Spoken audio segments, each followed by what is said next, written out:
At Sussex Cricket, we're always pushing the limits. Searching for that extra edge, that winning formula. It's about the small gains, the marginal improvements and the dedication to perfection. But the pursuit of victory doesn't stop on the pitch.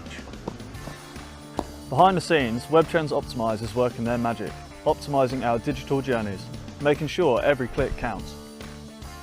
From filling the stands with roaring fans to getting them kitted out in their Sharks gear, WebTrends Optimise helps us connect with our community. Because nothing fuels our players more than a packed house, a sea of Sharks shirts, the energy of our incredible fans. On the pitch and online, it's a team effort. Sussex Cricket and WebTrends Optimise. Optimise for victory.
That's a better level, I think. Effect was very high, that's better. Yeah, that was just, yeah, that's not good. It's different more. Okay.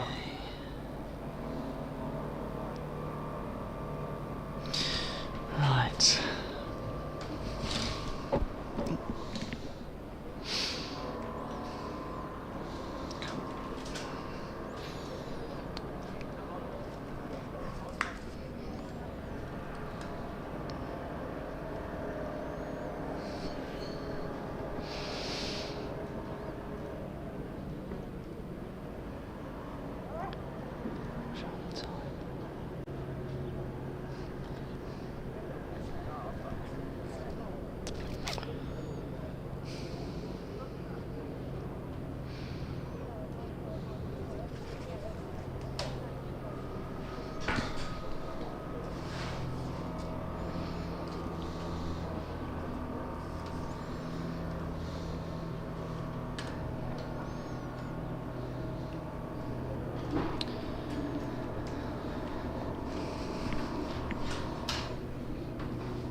Well, a very good morning to you wherever you're listening. It's live County Championship Day 3 cricket action between Sussex and Warwickshire at Hove, and very finely poised it is too. It's the equivalent of golf's moving day, and we'll have to see how far the game can move on. Good morning, I'm Andrew Rayburn, alongside me Mike Taylor from Radio WM Sport, and we've got listeners to BBC 5 Live Sports Extra 3 joining us as well for this what should be a cracking day ahead, with a beautiful day, and it's going to be a toasty one out there.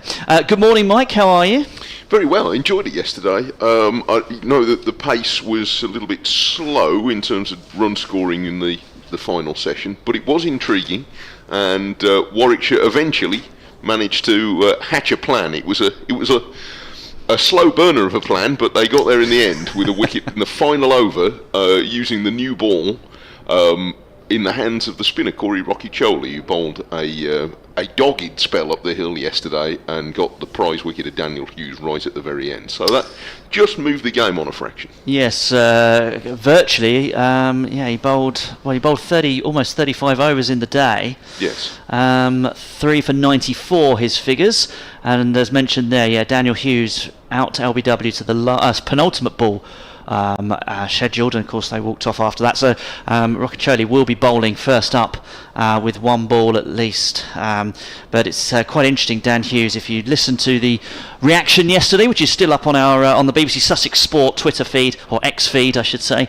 that Daniel Hughes said that he wasn't surprised that Warwickshire took the new ball when they did and gave it to the spinner, and he said it kind of did for him a little bit, plus also the turn or lack thereof at times. So we'll have to wait and see. They're expecting the pitch to turn more as the game progresses, so we'll have to see how we go. The two umpires are just walking out onto the field now.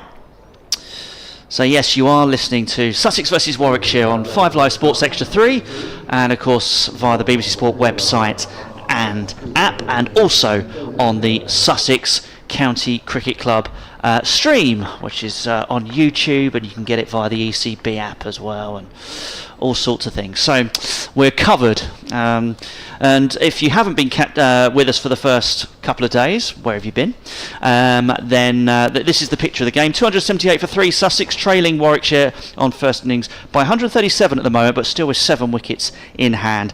And I mentioned Daniel Hughes 151 when he was out, a partnership with James Coles, who is unbeaten on 56 of 142. But as Mike mentioned, Warwickshire did put the brakes on Sussex in that final session.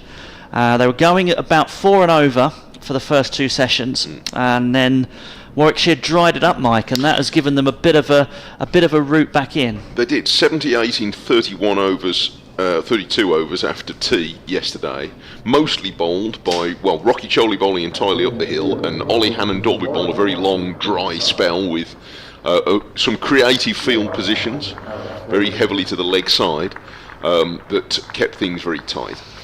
And although it took them literally the entire session to get a wicket, it does now, I think, have the effect of putting the onus on Sussex this morning. Remember, Warwickshire are a bowler down. Chris Rushworth bowled only 3 overs yesterday. The hamstring niggle that's been affecting him, I gather, has come back. So, assuming that we don't see him again in the game, Warwickshire are a bowler down now, away from home, potentially conceding a first innings lead. I think they're okay at getting out with a draw now at this point.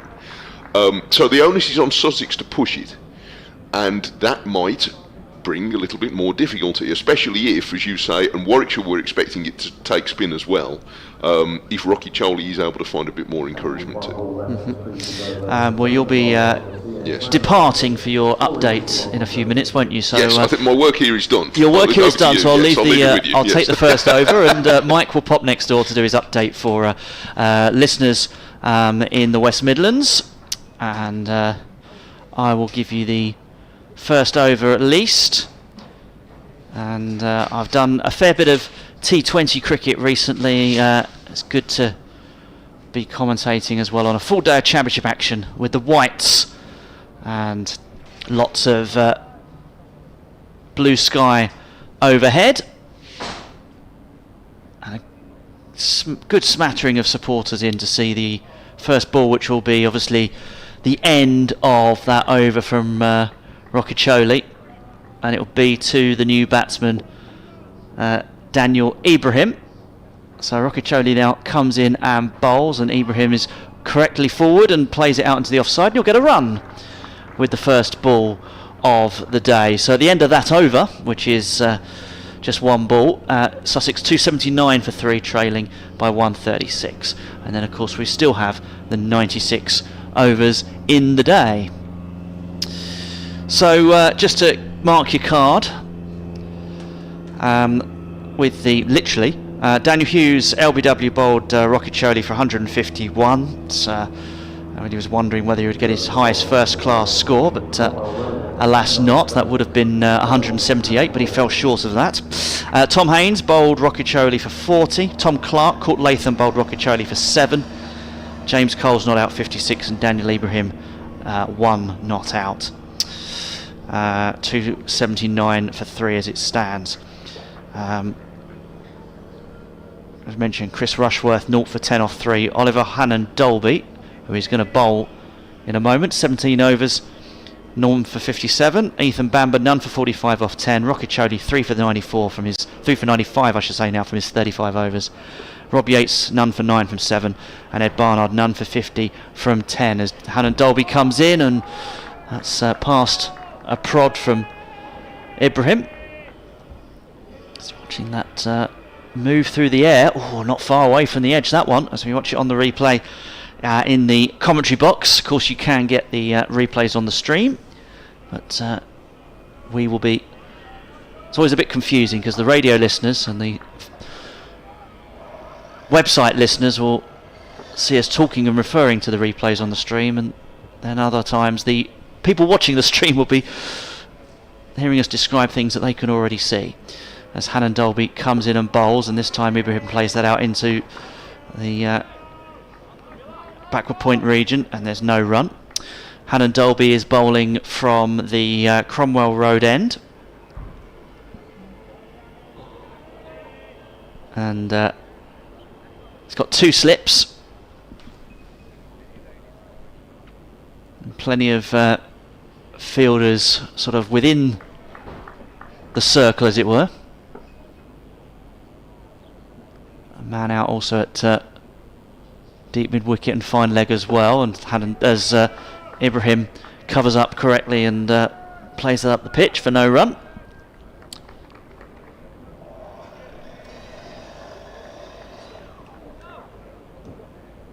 Dan Ibrahim, his second appearance of the season. Made 121 not out against Durham last week.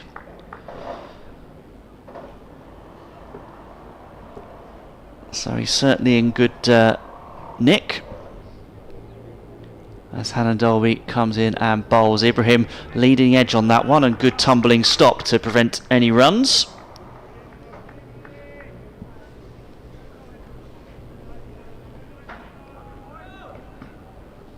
Good chirp as well from the Warwickshire fielders, always like to hear that. Some large wisp of white cloud above the county ground at Hove. It should be a nice day. It's not going to be the sort of in the 30s like it is in the in London, for example, as Hannon-Dolby comes in and bowls, and Ibrahim plays that out into the mid-wicket region, and there's no run. But it is going to be still a lovely day to watch cricket. You've kind of got the best of both worlds down on the coast. It's going to be a nice day, but it's not going to be roasting hot like it has been in other areas. Mike has rejoined us in the commentary box. Did I miss anything? No, it's fair to say not. No, steady, isn't it? Look, I thought it was going to be. I thought it was going to be sea breezes here. I thought it won't be hot like inland. And yet, since I got here, the sea's been flat calm. Looks like somebody painted it. Hannon-Dolby up to the wicket, bowls, and Ibrahim plays that well down towards fine leg. It was a bit of a try to clip it through the leg side. Just watching on the replay. Yeah, Took that right off the line of leg stump to get one. It's one of those ones where if you miss it, you're in a lot of trouble. 280 for 3 at the end of the over. Just the single from it. And once again, Dan Ibrahim has pinched the strike at the end of the over. So James Coles actually hasn't done any work yet in the 7 balls that have been bowled this morning. And Sussex 280 for 3, they trail by 135. And they'll want to try and get some pace about their innings if they can. Rocky Choli starts his first full over of the morning and he's driven handsomely through the covers for 4 by Ibrahim. That's a shot that will settle a new batter down. Getting out to the pitch of a ball that was a little bit wider of off stump and hitting it to the short boundary on that side. If you haven't been following the first 2 days, there is quite a short boundary on the pavilion side of the ground. That's to the offside as Rocky Choli's coming up the hill from the sea end. And Ibrahim is gently forward this time, pushing away into the covers.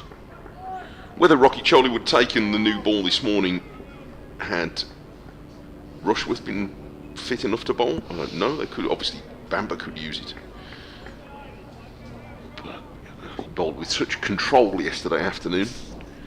It's worth giving him a go with the harder nut. Here he is to bowl a little bit short of a length, and that one bites and turns, but having dropped so short it was from a fairly harmless position, but it did grip. That went quite a long way, so Ibrahim will take note of that, even if it wasn't the best directed. Choli bowls again, and this is hit on the full toss to Bamber, who makes a tumbling stop at mid-on, and they're through for 1 run. James Coles is going to have to face a delivery now.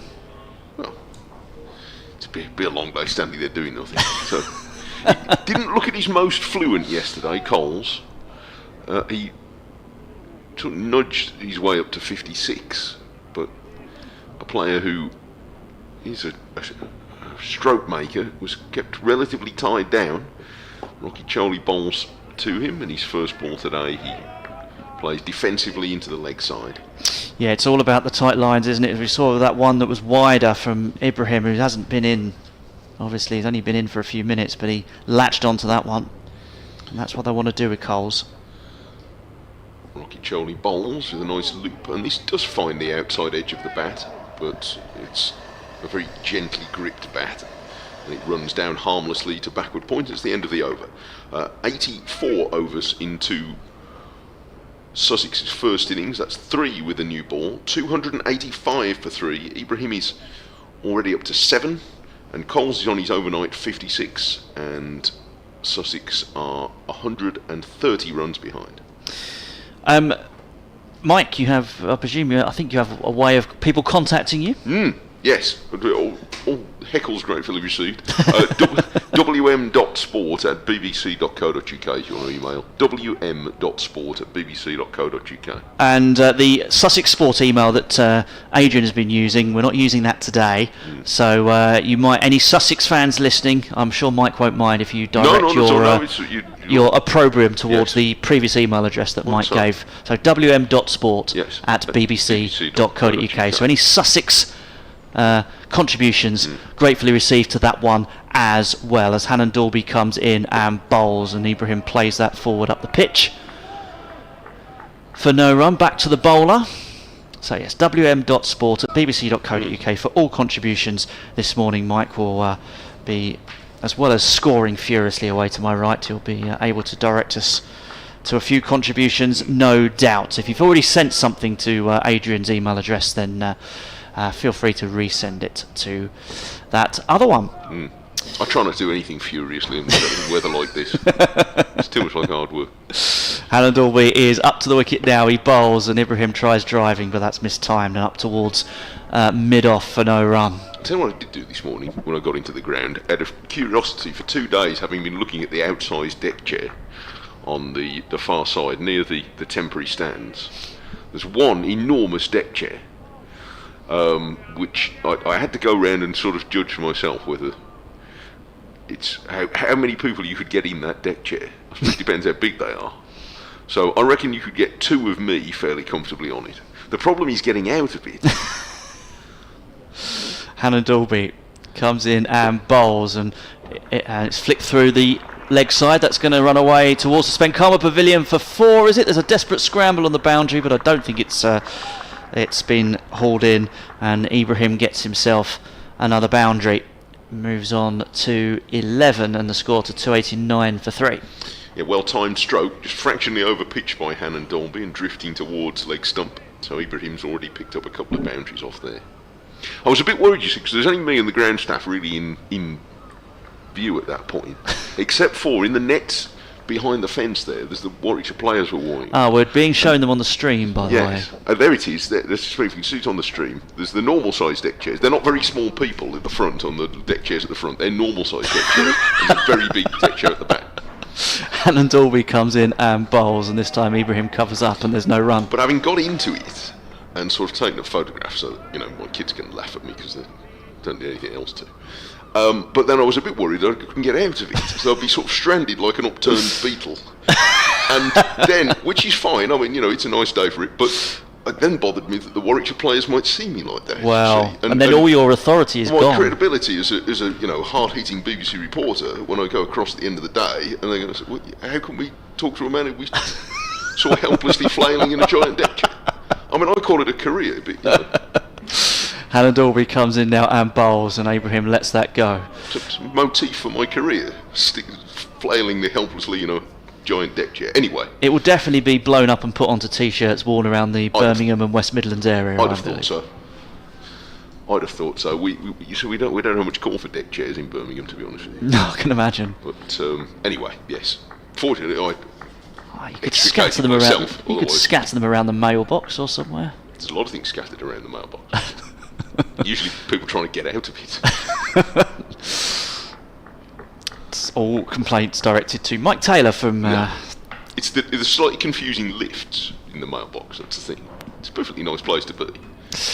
Hannon Dolby comes in and bowls, and that one's shorter, and just got Ibrahim slightly into a bit of a tangle, and there's no run. Just back of a length. Hit him well above hit him on the thigh pad really. End of the 85th over. Sussex are 289 for 3. They trail by 126. Warwickshire's first innings total 415. I feel the need to explain that, Joe. Now, the BBC offices are in Birmingham are in a big building called the Mailbox, and which is very nice. And there's some lovely restaurants and things in it, and shops, and it's all very good. But you can't find the exit. There's slightly confusing signs on the lift. So whenever you go in the lift, there's people going up and down, looking for the ways in and out. Here's Rocky Choli. I don't know why I felt the need to share that with you. He's going to turn this off his pads here. Coles. He's going to get 2 runs out to mid-wicket, where Dan Mosley is doing the fielding. Very good running, and actually, it was a bit tighter than Sussex might have thought initially. Yeah, Mosley is good in the outfield. He's substitute for Chris Rushworth, and he's watching Coles go back in the crease and turn the next ball from Rocky Choli into the leg side. I figured that the inability to get out of the mailbox would explain why some people have worked at the BBC for so long. You found my secret. No, we're all moving out of it as it happens. Rocky Choli bowls, and it's turned around the front pad, away into the leg side, and there's no run. I know of a family connection because my dad worked in it for doing something entirely different when it was the post office, which is, when it's not now, it's a converted building, that's why it's called the Mailbox. Rocky Choli bowls, and down the pitch comes Coles, and it's very well fielded by the bowler, and he followed through. Coles was trying to punch that straight, and Rocky Choli gathers the ball down low, goes back to the start of his, it's a relatively long approach for an off-spinner, but it's quite a delicate approach. He's a tall man, but he bounces in on the balls of his feet and finds the outside edge, and it doesn't quite carry to slip. Latham flings himself forward, but it drops short. But he's asking 1 or 2 questions there. That was quite well played, actually, in a way, by Coles. He was angling it right down so it wouldn't carry to Latham. But some encouragement for Rocky Choli, who has all 3 Sussex wickets so far, 291 for 3. And strapping himself in for another long bowl, I think, this morning. Here he comes, and that one's a full toss as well, and bunted down the ground. He's not very happy with that. Rothesay. They get one down to Bamber, and it's the end of another over. 3 runs scored in that one. 292 for 3, 59 to Coles, and 11 Ibrahim. Sussex having yesterday lost the wickets of Haynes for a well-made 40 until he missed Rothesay's arm ball. Clark for, by his very high standards in previous seasons, a rather scratchy 7 before he was caught at slip by Latham. And then Hughes to the last ball yesterday, LBW to 1 that a crafty delivery that sneaked through. That's 2 wickets has gone to Rothesay's straight honour, his arm ball. And he has been close on a couple of other occasions too. That's his dangerous variation. Alan Dalby has just been in a little bit of conversation with Tom Latham.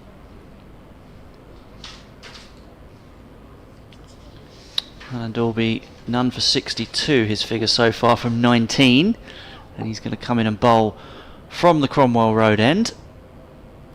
He's up to the wicket now, and he bowls, and this one's an attempted cut which has gone over the slips and down to disturb a seagull who's gone flying off, and that's gone for 4. That was a flashing blade, and it's got top edge and flown over second slip. Well, he had the benefit of going hard at it. It was pretty wide, but he wasn't in control of it.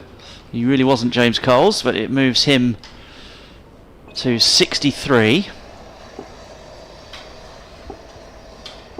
And Sussex to 296 for 3 as Hannon Dalby comes in again and bowls, and this time a calmer shot from Coles, who plays with a defensive bat out into the leg side and then wanders away from his stumps, fiddles with his gloves, just readjusts the strap and calms himself down a little bit. 119 behind Sussex on first innings. As Mike said, they will have to up the ante a little bit this morning. And I wonder if that's in their minds as Hannon Dalby comes in and bowls, and Coles is going to come through for a quick single, having dabbed it out into the leg side as a shy at the stumps which misses. Tom Latham has his head in his hands on his head. Don't know how close that was. Turned away into the leg side. Coles had to really get a move on. Difficult to tell from the replay. Looks like he was in. I wonder if Sussex have a number in their head where they, of sort of where they want to be by when. So, whether they're sitting there thinking, look, we want to be 450 at lunch or something. Because we might judge the tempo of their batting by that. This time Coles has flicked that one away through mid-wicket. He's beaten the fielder, and has he got it through to the boundary rope? He has, despite the despairing dive out there. So a couple of boundaries in this Hannon Dalby over, and Sussex move past 300, and another bonus point is accrued, and that was a nicely timed shot. Hannon Dalby straying onto the pads and flicked through mid-wicket. Yeah, and equally Warwickshire is trying to find a balance here. Got to try and get some wickets this morning with the new ball, but I wonder if it might not be long before they settle into the pattern of yesterday, which was trying to get wickets by means of stopping scoring. Hannon Dalby comes running in now and bowls, and it's left alone by Ibrahim. I would draw people's attention to some comments that Ethan Bamber made in his interview last night regarding the Kookaburra ball, and I don't know about you folks, but I feel like I've heard it. All I've heard people talk about for the last fortnight is the Kookaburra ball. So, yeah, if you're feeling the same, I hear you, but bear with. As Hannon Dalby comes in, Ibrahim plays that out into the offside for no run. Ended the over, by the way, 301 for 3. I mean, everybody and their auntie has had their say about the Kookaburra ball, and I hear it all, and like I said on here yesterday, I observe the same things that everybody else is observing about it. But there was an interesting observation made by Bamber. I said, look, is it just really hard? He said, well, firstly, I didn't think I personally bowled very well with it, which is one thing. But if the point of it is to expose us to something different, then I'm paraphrasing slightly here, but you can find it in interviews on BBC Sounds. I tweeted a link to it last night. He said, I'm essentially playing the game, I think we all are, to try and develop new skills to get better. And I'm only going to do that if I'm set a challenge, so it's difficult to do. He said, and if you have a look around, Mohammad Abbas got 3 for not many yesterday. He said, so the really, really top bowlers are still getting wickets with it. So it's not that it can't be done, it can be done, and I just need to get better at it, and that'll make me a better cricketer. Rocky Choli bowls, and this is hit in the air over towards long on, and it didn't come right out the screws, I don't think that from James Coles, but he's going to get 4. I think he was aiming straighter than that, but it's gone one bounce between long on and mid-wicket for 4 runs. This looks like a sort of statement of intent now, doesn't it, from Sussex, I think. That flashing cut that went over slips from Coles in the previous over. And now he's looking to take on the bowling at the other end as well. Well, if they're going to get into a position to win the game, they are going to need to move it along a bit. 305 for 3. I've now nailed down a second batting point, of course. Here's Rocky Choli bowls, and it turns towards the leg side. He's turning quite a bit now, and it's nudged with the spin by Coles to leg gully. That won't displease Sussex with the spinners in their ranks. Not if they get a significant lead. Rocky Choli bowls. Coles is after him again, and this one he's going to go closer to carrying for 6, but not all the way. He's chipped it over Bamber, and he gets 4 more, but taking the challenge back to Rocky Choli. Yeah, it's interesting. It's definitely I don't know, I guess a changing gear by the looks of it. He's pushed Bamber back to long on, and they're going to move Barnard round a bit straighter to try and plug the single that otherwise would now be easily on offer. He's gone fairly close in at wideish but not very deep mid-on, but they do get a single anyway, nudged round to mid-wicket. Yates goes round to field. Coles has gone quickly up to 73, and it's 310 for 3. So I just thought it was quite a grown-up approach to it from Bamber, rather than just saying, well, you know, it's hard yards this. Look, it's up to me to be better with it. So as a mental approach to what otherwise could be a very hard shift again today, I quite liked that. Rocky Charlie bowls, and there's a run here for Ibrahim, and he does stroke that to Bamber at long on. Yeah, and of course, I suppose with the prevailing narrative around the Kookaburra ball, it would be easy for certain bowlers to sort of fall into a bit of an excuse pattern, wouldn't it? Yeah. Of, oh, well, this is just what it's like, etc. How do you expect me to work in these conditions? Yeah, exactly. And particularly knowing you've got to get out of bed today, and it could be in the field all day, and it's going to be a drag. You've beaten yourself before you've started. So I just thought that was quite a grown-up way of doing it. Rocky Choli bowls, and there's been another run here, a slightly shorter single, but well judged, to mid-wicket. So they picked up 11 in that over to inject some momentum to the Sussex first innings. 312 now for 3.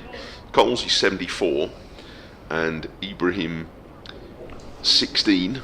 So yeah, I mean, look, I take no particular view on the Kookaburra ball, other than I hear the majority view and some very well-informed comments saying that it shouldn't be. I don't have the expertise to judge. But I just thought it was an interesting contribution to the debate. Definitely, and it's something that, for the moment at least, is here to stay.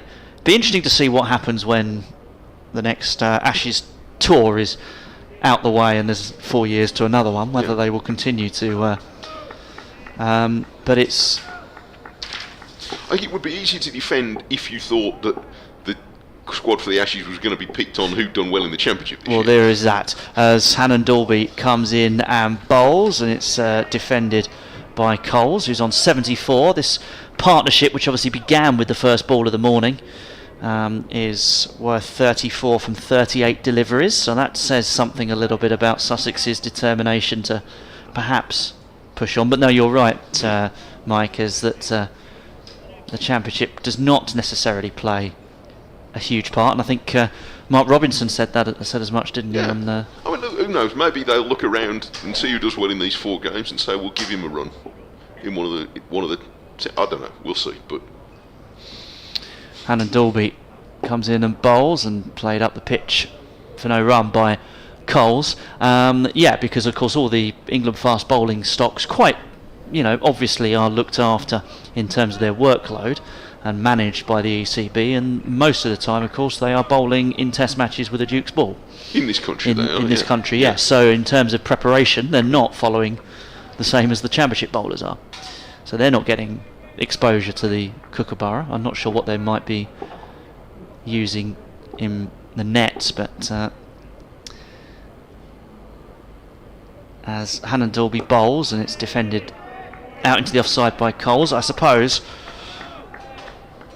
there is an element of trying to introduce more for, does it do more for spinners, for example? That's been the big problem in this country, is to try and, but then we have produced international spinners in our, in our own conditions anyway. It's just that we haven't in the last, is it the ball, is it the pitches? Who knows? Look, you'll never bring anything new that's good into the game if you don't try something. Fair comment. Hannon Dalby continuing to work hard and bowls. Coles defends. Also, still not quite clear why it is we think it doesn't work in England, because presumably it works everywhere else. The Kookaburra ball, otherwise they wouldn't use it. They'd use something else. And I presume there are plenty of wicket takers in Sheffield Shield cricket, for example. They're not. Right. So if it works there, I just think that is I won't go on about this because I did yesterday far too long, but. I think that would be an interesting piece of work. So, okay, if we accept it's not working in England for whatever reason, what are those reasons? We might learn something useful. Hannon Dalby up to the wicket now and bowls, and it's missed as he tries to flick it down off the pads by Coles. It's taken by the wicket keeper. But it's not as simple as saying, well, it's just because it doesn't have as much of a seam on it. Because presumably it doesn't have as much of a seam on it in Australia either. So. But, the Sheffield Shield doesn't have 800 being scored every week. So what is it that's different, and what can we learn from that? Maybe we'll learn something about making better cricket balls. I don't know. I mean, these people have been doing it for a long time, but maybe we'll all learn something. Exactly. And Hannon Dalby, with the last ball of this over, comes in and bowls, and Coles defends, and that's a maiden over for Hannon Dalby. Just his second of his 21 that he's bowled. None for 71 for him. And Sussex are 312 for 3. John says on the email, thank you, John. He says, I think I'm right in saying that for Hannon Dalby's last over yesterday, Warwickshire had 7 and 8 or 8 fielders on the leg side. The BBC report mentioned 8. Am I right in understanding that the maximum permitted is 5 and the sanction is a no ball? John, I don't think that is quite right. There is, and I'm happy to be corrected by anybody who's got a finer knowledge of the laws than I do. And by the way, the MCC Laws of Cricket app on your phone is very good if you can do that. It's very good. You get Stephen Fry narrating it and all sorts. There is a regulation, but I don't think it is quite as you quote. Rocky Choli is going to bowl, and this is defended back up the pitch. I do think at various times in one-day cricket there have been all sorts of different regulations, but what you can't have is more than 2 fielders behind square on the leg side. And if you have 3, then that is a no ball.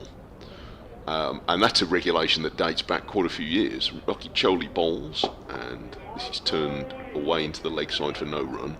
The roots of that regulation are back in the famous Bodyline series of the 1930s, and bowling with a lot of fielders behind square on the leg side for batters fending off bouncers all day.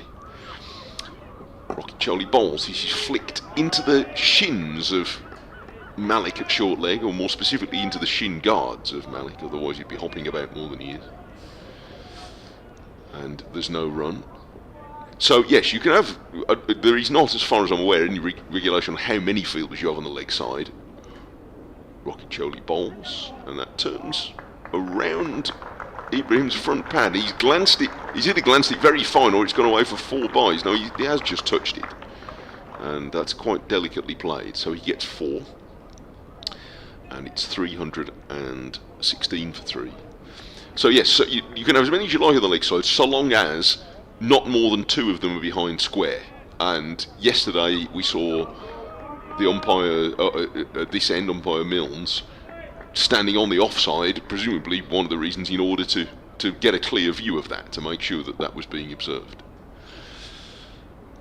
Here's Rothesay, and he turns this one into the right-handed Ibrahim, who is getting a run through square leg. And it's the end of the over. He had quite a long time bowling at left-handers yesterday, turning the ball away from the bat. Turning the ball into the right-handers, not proving quite so threatening. 317 for 3. And here he comes again up the hill, and he's pushed for the straight bat wide of mid-wicket, and there's going to be at least 1 run. Bamba's running round from long on, and they decide they'll only have 1.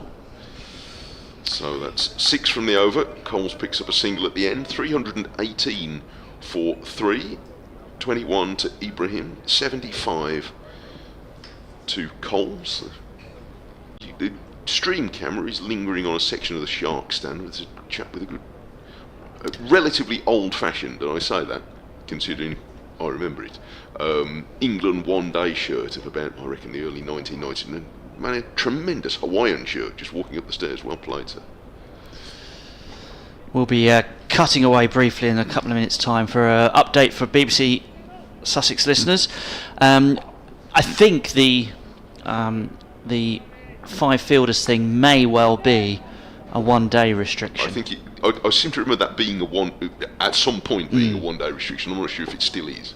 As Hannon Dalby comes in now and bowls in his whites for this championship match, and defended by Coles, is on 75 not out. Sussex 318 for 3. But yes, that no more than 2 fielders backward a square on the leg side applies to the longer form game. Yeah, that's in the laws. That's long established.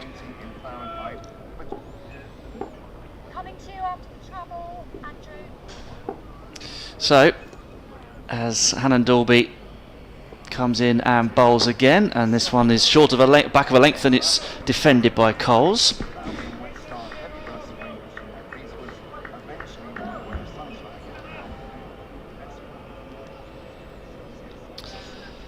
No run, and again Warwickshire just trying to dry things up. Hannon Dalby going out to his mark. We will, as I say, give an update to BBC Sussex listeners shortly. Hannon Dalby running in again from the Cromwell Road end. He's in now and he bowls, and again defended by Coles. Being very respectful towards Coles just at the towards Hannon Dalby just at the moment, but he has not gone to that heavily loaded leg side field yet today. There is a mid-wicket and a deep backward square leg out on the boundary. And Dalby just staring at the ball. Now he turns, starts on his fairly lengthy run and comes in and bowls, and this one gets a slightly leading edge as Coles tries to defend out into the leg side, but it's all on the ground. It's just goes out into mid-off. No run.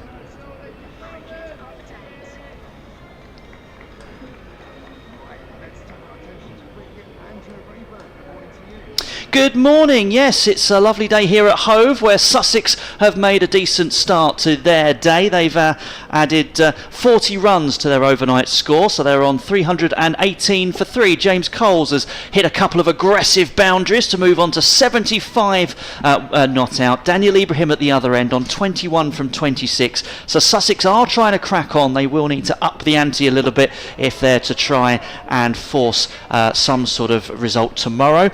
Meanwhile, at the Oval between Surrey and Durham, of course, Surrey made that mammoth record-breaking 820 for 9 yesterday. In reply, Durham 70 for 1, and they still trail by 750 runs. Surrey in command there.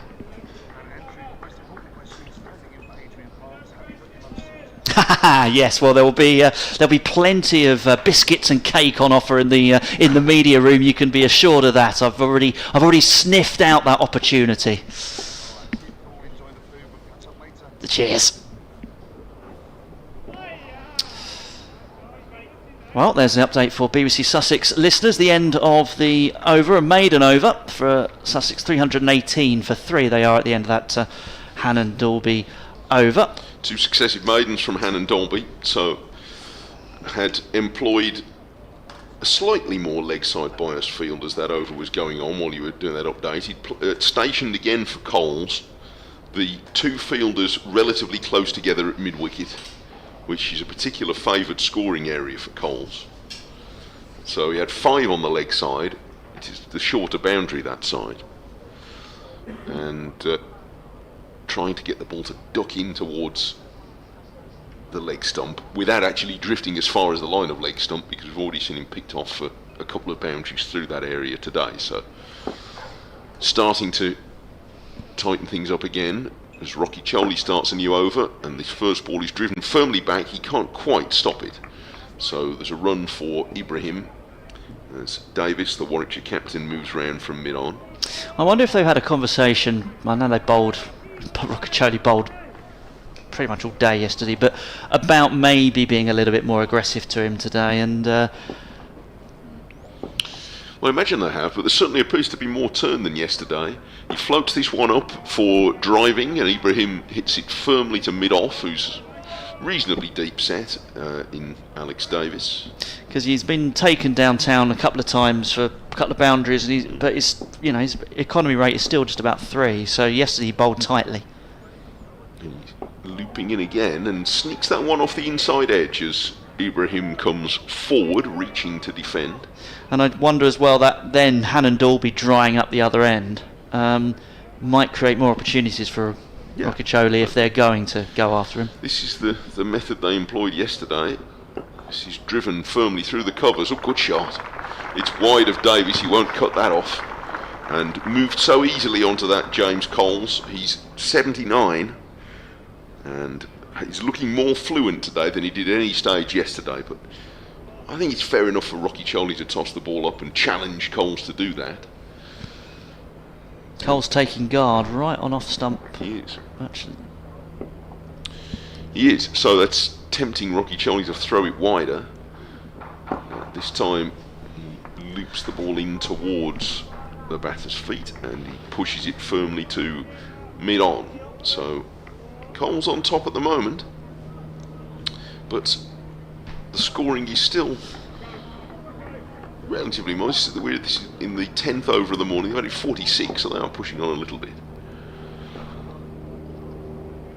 Rocky Choley tries again, and this is driven again, but there isn't a run this time. I think Rocky Choley took some of the way off that and diverted it to Davies at mid-off. It's the end of the over. 324 for 3. Sussex with 22 to Ibrahim, and Coles has gone to 80. And there are not quite as many people as there were yesterday, but there are a few. It's been a very chatty crowd in the first 2 days, especially on Sunday, which was very well attended indeed. There's a few more in the shade, taking proper precautions. I don't think it's not yet quite as mercilessly hot as it was yesterday, and there is just a little bit of cloud around, very high cloud, a bit more over the downs, but it's still a lovely day. Tell you where it might be mercilessly hot, and that's at Wimbledon. Oh, bound to be. So they will be, some of them will be getting a bit of a tan as Hannon Dalby continues from the other end again, back of a length to Coles. That appears to be the length that he's settled into. They'll be all right there. They love it there, don't they, Wimbledon? Love that. It's always hot there. When it isn't raining. Will Adrian come back slightly grilled tomorrow? He might be. He might come back looking like David Dickinson. I don't know about that. He strikes me as a man who knows where his factor 50 is, Adrian. He's very well prepared in He's that on sort of court way. one, Adrian, Is today, he? which includes Jack Draper. Yeah. So He's in court, that's all I heard. as Hannon Dalby comes in and bowls, it's a fuller one, and this time it's flicked away by Coles, and it's going to dissect the two fielders and go for another boundary. Well, it was well bowled and well played, just searching for the Yorker there, Hannon Dalby, and he steered it very well. Drifting down the leg side, wasn't it, the delivery? Yeah, it was just a fraction too much leg side. Moves the partnership to 50. And all those runs, of course, coming today from 63 deliveries in the 40 minutes we've had of play. So I was obviously listening across yesterday, and you were talking about when Sussex might feel that they might be able to get up to Warwickshire's total as Hannon Dalby comes in and bowls. That's of course assuming Warwickshire don't take more wickets. But you were talking about sort of up past 12, 1 o'clock. Well, they are. How many have they chipped off, or how many they need? 87. So that's a little bit more that. Bit later than lunchtime, yeah, possibly. I mean, they're going on a little bit more than 4 and over now, but 4 and over, so that's another 22 overs, so that's taking you to after lunch. So, I mean, Sussex are on top in this game, but thinking, what's the path to them winning it? It involves them getting on with it. And Dalby in again, back of a length, and just rears up at Coles slightly, and he plays that out into the gully region for no run. Yeah, I mean, if this were a test match, of course, and an extra day, you'd be saying that you're setting yourself up well. But the quickest way, the best way to win is going to be to bat once, or as far as possible bat once. But to do that, you're going to want to get 200 in front, which they might do, but it's a long going to take task them all from here, day isn't at it? this Yeah. rate, and then how much time's left with that? So, yeah.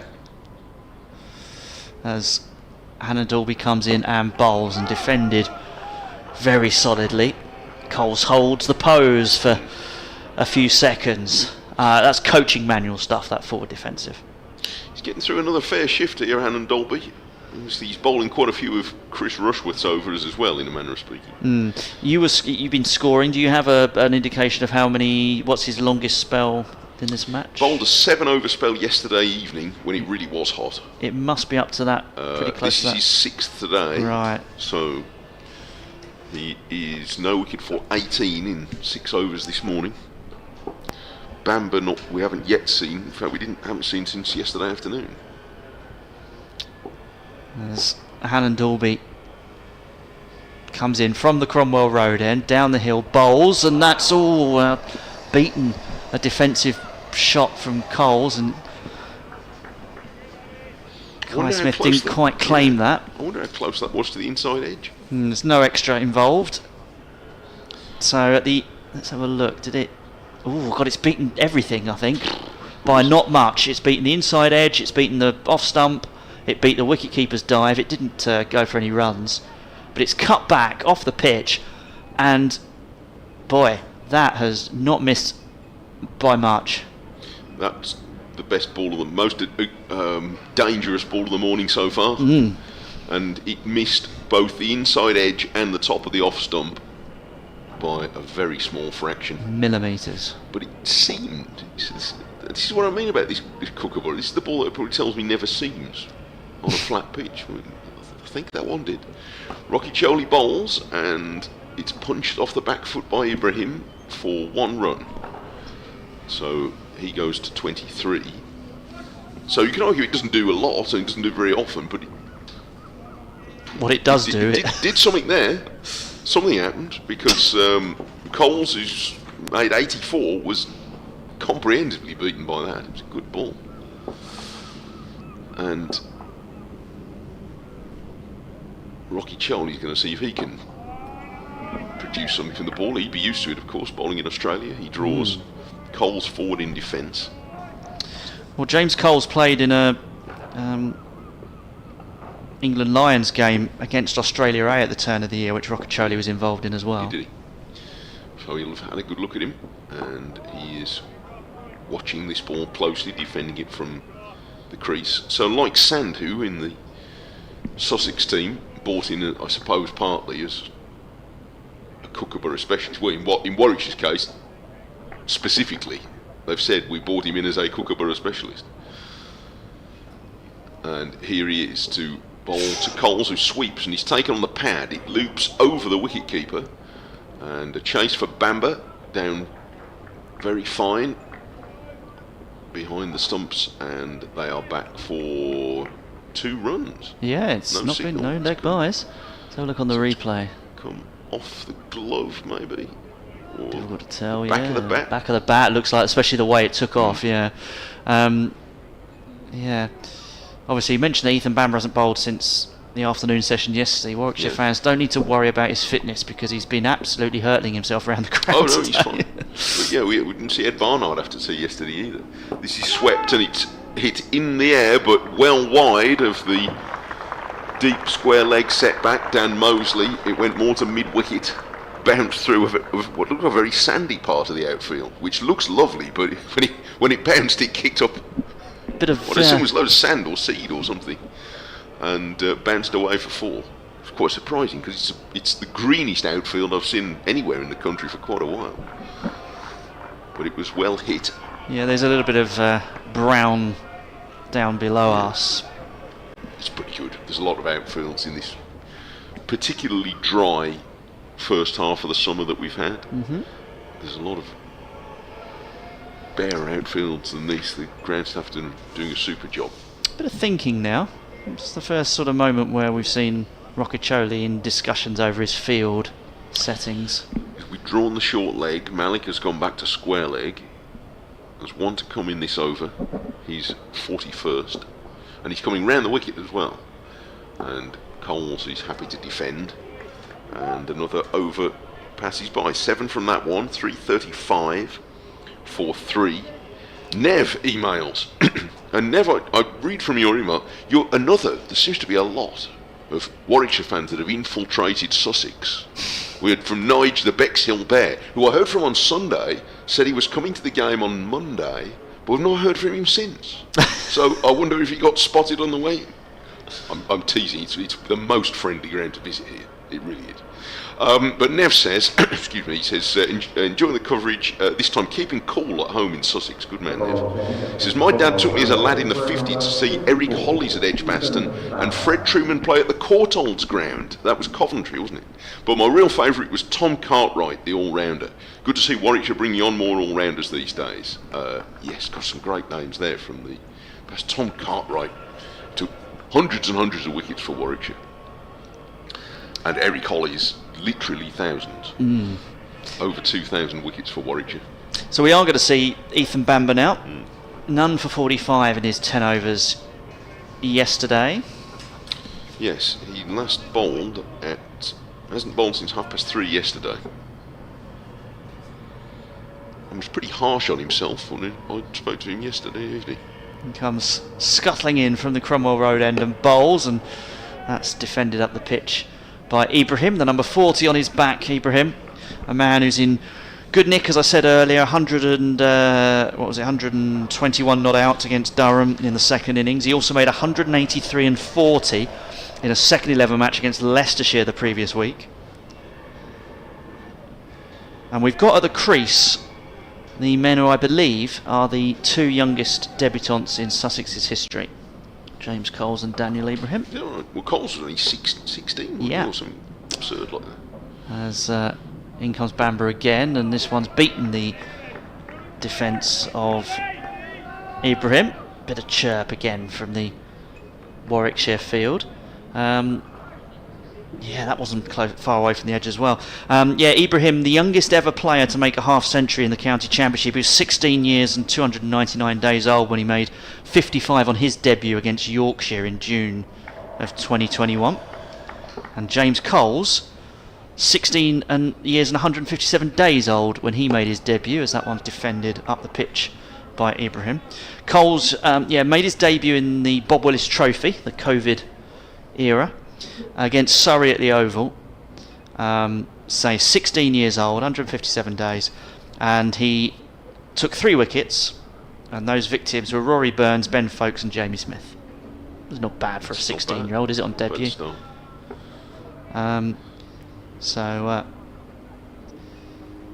Yeah, two players who have made their debuts at 16, and this time a bit of an advance from Ibrahim, but he ended up working it to the fielders on the leg side.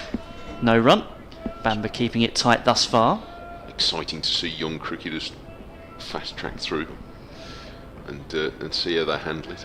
Yep, and these two, 21 and 20 now, Coles and Ibrahim respectively. Well, Coles has played a lot of cricket for a guy of 21. And actually, I'll come on to that in a minute as Ibrahim defends that one. I missed it because there was a flurry of boundaries, I think, but James Coles now has passed 2,500 first-class runs. That's good.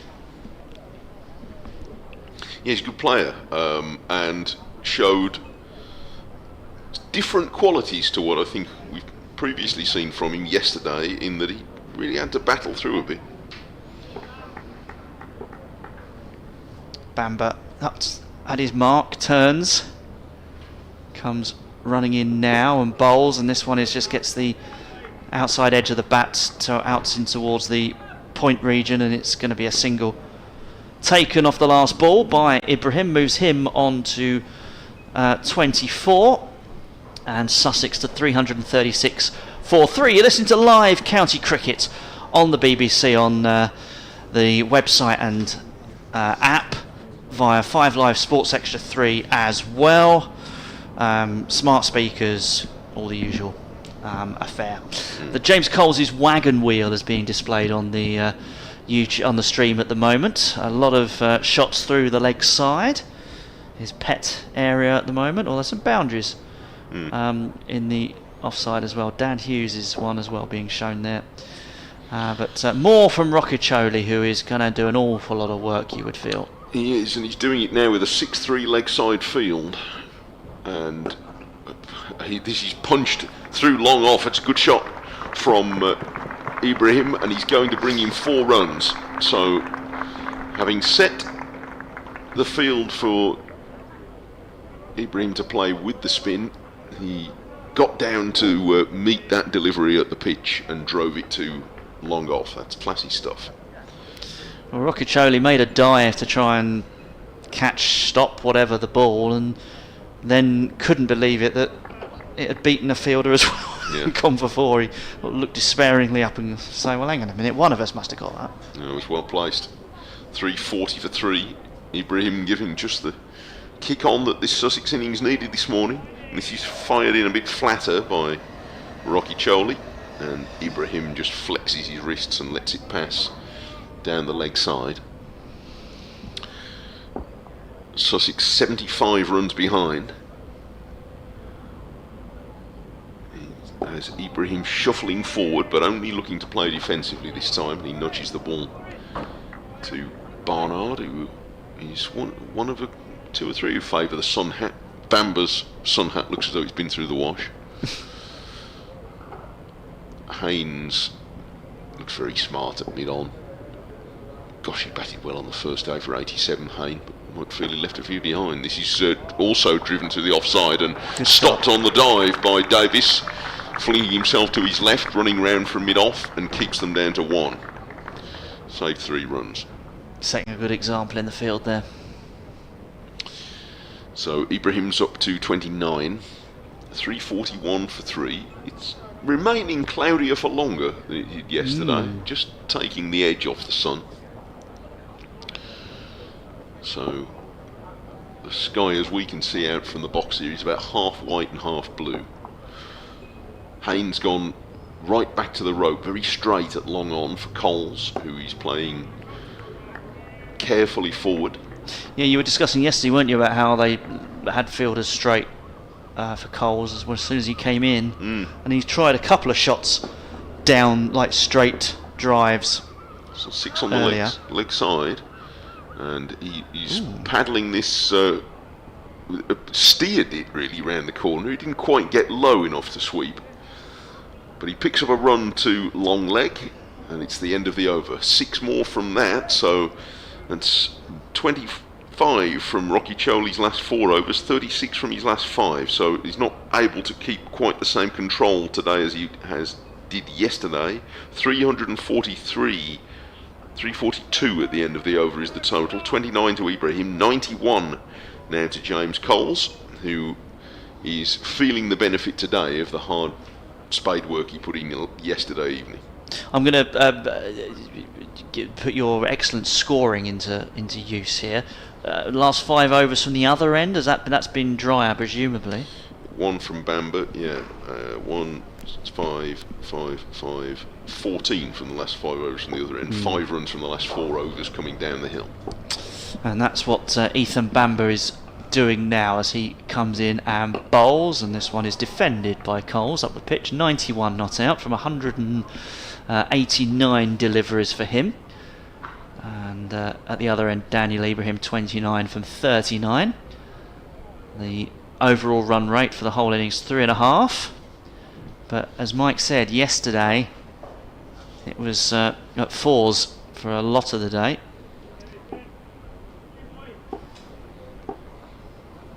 Bamber comes running in again and bowls, and this time driven but for no run.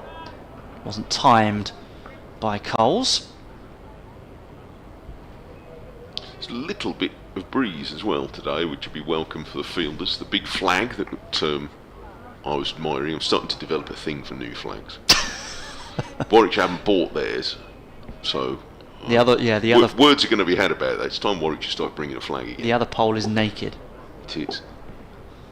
Ethan Bamber coming running in and bowling, and Coles drives, and it actually hits Bamber on the ankle, I think, on his follow through, and kills the ball stone dead. I'm not sure he managed to stop it himself, or did he? Oh, maybe he did. He reached down, but it still hit his foot, I think. I beg Bamber's pardon. He was much more involved in that than I thought. No, Somerset had a marvellous new flag at Edgbaston last week, which somebody will remind me that we got sent the name of the lady who'd made it, and it was absolutely resplendent. Bamber comes in and bowls, and Coles defends, no run. But it was huge, and it was very windy at Edgbaston the day I was there last week, to the extent that this enormous flag, which was like about sort of big as a duvet, was bending the flagpole, and it rather outpointed the Warwickshire flag, which was looking a bit tired by comparison. And the Warwickshire flag hasn't made a presence at all, but there's a new Sussex one with the 6 martlets there on it. As this one is back of a length from Bamber, and it's played down into the offside for no run. So I think that sounds. I don't think I can do campaigns at my time of life. I'm going to campaign for the Warwickshire. First, it should be bringing the flag. That's the very first yes requirement, really. Needleworkers of Warwickshire, we need you, I think. Vexillology is the word for the love of flags. Yes, that's marvellous. As Bamber comes in and bowls, and he's played up the pitch, no run, so another maiden. So they're keeping it tight from the Cromwell Road end. It's at the C end where the runs are slightly leaking, and at the end of that over, Sussex 342 for 3, and we can see the two. Doesn't help radio listeners, but we can see the 2 flag poles on the YouTube stream. The Sussex flag is really. It's a new one, apparently. Adrian was very excited about it. Was he? Yes, I should say so. Okay. Vexillologists everywhere. Vexillology doesn't vex him. No. My wife would never let me get away with that word at Scrabble. Vexillology. You'd need a lot of tiles. Well, you would. Rocky Charlie's going to have a bowl. I think I'll just see a bit of this over, and then I'll nip out through the door I have to go and talk to listeners in the West Midlands at 3 minutes past the hour. Every hour I'll pop through the door there. I was going to say, with Rocky Chody, you should be able to get through that over, but he's currently chatting away and trying to sort out his field at the moment. Because it's 3 minutes past, I'm sort of slightly late cuckoo clock. I'll pop through the door, 3 minutes past the hour. Rocky Choli's looking for. He's got on the leg side. He's got a leg slip. There isn't a slip and a leg slip. Here's Rocky Choli bowling to Ibrahim, who's going to flick the ball exactly in the direction of the fielder that he was just moving at deep backward square leg. Sort of on the 45, and he wanted him slightly further back, and that might have saved that run. I think he's there for the top edge sweep, really. So Ibrahim gets a run. but he's staying there, Bamber. He's going a bit deeper. So, for Coles. So on the leg side, hang on, they're having a conference. Barnard's come across and wants a word with Davis. He's showing him the ball as if to say, look what I've found. Well, this is all to delay, or this is all to stop you seeing this over. Have a bit more thinking time. Well, he's going to come round the wicket as well, Rothesay. So slip and a leg slip, a square leg. There's a mid-wicket fairly close in, long on pretty straight. There's a deep mid-wicket on the boundary and a deep backward square leg, and this is punched just out of the bowler's reach by Coles for his 92nd run up to Hayne at long on. Oh, it's 12 o'clock, I better go. Well, Mike exits stage left, so Hayne is now going to come up off the rope a bit to mid-on as Rothesay comes in and bowls, and that's just edged all past the dive of slip. It's going to run up the hill towards the boundary. It's going to be hauled in, and they're going to take a couple there. 346 for 3. That one just running off the face of the bat, and it wasn't far away from the diver slip. So there are opportunities being created a little bit here and there. Rothesay comes in and bowls, and this one's turned away into the leg side, but there's no run. Doesn't beat the fielder at square leg. 1 minute past 12 in Hove. First hour, Sussex have not lost a wicket. And Rothesay comes in and bowls, and it's defensively from Ibrahim this time up the pitch. Ibrahim on 32, Coles on 92. At the end of this over, there'll be 80 overs left in the day as Rothesay comes in and bowls, and this one's driven through the covers, and it's beaten the dive of the fielder, and that'll be another boundary to Daniel Ibrahim, who is looking in fine touch out there at the moment.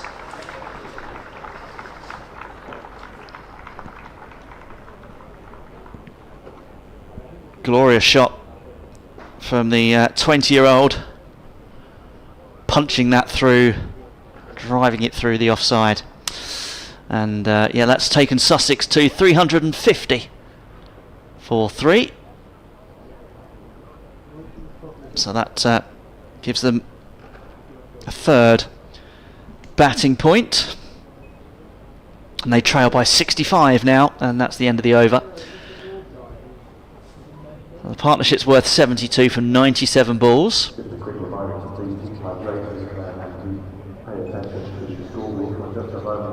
See there, people on the YouTube stream, people can see the spectators bringing their hats. It's a good move.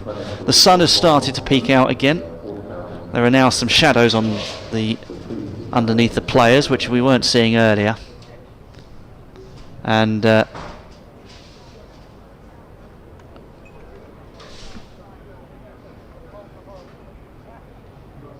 just a drink being taken at the moment by the two batters, which does allow me to tell you what's happening elsewhere at the moment. Durham 92 for 2, so Matt Fisher has taken a wicket, second wicket for him, and Surrey in that one. Durham 92 for 2, they still trail Surrey by gazillions, 728.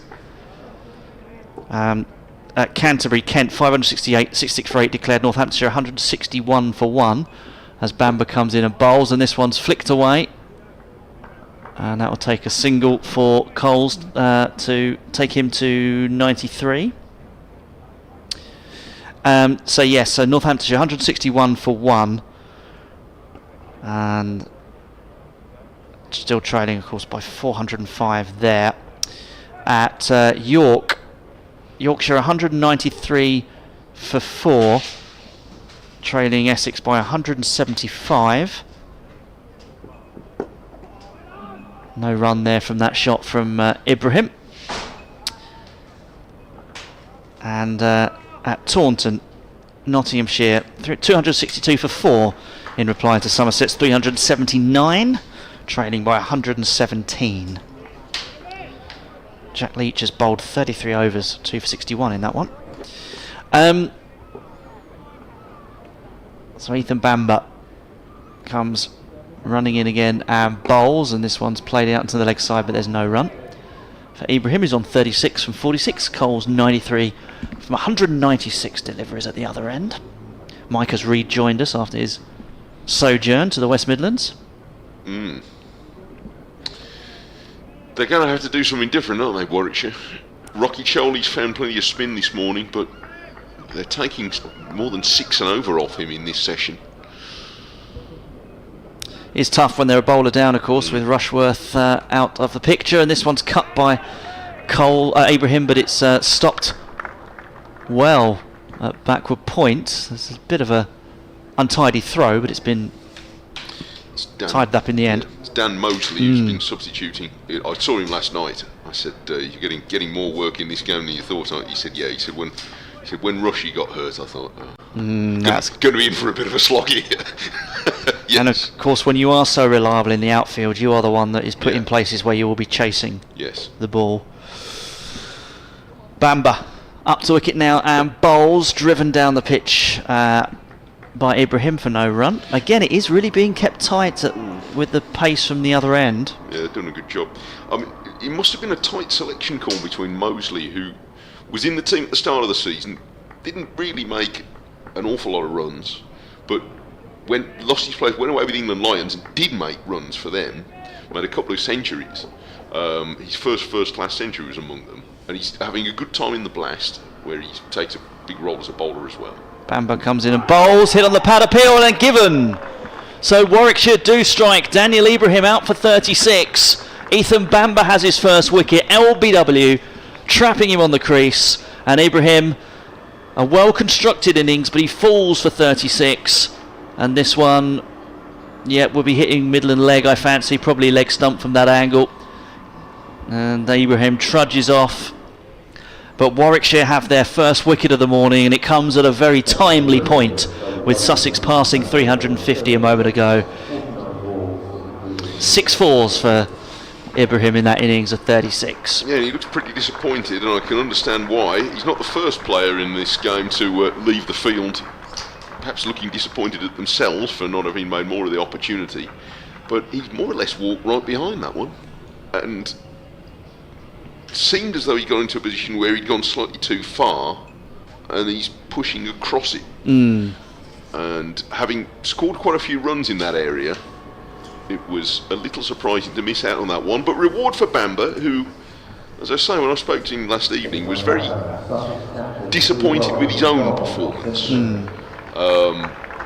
And said it really was challenging him to do better and get more out of this ball and the conditions. And so far he's done well this morning. He's on a much tighter line, and now he's rewarded with the wicket. He also said, it was something we were discussing yesterday, Mark Robinson talked about it when he was with us as well, if you're not used to the slope, I think Bamber will have played here before for Middlesex, but if you're not really used to the slope, coming down the hill, it's quite easy to early in your spell to over pitch, because I mean, I'm no bowler, but you can sort of imagine yourself doing it, can't you? You're running down the hill and your whole momentum is going forward, and you're sort of pushing you to put the ball fully. So if you're trying to ball full and then you over pitch, and he was picked off for runs, but today he hasn't really done that.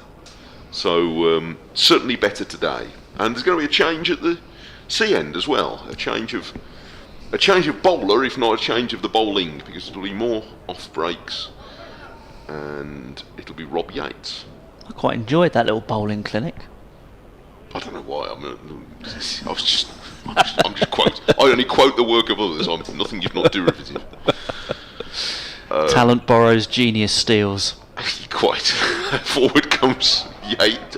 Yates is into bowl, and Coles is pushing forward on the offside. We saw 7 overs from Rob Yates yesterday, when he kept it pretty tight. And that's what Warwickshire will be asking of him today. It's a very much more gentle approach to the crease than Rocky Choley, and He's driven here by Coles through extra cover for 1 run. Be having a Middlesex reunion shortly with Ethan Bamber and John Simpson. Yes, Simpson, I should have said, is the new batter. Yes, the Sussex captain. What a great job he's doing as captain here as well, I think, by all accounts. Absolutely phenomenal. Absolutely phenomenal. And often you talk about, captain ends up having their batting weighed down by the captaincy. Well, certainly not, because John Simpson had 10 first-class centuries in his career when he joined Sussex. He's now got 18. No, he's stepped up to it. Good for him. Yates, 1, 2, 3 walking paces, then a trot up to the crease, and the left-handed Simpson pushes back down the pitch. Rocky Charlie probably looking and thinking, I wouldn't mind a dip at the left-hander after all that, but that's it's the nature of life, isn't it? I think it was probably worth a change. He was just not able to keep as tight control as he did yesterday. We'll see him again before too long. Yates bowls, and they're going for a paddle sweep here, Simpson. He's taken on the pad, but it all looked as though it was going well down the leg side. And the appeals appear to be a bit of an afterthought as well, didn't they? Yeah, it's interesting because obviously Rothesay's 3 wickets were left-handers, and you do wonder whether he might have fared better. Yeah, challenge as good as a rest. He's pushed up to mid-on and challenging the fielder. This happened a few times yesterday. Davis responding to them taking a quick single, trying to swoop in, fumbled the ball when it got to him. So they got through easily when they might not have done had he picked it up cleanly. So Simpson is away with 1. No matter how seasoned a batter you are, there's always an eagerness to get off the mark. We saw it there. Yates bowls to Coles, who is very gently pushing this to mid-on. And it's the end of the over. 354 for 4. It looks like he's got a lot of time to play his strokes today with James Coles, which is usually the sign of a pretty good player. That's 100 overs of Sussex's first innings, so 10 more overs to go for bonus points. They need 46 for a 4th batting point, so I think they'll have eyes on that. Because they're going to need to be scoring at that sort of rate anyway if they're going to get anywhere in setting this game up. So, Ethan Bamber, with the wicket under his belt, always gives a bowler a bit of confidence. Bowling to James Coles, who's about to face his 200th delivery. He's on 95, Coles. Raised bat, waits for Bamber, who bowls, and Coles drives up towards mid-on. There's no run. Rocky Choli spelled this morning, by the way, and he bowled extremely well yesterday, but today 8 overs and the 1 ball left over from last night, no wicket for 52. So, and yet he did make the ball turn notably more today than yesterday. Bamber comes in and bowls, and again Coles tries to drive up to mid-on. There's no run. Just walked into that one a little bit and found the fielder. A lady in a red outfit front of the pavilion with a big red fan, or maybe it's just a big red piece of card or something, or program or something, she's waving it furiously. It's a fan. So I was wondering if it was yet quite as warm as yesterday with a bit of hazy cloud around, but evidently it is over there. Nice day to be out. Bamber running in and bowls back of a length, and Coles is just forced to get some bat on that, and Bamber picks up 354 for 4, trailing by 61 Sussex.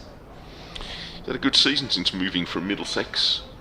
Ethan Bamber was one of those deals that was done in the middle of last season, so we're expecting him for 8 months, but came in a very bouncy presence in pre-season, and he's a very thoughtful chap, Ethan Bamber.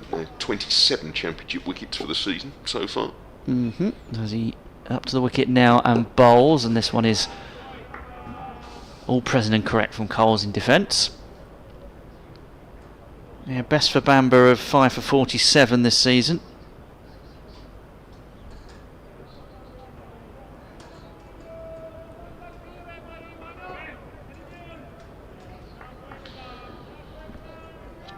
Was very competitive in the early game. 5 for 47 at Headingley. Took 9 wickets in that match. It was a very good quality game that Warwickshire won there. Beat a Yorkshire team with Root and Brook in it. Bamber comes in and bowls, and again Coles is defending.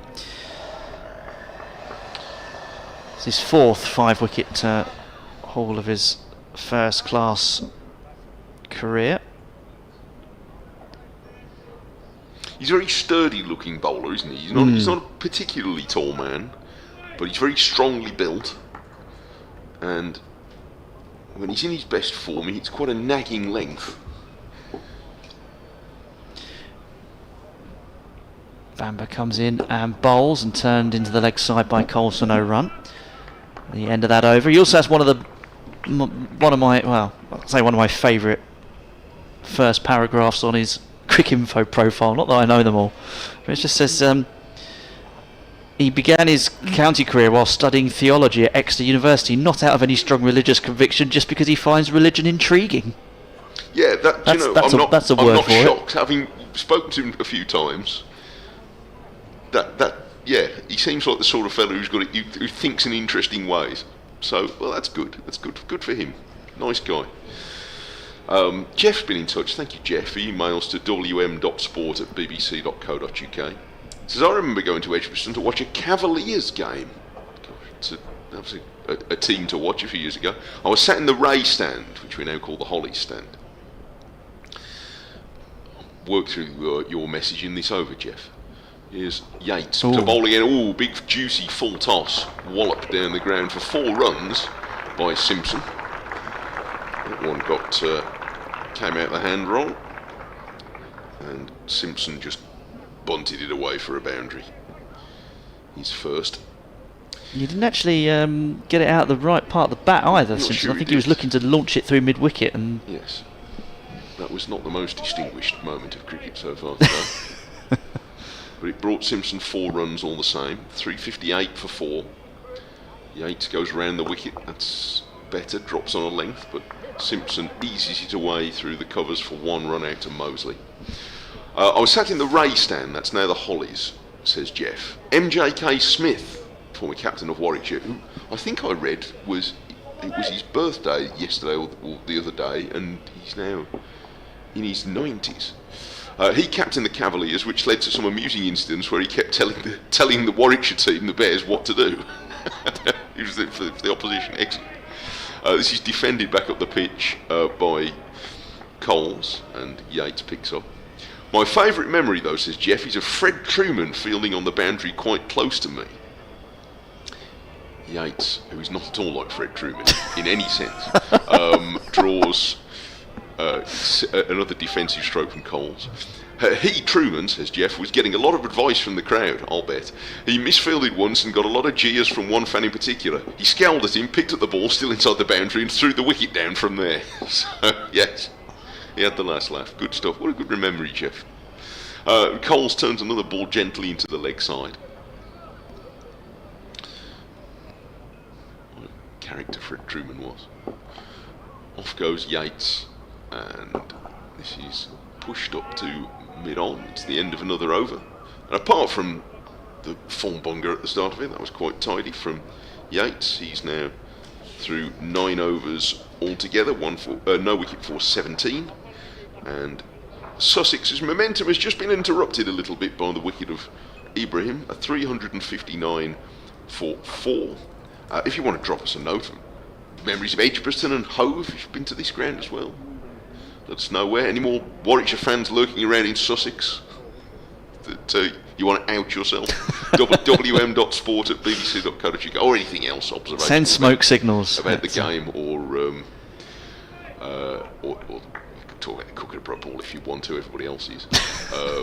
Or anything else that you want to throw at us. wm.sport@bbc.co.uk. And just a reminder, if you didn't hear it at the beginning of the day's play, that we won't be using the Sussex Sport address today.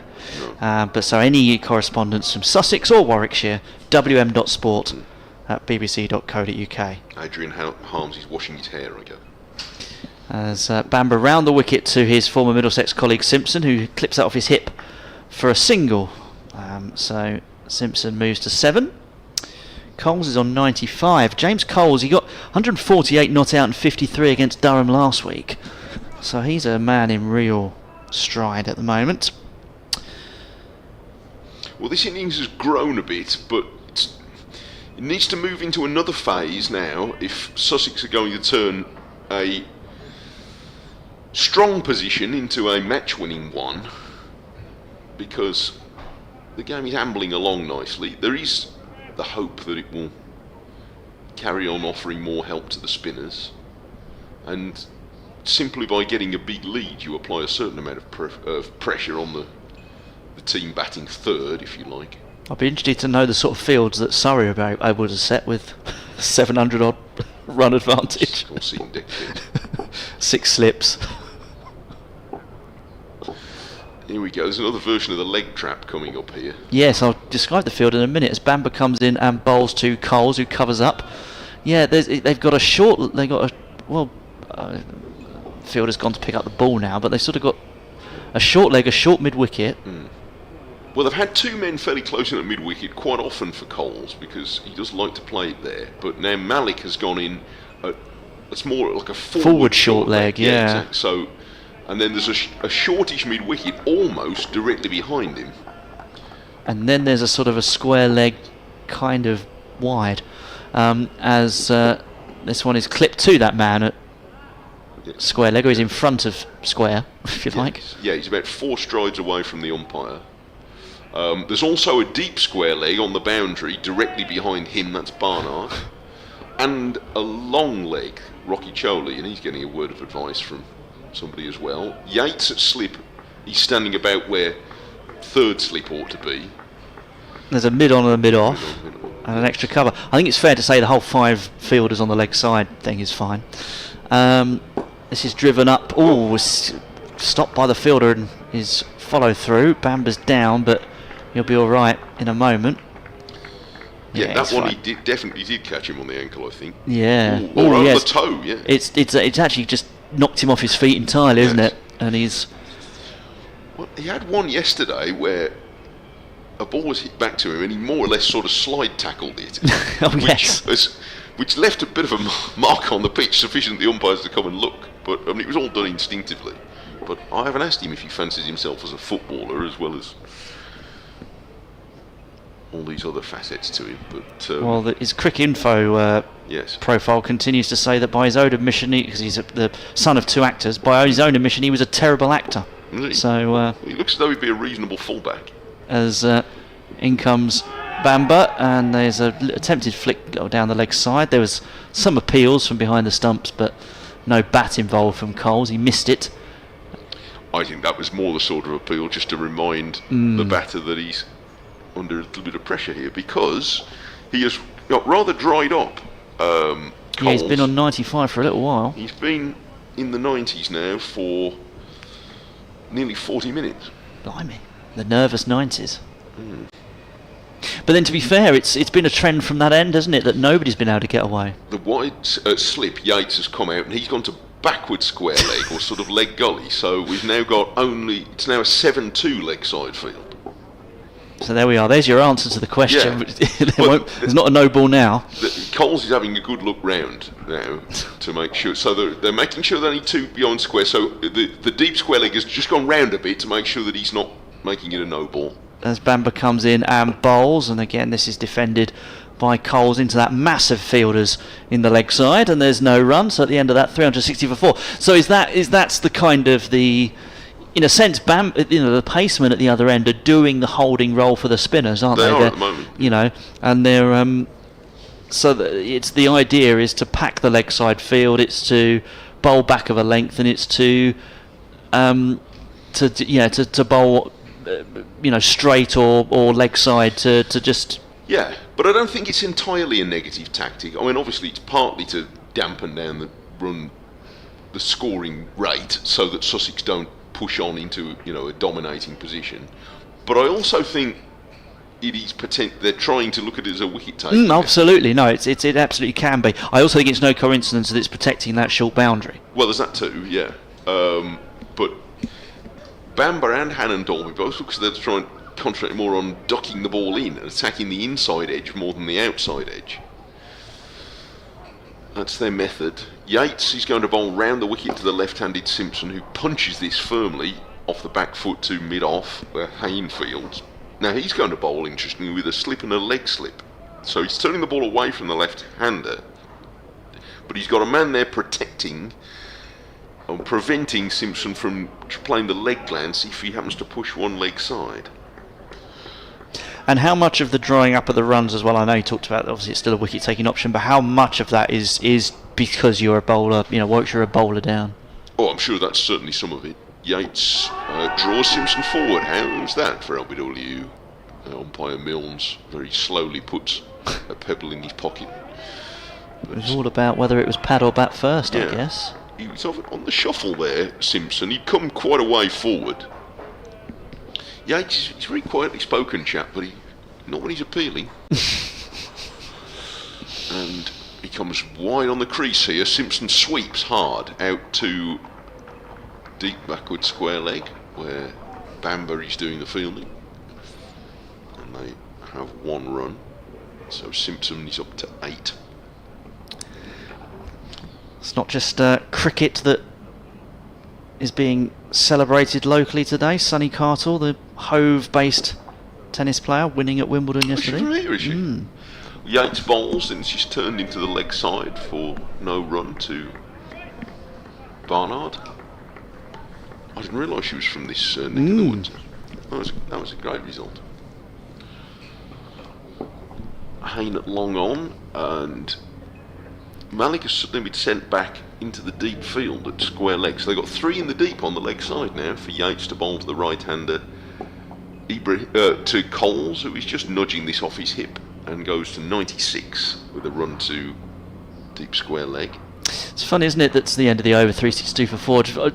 About sort of half an hour or 40 minutes into play, I started to say, well, now Warwickshire starting to take a little bit more time over field placings and everything else. In the last hour, we really have seen some very active captaincy, haven't we? Yeah. I think in terms of field settings and trying something. You talked about Warwickshire needing to try something different. Well, they don't want to let it drift, because then you could lose control quite quickly, I think, and suddenly find that Sussex have gone 100 runs in front. Somebody's just sat in the big deck chair, chap with a Birmingham Phoenix shirt on. There we are. He's getting practice in, ready for the 100. It's whether we then see them get out of it again. That's the thing. Well, here we go. He looks rather younger and more agile than we look at that in one movement. And also was very much on the front of it as well. Yeah, did you go all the way back? Of course. I mean, he's having another go. Didn't get the picture. He's going to collapse under him. No, he's all right. You'll never get out of that. That's all on the YouTube stream, if you're wondering what we're talking about, as Ethan Bamber comes in and bowls, and this time that's driven into that leg side area. It's not quite as... Let's have a look now. It's not... Well, it's still a 7-2 leg side field, but yeah, it's still busy on that side. Our friend's hopped out. And now he's looking. Somebody took a photograph of him and said, no, didn't get that photo. I was squinting into the sun. You're going to have to get back in again. So he's into it. It's like a sort of a big hammock on a frame, to be honest, more than a deck chair. In comes... Oh, this one's edged past. There's vacant slip area. And it's gone to the boundary for 4. And it's taken James Coles to 100. Not the most fluent way he would have wanted to get there, but nonetheless he raises his bat, takes off his helmet. 14 fours. He's worked and grafted off for 218 deliveries and 277 minutes for that century. But it is now back-to-back, or centuries in back-to-back matches for James Coles. In back-to-back first innings, he made 148 not out against Durham, and he now has 100 against Warwickshire. Well, yeah, allowed himself a little fist pump at that, but yeah, it's not the most handsome way to get there, not that counts for much. Bamber comes in and bowls to him, and he covers up and defends up the pitch. His second half century coming in 87 balls. It's been a little bit quicker this morning, although it's been a crawl up towards 100. Now I think they will want him to play with a bit more freedom if he can. We'll be doing an update for Sussex, BBC Radio Sussex listeners very, very shortly, in a few minutes' time. Bamber up to the wicket now and bowls to Coles, and Coles whips that and tries to whip it up through the leg side. It actually is stopped by the square leg fielder, and they came through for a quick single. Brave, I think, for that single, but they took it, and Coles to 101. Sussex to 367 for 4, so they trail by 48. So, with half an hour to go till lunch, they're going to be close to Warwickshire at lunchtime, with 5 sessions left in the match. So if they are still hoping to only really bat once, then they're going to probably need to bat all the rest of today. Well, Coles, of course, and John Simpson are capable of upping Sure. the ante. Plus Finn Hudson-Prentice, Jack Carson, Ollie Robinson still to come. And Simpson defends this time against Bamber. See, on the first 2 days, our feeling was that there was a bit enough pace in the pitch to also help the batter score runs. It certainly looks as though it was coming on all right yesterday and on Sunday. So there'd be scope there to get after it a bit. I know one of the charges about these Kookaburra balls, certainly last week, was that they went a bit soft and soggy. Well, they won't go soggy today, but we'll see whether they are able to really push it. Bamber round the wicket to Simpson. Simpson again defends out into the offside. No run, 5 runs off that over, including an edge for 4 that took James Coles to his century, which is his, I think, 6th first-class century in his 45th first-class match. He's passed 2,500 first-class runs in this innings. Second centurion after Daniel Hughes' 151. Mike will start the over, but of course we will be interrupted, I think, by an update at some point. Yates is going to bowl it. He's 4th in this spell, and Coles is down early for a paddle sweep down to Hannon Dolby at long leg, and they take 1 run. Hannon Dolby got through a 6-over spell this morning and bowled with really good discipline, as has Bamber, who's now also bowled 6. So we'll see whether he continues or whether it might be time for a bit of Barnard if they're going to rotate the seamers. Maybe Rocky Cholly will go down the hill. Yates bowls, and this is driven through extra cover. Mosley's running around the boundary and fields in his usual efficient way and gets the throw on the way, and he made Coles hurry. Yates broke the wicket. It was a great throw, but he was just home. Bit of repair job for the umpire now. So Simpson to 10. Yeah, to get a move on there, James Coles, but it was well judged. And Yates is getting ready again with a slip and a leg slip to the left-hander, and has Simpson driving on the bounce back to him. Yates making a diving stop. The Solihull left-hander, who got 93 on the first day and couldn't believe he'd hit a short ball, having pulled so well to that point to deep backward square leg. Now he over pitches slightly and he's driven firmly to mid-on, where the fielding's done by Davis, long on rather. 371 for 4. So, Andrew will update listeners to Radio Sussex in just a moment. Yates with 2 to come in this over.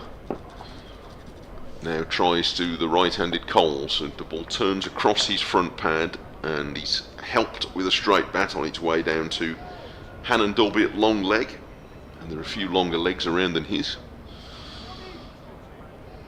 So they change over again.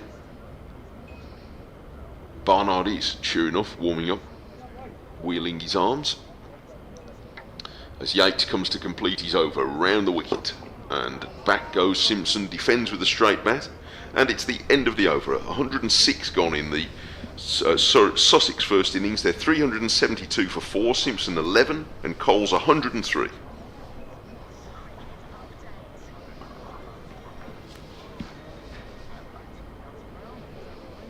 Yes, thank you, Mark. It's Sussex 372 for 4. They've lost a wicket with Daniel Ibrahim out for 36, LBW to Ethan Bamber. But James Coles has gone to a century. He's 103 not out, and Sussex trail here by 43 runs to Warwickshire. They're chasing 415, of course, to get a first innings lead. Meanwhile, at the Oval, Surrey have taken a couple of wickets, one each for Matt Fisher and for Sam Curran.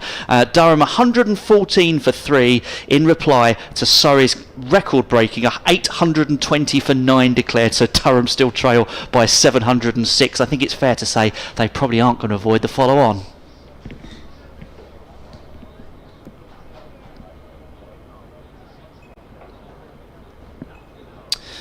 So, here, Sussex 372 for 4.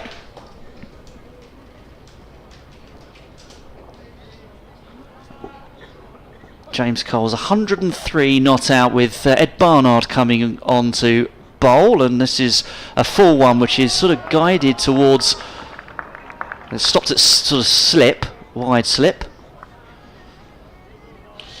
Barnard bowled one short spell after lunch yesterday when he was quite roughly treated, came back for another one after tea, and altogether 10 overs for 50. Barnard from the Cromwell Road in, up to the wicket now, and he bowls, and this is defended by Coles for no run. We'll ask our producer in the Brighton studio if they would take us off the desk so we don't need to hear the music in the background. Hopefully that will happen. So James Coles on 103, got to refocus and build again from here, and this is back of a length, and he's able to take a single out into the offside. Over 8's good for Warwickshire with all that spin that's been bowled. What time was it wrapped up yesterday? I'm trying to remember now. Yeah, we had about half an hour's overtime on each of the first 2 days. Quite 6:15 yesterday. And on the first day it was a little bit longer than that. Of course, yeah, you'll have it noted down on your copious... Yeah, about 20 to 7 on Sunday. There are some pretty big runs being scored elsewhere. There's been a century for a really good young player, Ben Kellaway for Glamorgan. Made his second first-class century. They're catching up to Gloucestershire in Cardiff. Round the wickets to the left-handed Simpson is Barnard, and Simpson defends. Elsewhere in the First Division, Yorkshire 220 for 4 on what looks to be quite a slow-scoring game at York. Well, by all accounts, it's a lovely ground there. They played a T20 there the other week and filled the place. York's a beautiful place, full stop. Well, it is. Essex 368 and Yorkshire 220 for 4. Adam Lythe has batted 5 hours for 83. Round the wicket, Simpson flicks that away out towards deep backward square leg. He'll get a single.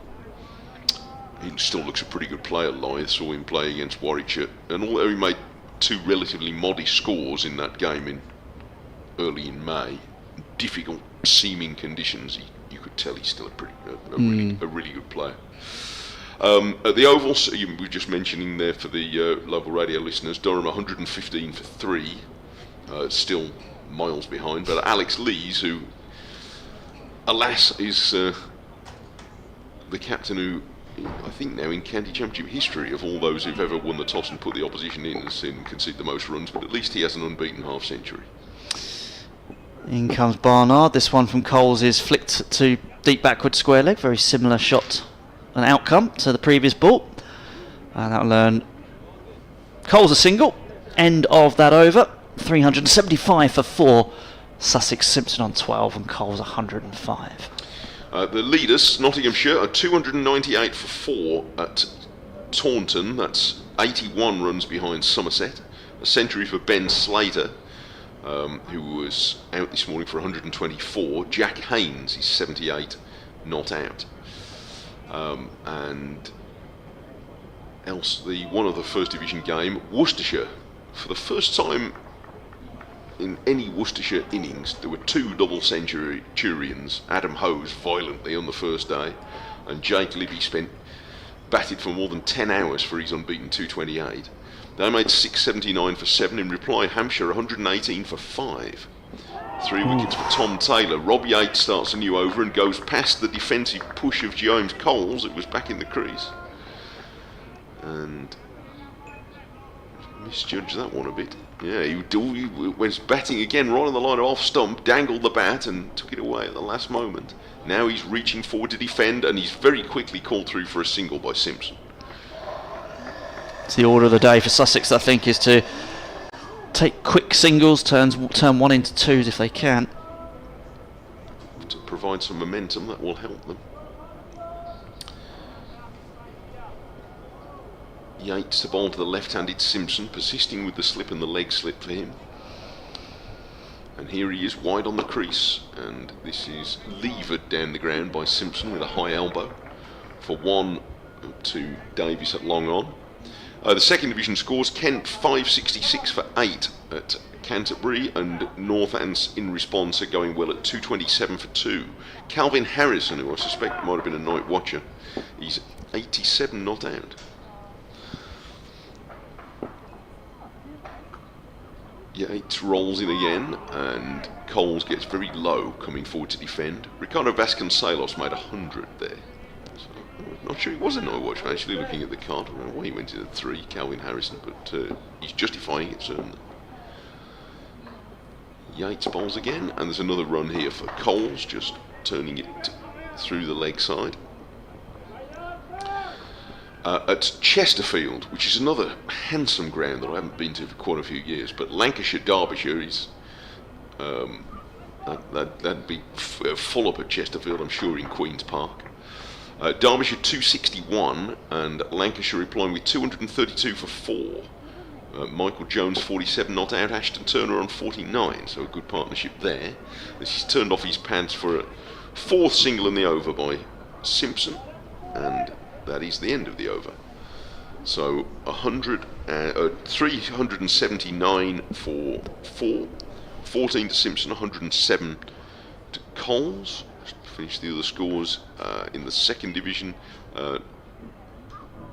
Where are we? Gloucestershire 380, Glamorgan 339 for 4. A century there. Well, both centuries now for Kellaway and Ingram, still at the wicket in a big partnership. And there's one other game, and that's at Leicester, where Middlesex made 534, and Leicestershire have been having a very strong season so far, but struggling at 166 for 9. And Navya Sharma, who's a new name to me, but has 4 wickets, a teenage right-arm seamer for Middlesex. So he seems to be getting on all right with the Kookaburra, so he'll probably recommend that we definitely use it henceforth. And they got a new coach in there at Middlesex, haven't they? So there's just a bit of a conference going on between bowler and senior players at the Cromwell Road end. I can see Sam Hain doing some stretches in front of me. Now Barnard's ready to come in, bells round the wicket to Simpson, who defends. A bit late on it maybe, but he's got his bat down and there's no run. John Simpson, Sussex's top scorer in 2025. 800 runs before this, and at that point only, as of the close of play yesterday, so including the 304 at the Oval, only Dom Sibley, thanks to that, and Hasib Hamid and Ben Slater had scored more in Division 1. Simpson this time gets another single to add to that. So yeah, only Sibley, Hamid and Slater have scored more in Division 1 than John Simpson this season, and he'll turn 37 on July the 13th. He's had a super county career, John Simpson, and with that sort of form there's still a fair bit left in it. And of course his only England recognition came in that one-day series that during COVID, and Coles clips that away. He'll pick up a single, move him on to 108. Of course, Simpson got 181 unbeaten, didn't he, at Edgbaston in the first game of the season?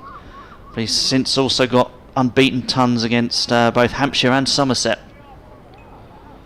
As I mentioned earlier, he's got 8 centuries since joining Sussex at the start of last year and being given the captaincy by Paul Farbrace, who called him up towards the end of or after the end of the previous season, 2023, and said, you know, I've got this project, do you fancy it?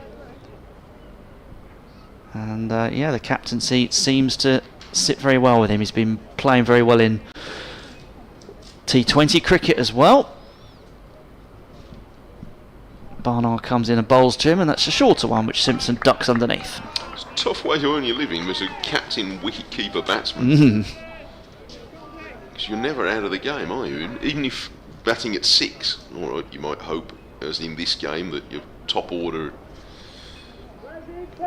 give you a bit of a rest, but you're still, if you're the captain, you're still thinking, aren't you? Part of it. So.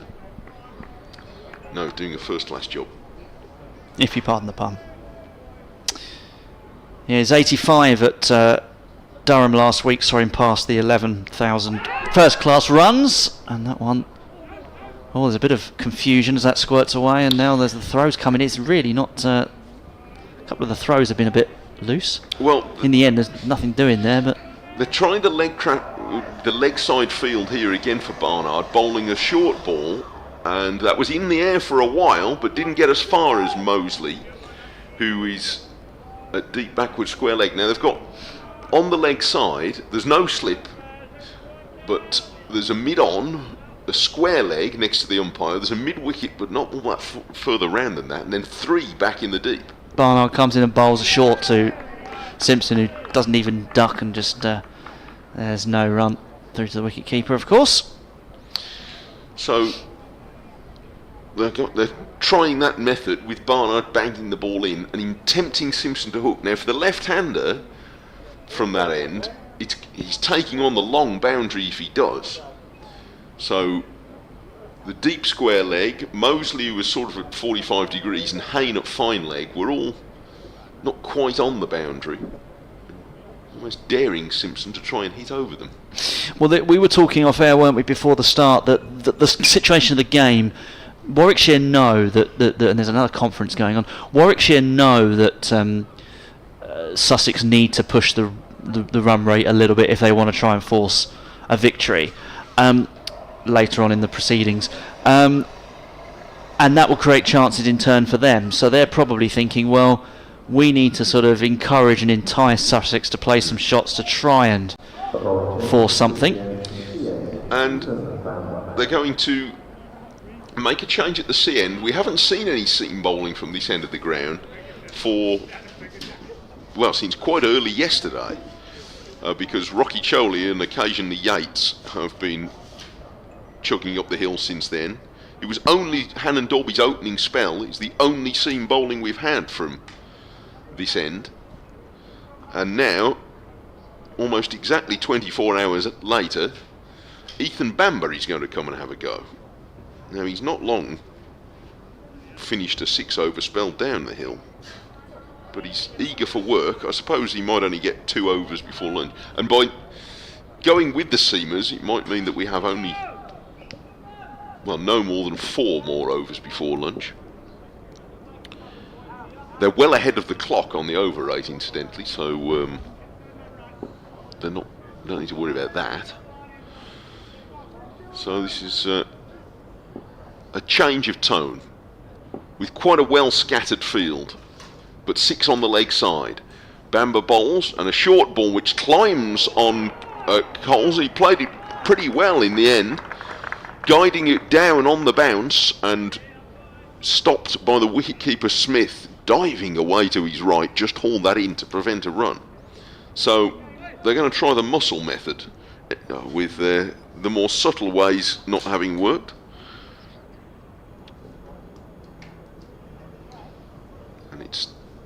381 for 4. It's Bamber. This is hard work, banging the ball in short, running up the hill. But he has a go, and that one doesn't get up quite as much. But Coles, being only 21 and flexible, bends down low enough to get underneath it. I'm only jealous.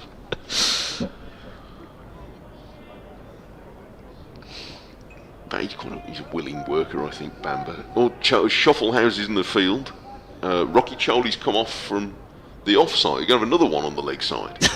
And that means they're going to have a short leg now. So, on the offside field, there is a deep backward point and a third man. And everybody else on the leg side. Malik is now, he's not right in close, but he's a short leg, maybe 2.5 pitch worths back. And this is a short ball pulled down to the deep fine leg, and Hannon Dolby's there. So they take one. That's the sort of shot they're looking for someone like Coles to top edge, Yeah. aren't they? And now, of course, we've got the left-hander, so Everyone switches around. everybody's got a sort of a lot moving house now. I mean, it's definitely not 4 overs before lunchtime. No, is it? well, Left-hand, right-hand combination is always a frustrating one for a captain, I think.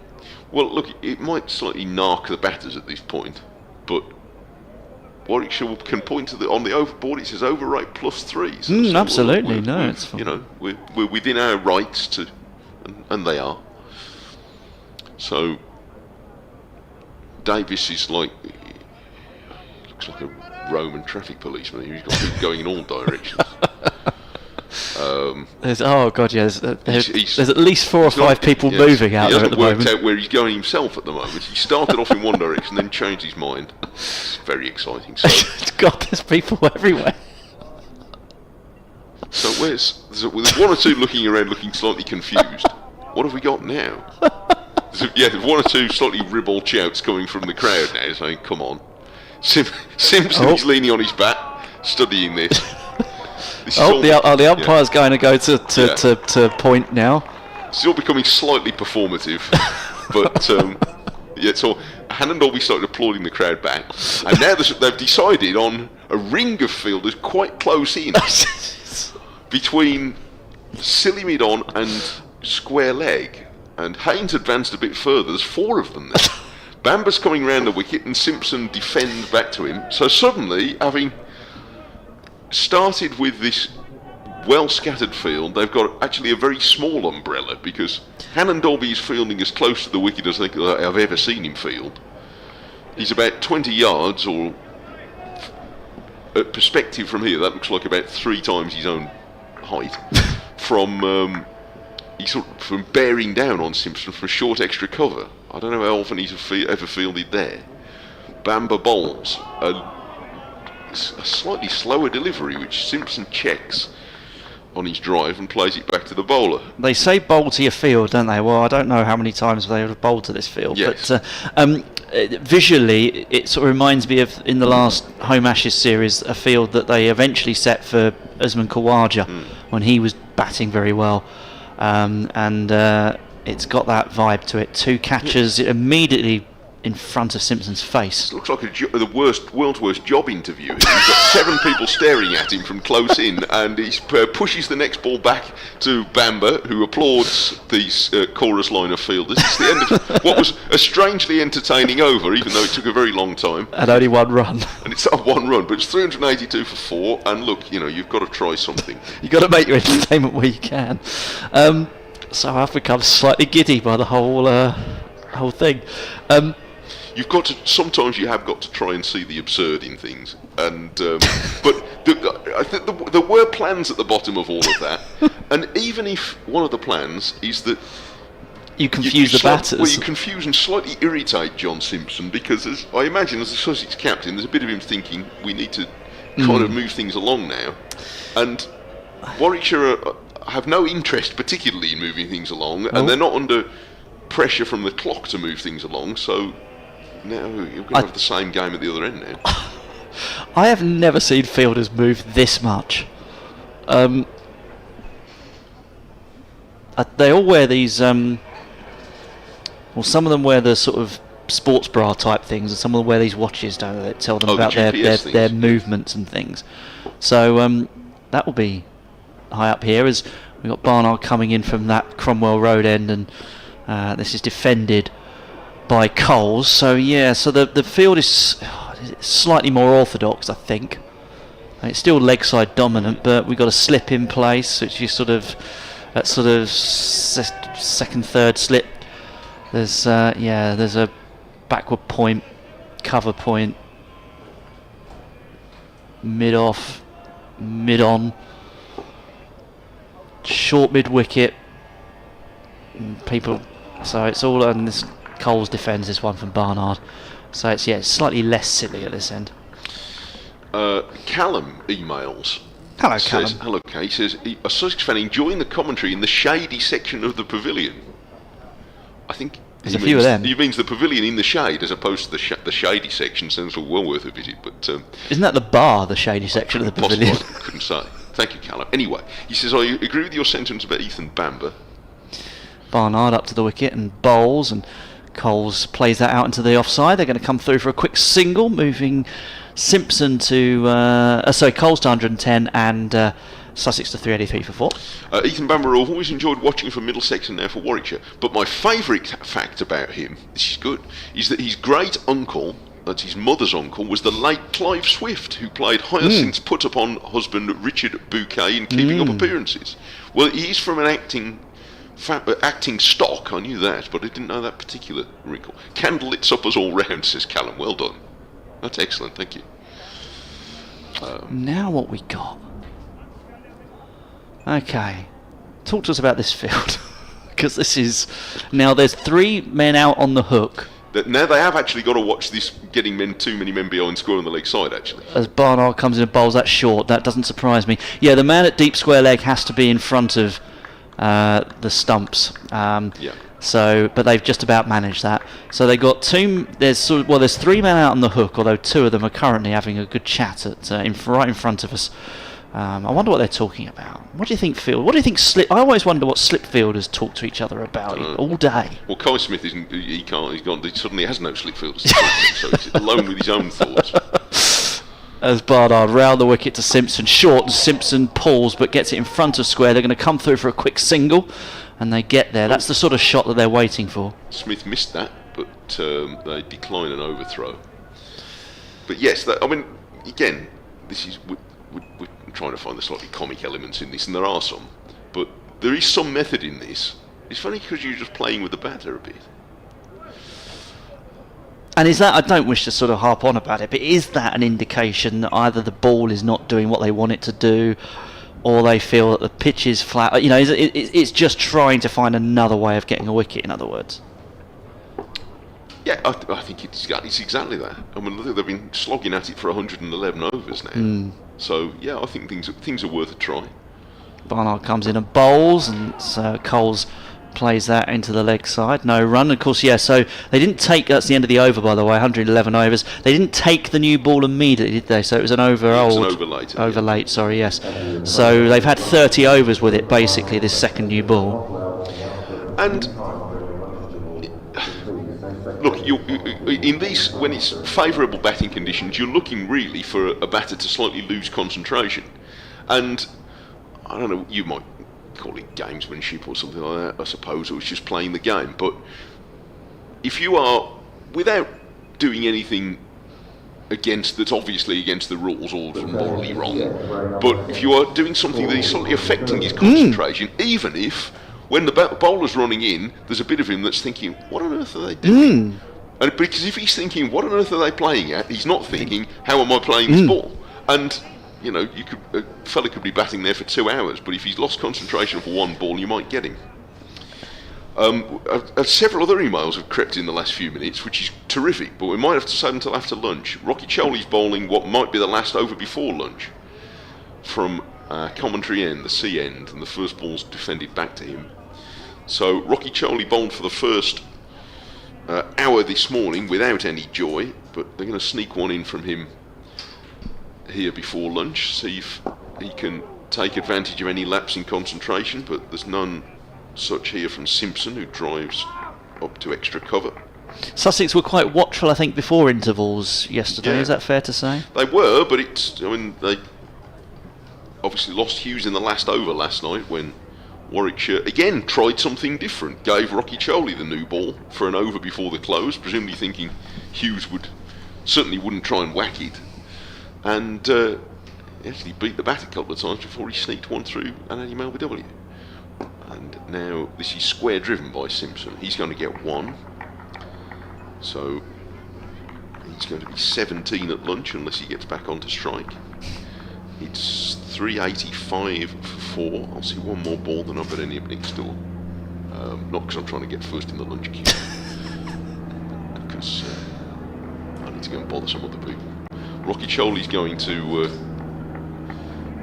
discuss his field with Davis because it's the fashionable thing to do at the moment. And for the right-hander, they've got a slip in the leg slip, and he's coming round the wicket to Coles, who is playing very carefully into the leg side.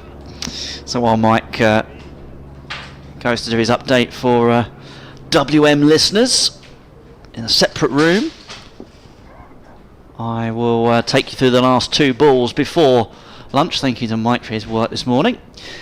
Rothesay is still just directing the traffic slightly, moving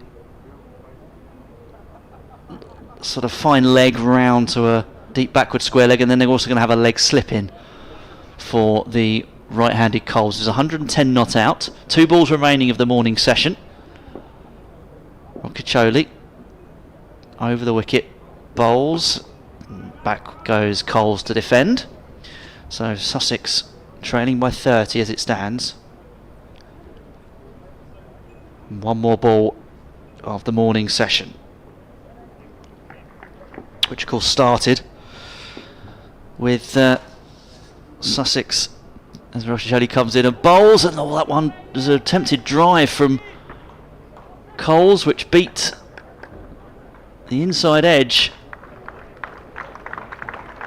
Just watching the replay, attempted to sort of drive it, and yeah, good stop from the leg slip. So the players are going to take lunch, and Sussex are going to take lunch on 385 for 4.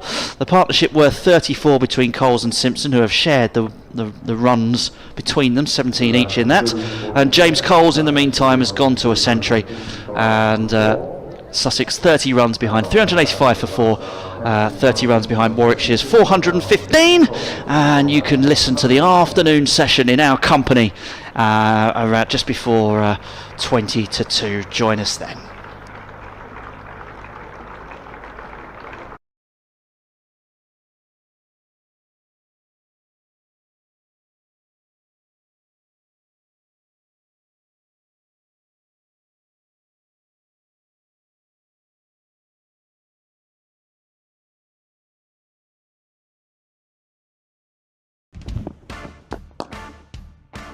At Sussex Cricket, we're always pushing the limits. Searching for that extra edge, that winning formula. It's about the small gains, the marginal improvements, and the dedication to perfection. But the pursuit of victory doesn't stop on the pitch. Behind the scenes, WebTrends Optimise is working their magic, optimising our digital journeys, making sure every click counts. From filling the stands with roaring fans to getting them kitted out in their Sharks gear, WebTrends Optimise helps us connect with our community. Because nothing fuels our players more than a packed house, a sea of Shark shirts, the energy of our incredible fans. On the pitch and online, it's a team effort. Sussex Cricket and WebTrends Optimise. Optimise for victory.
At Sussex Cricket, we're always pushing the limits.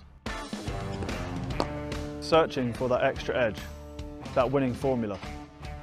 It's about the small gains, the marginal improvements and the dedication to perfection. But the pursuit of victory doesn't stop on the pitch. Behind the scenes, WebTrends Optimise is working their magic, optimising our digital journeys, making sure every click counts. From filling the stands with roaring fans to getting them kitted out in their Sharks gear, WebTrends Optimise helps us connect with our community. Because nothing fuels our players more than a packed house, a sea of Shark shirts, the energy of our incredible fans. On the pitch and online, it's a team effort. Sussex Cricket and WebTrends Optimise. Optimise for victory.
At Sussex Cricket, we're always pushing the limits. Searching for that extra edge, that winning formula. It's about the small gains, the marginal improvements and the dedication to perfection. But the pursuit of victory doesn't stop on the pitch. Behind the scenes, WebTrends Optimise is working their magic, optimising our digital journeys, making sure every click counts. From filling the stands with roaring fans to getting them kitted out in their Sharks gear, WebTrends Optimise helps us connect with our community. Because nothing fuels our players more than a packed house, a sea of Shark shirts, the energy of our incredible fans. On the pitch and online, it's a team effort. Sussex Cricket and WebTrends Optimise. Optimise for victory.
At Sussex Cricket, we're always pushing the limits.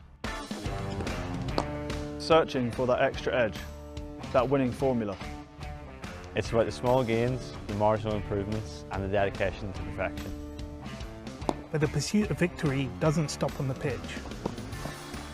Behind the scenes, WebTrends Optimise is working their magic, optimising our digital journeys, making sure every click counts. From filling the stands with roaring fans to getting them kitted out in their Sharks gear, WebTrends Optimise helps us connect with our community. Because nothing fuels our players more than a packed house, a sea of Shark shirts, the energy of our incredible fans. On the pitch and online, it's a team effort. Sussex Cricket and WebTrends Optimise. Optimise for victory.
At Sussex Cricket, we're always pushing the limits. Searching for that extra edge, that winning formula. It's about the small gains, the marginal improvements and the dedication to perfection. But the pursuit of victory doesn't stop on the pitch. Behind the scenes, WebTrends Optimise is working their magic, optimising our digital journeys, making sure every click counts. From filling the stands with roaring fans to getting them kitted out in their Sharks gear, WebTrends Optimise helps us connect with our community. Because nothing fuels our players more than a packed house, a sea of Shark shirts, the energy of our incredible fans. On the pitch and online, it's a team effort. Sussex Cricket and WebTrends Optimise. Optimise for victory.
At Sussex Cricket, we're always pushing the limits.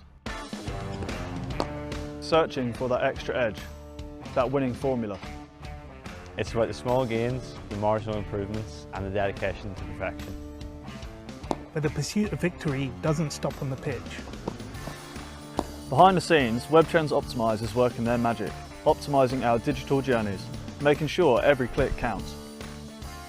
From filling the stands with roaring fans to getting them kitted out in their Sharks gear, WebTrends Optimise helps us connect with our community. Because nothing fuels our players more than a packed house, a sea of Shark shirts, the energy of our incredible fans. On the pitch and online, it's a team effort. Sussex Cricket and WebTrends Optimise. Optimise for victory.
That's our problem.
No worries.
Yeah, thank you, Mark. It's a very good morning for Sussex. They're 385 for 4 at lunch, trailing Warwickshire by 30 runs. The only wicket to fall, that of Daniel Ibrahim for 36. James Coles has gone on to his second century in as many matches. He's 110 not out. The skipper, John Simpson, at the other end on 17. They may need to up the ante this afternoon, though, run rate-wise, if they are to convert a strong position into a bid for victory, especially with the possibility of showers tomorrow. One team who will definitely only have to bat once are Surrey. They've taken 2 wickets this morning, one each from Matt Fisher and Sam Curran. Durham are 138 for 3 at lunch in their first innings, still a mammoth 682 behind after Surrey's record-shattering total accrued over the first 2 days. So Surrey basically aiming for 17 wickets in the final 5 sessions of the game. You can listen to both matches. Commentary is available right now on the BBC Sport website and app.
Well, good afternoon. Welcome back to Hove. Continuing coverage of this day 3 between Sussex and Warwickshire.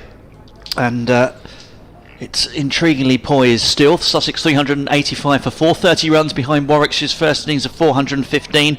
They might have to up the ante though this afternoon if they have to convert a strong position into a bid for victory. Sussex, especially possibility of showers tomorrow, but hopefully that's not to put you off. Do come down if you can. Always come down if you can. Support your local cricket team, whoever they are, and wherever they're playing. But if you can't, then listen to us on the BBC, and of course we've got the live stream for Sussex that we are broadcasting to as well. Players just on the boundary rope at the moment. They're wandering across it, the Warwickshire fielders. And I'm joined by Mike Taylor from BBC WM. Good afternoon, Mike. Good to be with you again. It was Warwickshire did manage to pull back on the reins again, didn't they, before lunch? The wicket of Ibrahim at 12:05. There are only 34 more runs scored after that, at the point where you would think Sussex would like to be pushing on. And although we had that rather amusing spell before lunch where Warwickshire were using all the different field positions, it does pose a bit of a challenge to Sussex. Warwickshire are not just going to let them rattle up 600. They might well get to 600, but at least they are going to give them something to think about, even if they're not necessarily able to make the ball do a great deal. And I did think that spell, how more or less likely it made them to actually get anybody out is open for debate. But I did think it was a good sign from Warwickshire point of view, because they've had a pretty hard 24 hours, a senior bowler short as well. But clearly, although I imagine they're feeling pretty tired now, but at least there's still some imagination and invention going on in there. They're not just sort of standing there and waiting for these runs to be scored. Listeners on the BBC Sport website and app and 5 Live Sports Extra 3 may have missed our fun and excitement with all the different fielding positions. We haven't got the time or the inclination to go through them all again, although we may see them after lunch, of course. But we I could happily see that spell again, to be honest. It was one of the more amusing spells of cricket I've seen all summer. And if they do crop up, we will describe them to you. But yes, we did have a drop in our line, so we apologise for that. But hopefully you're hearing us loud and clear now, and we will monitor that as we go. And Mike's going to give you the first over from the Cromwell Road end, which will be bowled by Barnard, I think. Yes.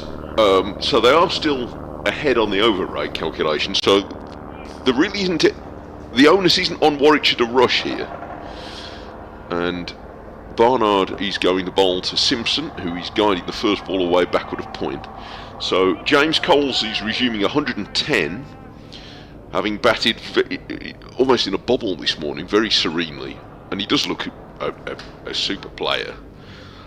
His second century in successive games, having got a good one in Durham last week when the team were falling around a bit around him at one point, so he's made them in slightly less stressful circumstances perhaps in this match, but he's certainly made them elegantly. And his first ball this afternoon, he turns off his pad. Simpson wants a run, but there isn't ever going to be one, and he's rightly sent back.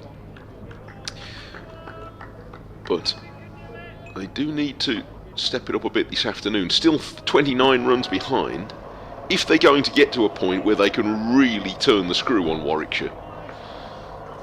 Suggestion of assistance from the pitch for the spinner, well, a bit more than a suggestion. The ball turned this morning, but curiously enough, Corey Rothesay went for a lot more runs today than he did yesterday. This is turned off his pads by Coles for his first run this afternoon. Rothesay is fielding at long leg, and they have won. So Coles 111, 387 for 4. There were a few emails that came in shortly before lunch, so I want to catch up on those in the next few minutes. But if you want to email during the afternoon, wm.sport@bbc.co.uk, please. wm.sport@bbc.co.uk. We'd really like to hear from you. The next ball from Barnard is defended by Simpson up to mid-on. Even if it's just to let us know who you are and where you're listening and by what means, because we're coming through websites and YouTube and on the BBC Sport website and BBC Sounds. You could be listening to us in the shadowy part of the pavilion. Especially the shadowy part of the pavilion. If you stick a coat hanger out the window at the right angle, you can probably hear us. So, yeah, it is actually quite helpful to know by what means you're listening to us. So even if it's just to say hello, and I can hear you, then we honestly do appreciate it, and so do our technical folks. Consider it market research. Well, yeah, you bet. This is strokes up to Bamber at extra cover for no run. Nigel sends an amusing memory before lunch, which I am going to read as politely as I can. Thank you, Nigel. Barnard bowls and Simpson turns this to mid-wicket, where Latham fields and there's no run, just 2 from the over, and it's 387 for 4. I bunked off school to watch the Australians play at Hove, says Nigel, admitting after all this. I think you're probably good, given the players you're about to name. I think you're probably, the statute of limitations to put you in detention is probably expired, Nigel. I think you're all right. I got there early to watch Australia in the nets. Gary Gilmore, hero of the 1975 World Cup semi-final, was sending them down to Greg Chappell. My chum and I were enthralled until a hand was placed on each of our shoulders and a booming voice exclaimed, "Gilmore, I can break wind with more pace than you can bowl." He sent a follow-up email to see if we can guess whose voice that was. But it was Dennis Lilly's voice. Thank you, Nigel. Good fun. Yates is bowling. Sorry, I was so amused by that email. I lost track of Yates bowling into. He was hoping the batters would as well, but they didn't. Cole's got to run to long on. So yes, Robbie Yates, none for 28 before lunch, or before up until this point. George Garton's on the field again, by the way. A former Sussex player, now with Warwickshire, who we expect to see back in the T20 Blast team on Friday. Right arm round the wicket to Simpson, who drives through the covers. He's going to get at least one. It's a good... Oh, I was about to say it's a diving stop. And it's gone through him and to the boundary rope. And he holds his hand up in apology. I mean, that was travelling a little bit, but gone are the days these days with a long barrier. So a very unusual misjudgment by Sam Hain, who just seemed to slide past it. Yeah, did he go past or did he go under? I'm not sure. Just misjudged it. Yeah, but things happen. We're not going to drag him for it, as they say. 4 runs to the Sussex total. Simpson to 22, 392 for 4. Yates round the wicket, bowls to Simpson. Simpson goes back, a bit of an indeterminate cut shot and through to the wicket keeper. That turned a little bit. I thought you were about to read another missive for a moment there, but I will admit. Continue with Yates bowling. And that one's out into the offside for no run. Here's one from Ian in Haywards Heath. Hello, Ian. Who says, "Good afternoon, gentlemen." He must mean you. I look round then. Yates round the wicket, bowling to Simpson. It's shorter, and Simpson plays that up to mid-on. It's one of my favourite memories. It was of Sussex against Warwickshire here in a 3-day championship match in 1988. Warwickshire all out for 96 on the final afternoon, almost all the wickets falling after tea when it seemed the game was drawn. Gosh. Yates bowling, defended by Simpson. With the visitors trying to waste time just before the final hour started, Ian, Warwickshire would never have done such a thing. Gladstone Small's amble to the crease was possibly the slowest I'd ever seen a cricketer move, but it was beaten a couple of minutes later when he ambled off again. Oh dear, poor old Gladstone.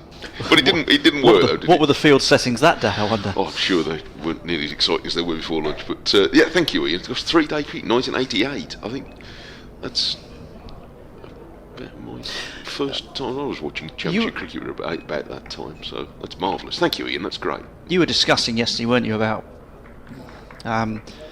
yesterday or the day before about first visits to grounds and things like that. I'll let you take this. Barnard is coming into bowl to Coles, who is pushing this away. I'm sure to be able to recognise him by now, and he's pushed this away square on the offside, and there isn't a run. I'm a little frustrated because my recollection for various sporting trivia and dates and things and seasons, actually now I'm 40, it's sort of gone a little bit out of my head, but normally knows no bounds, or few bounds I should say. But there's reasons why I can't honestly place the first year I sort of came to Sussex, for example. Barnard's next delivery is driven down the ground by Coles, one of his best strokes today. Just to the offside of straight, good shot and away for 4 runs. And it's 3.96 for 4. And there's many reasons for that, which I will probably bore you with in between and over. But it's just, I suppose it's the nature of cricket really, and sort of going. I mean, I grew up. Well, I was born in Dartford, but I grew up in Eastbourne, and going over to Hove or going to the Saffrons in Eastbourne, it's the sort of, as a kid you don't really sort of pay attention to kind of what's happening in front of you. It's just it's just cricket happening in front of you really. Barnard rolls in and it's forced off the back foot. There's runs here for Coles as well. He's beaten the infield, and Hannon Dolby is chasing doggedly after it, and they're going to have 3 runs. So just lifting the scoring rate a bit since lunch. They only scored 34 in the last hour before the break, so I think they do need to. And a 4 and now a 3 to Coles, who's 119. So I was trying to rack my brain to say, can I think of a particular date or game that I could place as my first one, and the very disappointing punchline to this ramble is that I honestly can't, but I reckon it would have been around about 93, 94. Simpson turns the next one confidently off his hip, but it hits it straight to Malik at mid-wicket. I can certainly, and then if I look back over scorecards and things on Cricket Info or whatever, I'd be able to find out, but certainly I can picture the names. In fact, I know it cropped up, of course, the other day, sadly, but I know, for example, that Wayne Larkins, I think, was playing in a match that I first, one of the for Northamptonshire, I imagine, for one of the first matches I saw. Round the wicket comes Barnard, and Simpson cuts hard, and it beats Rocky Choli on the deep backward point boundary. It's away for another 4. Good stroke. Sussex past 400. So yes, a little too late for a 4th batting point, but nevertheless, they are closing in on Warwickshire's first innings now, just 12 runs behind. But although I was born in Kent and my dad grew up watching Kent cricket, he once got the autograph. 50 partnership as well between those two. He once got the. Barnard's in, and Simpson drives down the ground, and it's stopped by Barnard in his follow-through. He once got the autograph of Ken Barrington in the nude. I don't know why my dad was nude at the cricket in the first place, but no, Ken. Sounded like start, really. Yes. You beat me to the punchline there, but anyway, go on. He was at a Kent match as a kid, and said, went to the pavilion and asked one of the players who was knocking about at the front there, is Ken Barrington in there? He said, he's just in the showers at the moment, but he'll come out in a minute. He wants, my dad's there with an autograph book or whatever. And suddenly, Barrington appears a minute or 2 later, having not put anything on after the shower. Splendid. And just literally turned up and just autographed my dad's. There you go, son. Yes. It was another age. But yes, Yates then continuing to bowl to Coles, 119 and goes back, and that one kept a little low maybe, and Coles toe end and up the pitch for no run. Yeah, don't want to be seen too many keeping low if it looks like Warwickshire are going to have a substantial deficit. Not yet, anyway. Yates bowling, and Coles is pushing at that and drives, and it's a good stop on his follow through from Yates. So Yates back after lunch. We did see Rocky Choli back for 1 over before lunch, having had a bit of rough treatment in this first hour this morning. Yates bowls, driven down the ground by Coles for a single. Garton is the man doing the fielding at long on. The man who had some good times at Sussex. Good all-round cricketer, George Garden. Yates now to the left-handed Simpson, who waits and then comes down the pitch and kind of skews it away through the mid-wicket for 4. Wasn't quite where he intended, but the end result is nonetheless a boundary, and you do get the sense that Sussex are looking to try and just inject some life a little bit more into this innings, looking to get to Warwickshire's total, which is now only 7 runs away, and then move on from there. But they've got a lot of work to do with bat and ball if they are to try and get into a winning position. As Yates comes in and bowls, Simpson goes back, played out into the offside where it's fielded. There's no run. Well, there are 62 overs left to bowl today, so that's another 20. So that's 30 till tea. So they're almost neck and neck with Warwickshire now. Yates short, cut, but good stop in the offside, no run. Simpson is going to want to be at least 100 runs on by tea, I would have thought. That's 4 and over between now until then. You'd be just over 100 on. So I would think he would be using that as a start point.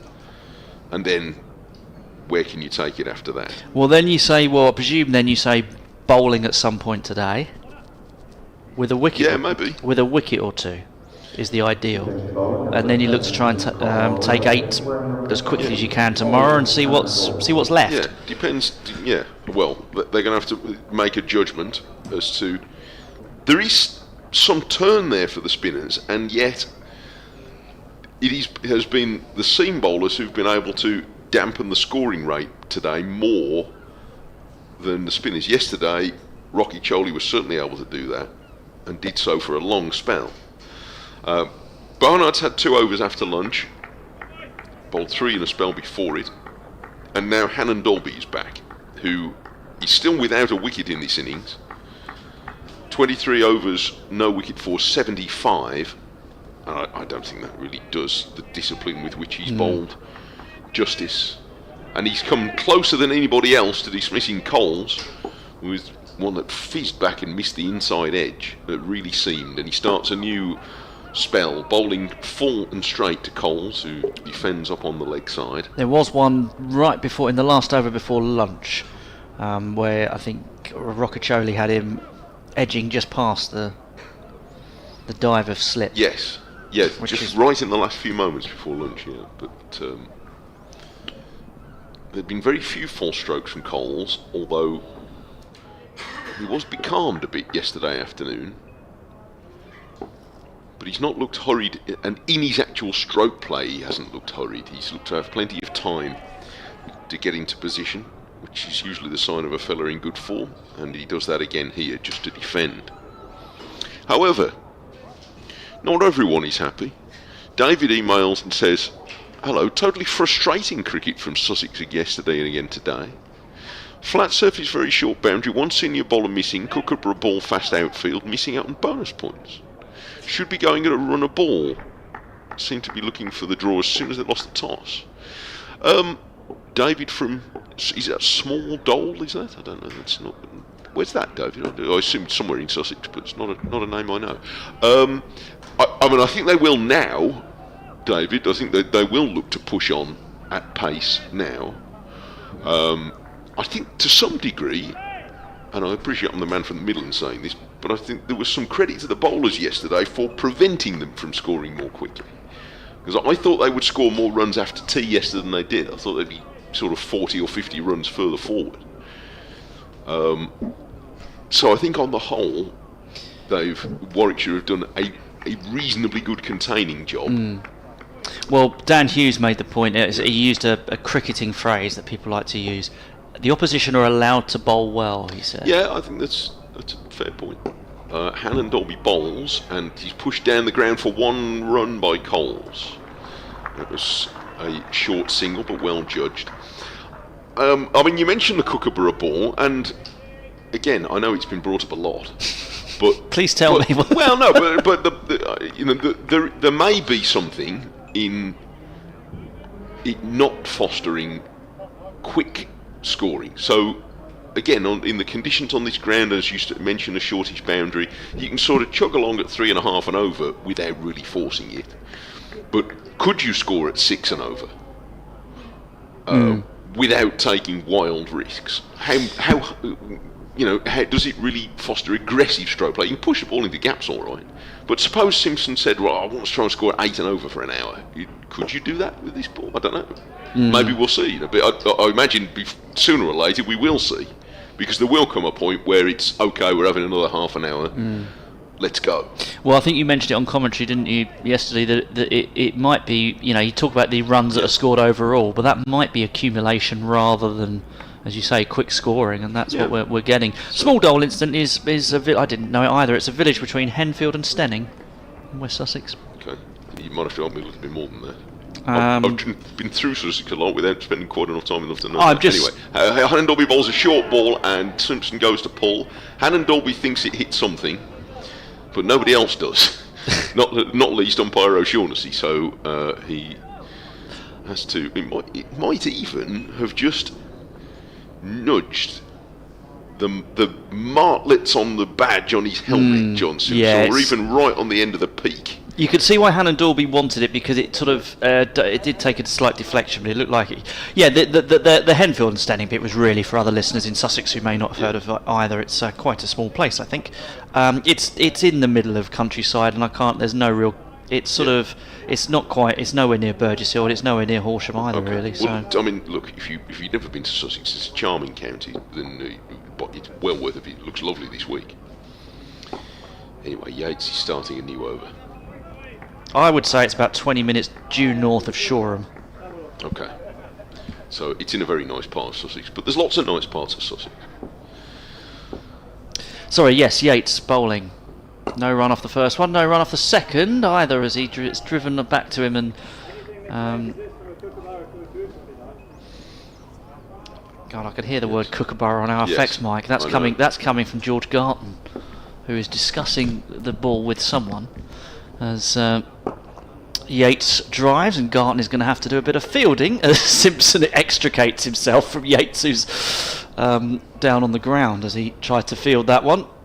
And Simpson had to kind of, if you pardon the expression, I don't want to go into Jonathan Agnew territory, but had to get his leg over to get over him. But yes, Mike's got to go stage exit stage left for an update very swiftly, as Yates will bowl to the left-handed Simpson. Simpson goes to, and he's out. John Simpson has gone. I think he's been caught behind.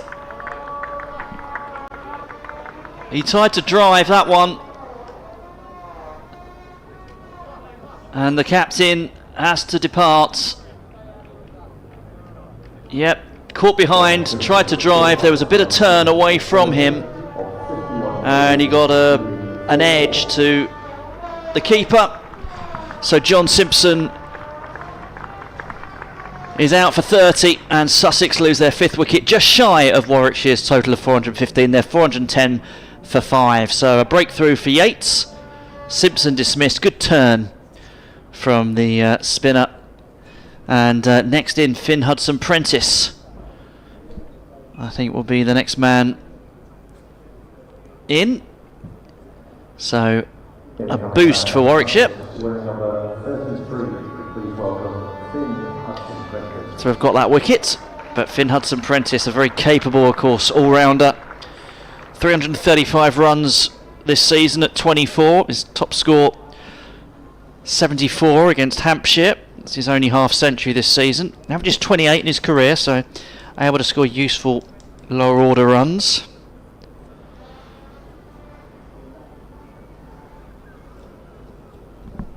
He'll be looking to try and support James Coles at the other end, who is 122 not out. That partnership, incidentally, between Simpson and Coles in the end was worth 73. I beg your pardon, sorry, that was the other. Sorry, it's worth 6. Looks like it's worth 59. Beg your pardon.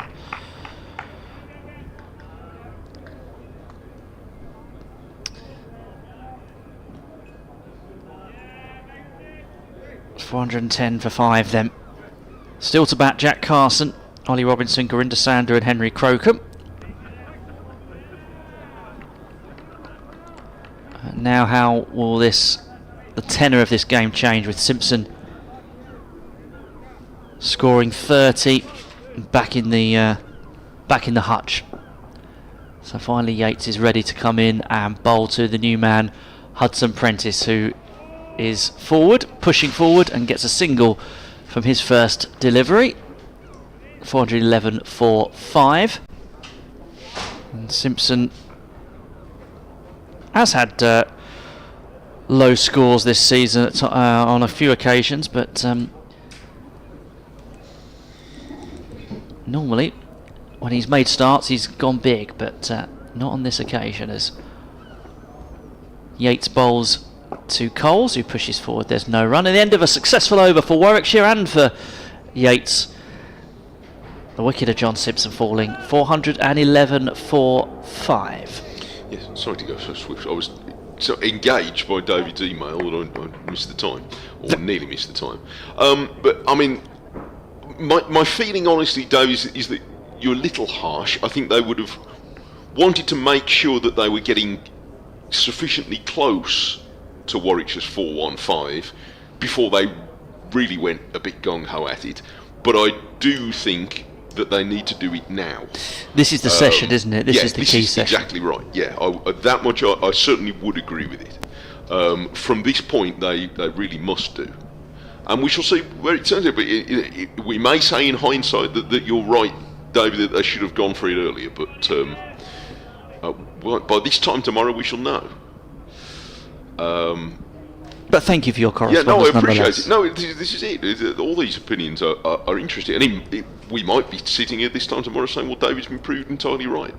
That's perfectly possible. Hannon Dolby starts a new over, coming down the hill from the Cromwell Road end, and the first ball is pushed away by Hudson Prentice into the offside for no run. 411 for 5.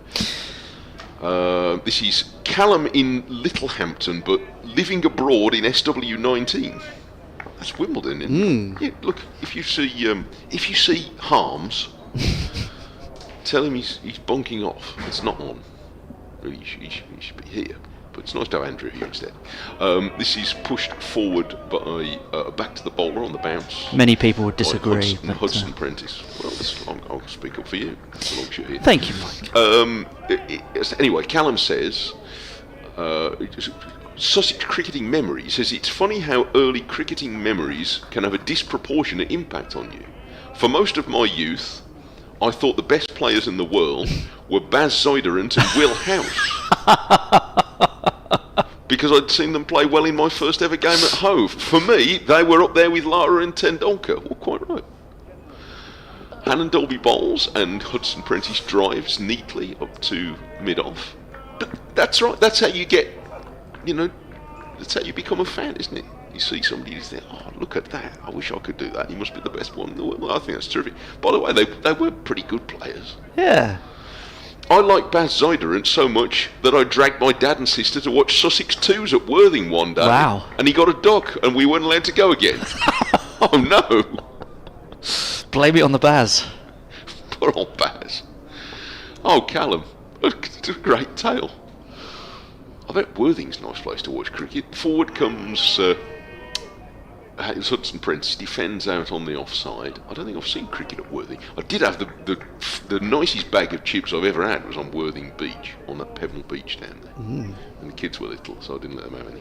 I've been to both football clubs there, Worthing and Worthing United. I actually got food poisoning after a game at Worthing United. Yeah, but Will House, left-handed batter, and I remember him. I don't think I saw him. Saw Zuiderent. I saw Zuiderent play for Sussex in the first couple of years of the millennium. Forward comes Hudson Prentice, and he's pushed away on the offside. Which actually, that reminds me, I saw this bit of paper here. Have you seen this? Oh yes, I know. I know of it. You know this? Right. This is Adrian had this the other day from Sussex Cricket Museum, and there's a very nice lady from over there. I think it was Margaret who provided a cake in here the other day, and they've put this quiz out. of 10 questions about Sussex against Warwickshire, which I was reading the questions, it doesn't have the answers. They're going to go up on their website at the end of the game. And I won't recall their questions, but I noticed that Baz Zuiderent, who Callum mentions, happens to be in one of them. I thought it was a good question. Hannon Dolby bowls. Oh, he beats Hudson Prentice as he comes sort of half forward. If the answer isn't Dutch, then I don't have the answer. No, I don't think it is. That was a good ball. It held its line. He has bowled well, Hannon Dolby.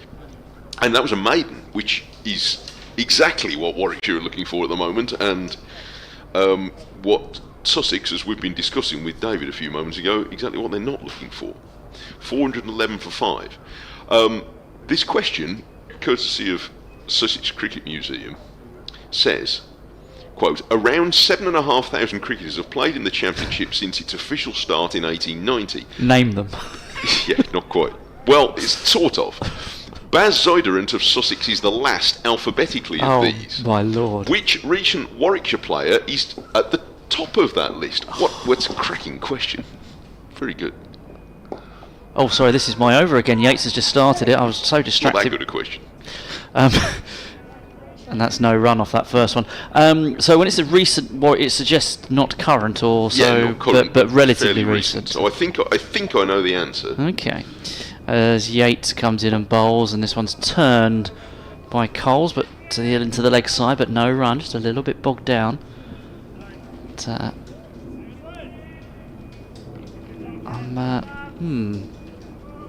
it's beyond me at the moment. As Yates comes in and bowls, and Coles is back, this time turning it out into the deep where he will get a single. 412 for 5, by the way. Sussex 3 runs behind. I don't think that the answer is Neil Aberley, who was a very well-regarded cricketer for Warwickshire, but would not, I think, really count as recent, but was an extremely well-regarded coach. But I think his cricket was mostly in the 60s and 70s. But he was a coach who was around and fostered a lot of young batters like Ian Bell in that generation, and they thought very highly of him. So he'd be close to the top of that list, but I don't think he's at the top of it. Yates comes in and bowls, and just carefully watched by Hudson Prentice, who is relatively new to the crease. That's just his 8th delivery. No run. Of course, Rob Yates will be fairly low to the bottom of that list, but Yes, he will. Yates coming in to bowl again now, and that's a little fuller, and swept by Hudson Prentice, and swept well. Backward a square for 4 runs. Gets the generous round of applause it deserves from that shot, and it's enough to give Sussex the lead on first innings. It's taken them 120 overs bar 1 ball, and they are 416 for 5, a lead of 1. Yes, they've just crept in front, but they are going to have to find a way to score more quickly, I think. I mean, look, maybe they'll sort of chug along, lead by 150 tonight, and the game will open up tomorrow. But I think they will have to do a bit more than that. Or are they happy, as was it David said, with the draw? I think we've gone offline on for radio listeners, so we'll try and fix that. We'll carry on for the stream listeners. This is pushed away on the leg side, and it's the end of the over. So 416 for 5. Yep, you will continue to commentate while I sort this out. Keep going. For those of you on the stream, if you hear a few tones shortly in the background, that will be while we try and sort out the radio connection, which for whatever reason has been playing up a bit. Hannon Dolby, who continues to bowl with discipline, is going to resume in a few moments from the Cromwell Road end. 25 overs he's now bowled in this innings, and no wicket for 76.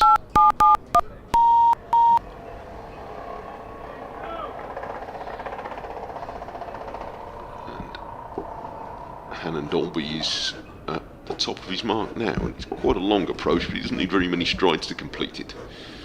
And here he is to bowl to the right-handed Coles, who is forward and nudging this away on the leg side. And there is no run, so he's drying things up well. Hannon Dolby getting through lots more hot work today. I don't think it's quite as hot as yesterday, but it's not easy to say that from in here than out there, where Hannon Dolby is putting in another fulsome shift.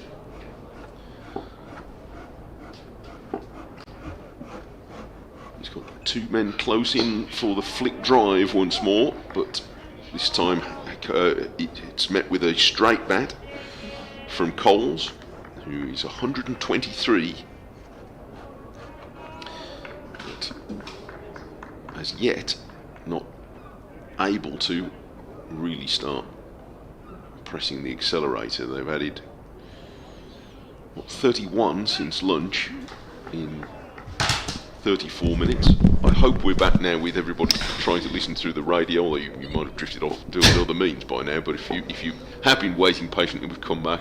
I'm sorry we lost the line in the meantime. I'm not entirely sure why. This is flicked by Coles between the two short mid wickets. It's gone away for 4. Hannon Dolby can't believe it. He's got the two men there for just that stroke, and so often a batter's favourite stroke is the one that gets them out, but that time Coles steered it perfectly, bisected the two fielders, and that's very well bowled, very well played. Hannon Dolby, I think, thought he nearly got it through. So 420 for 5. The lead is 5 runs.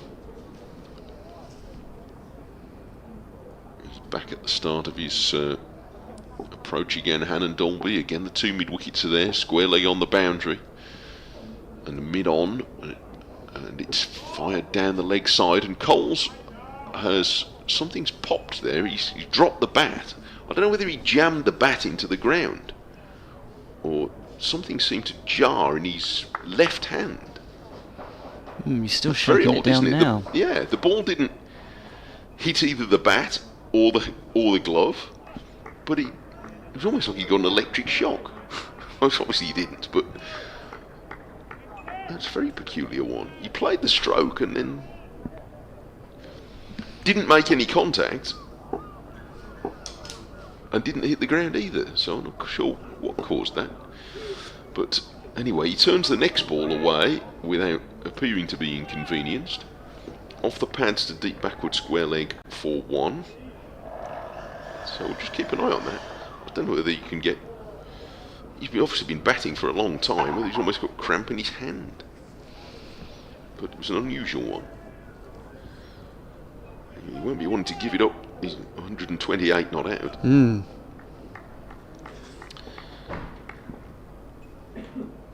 Hannon Dolby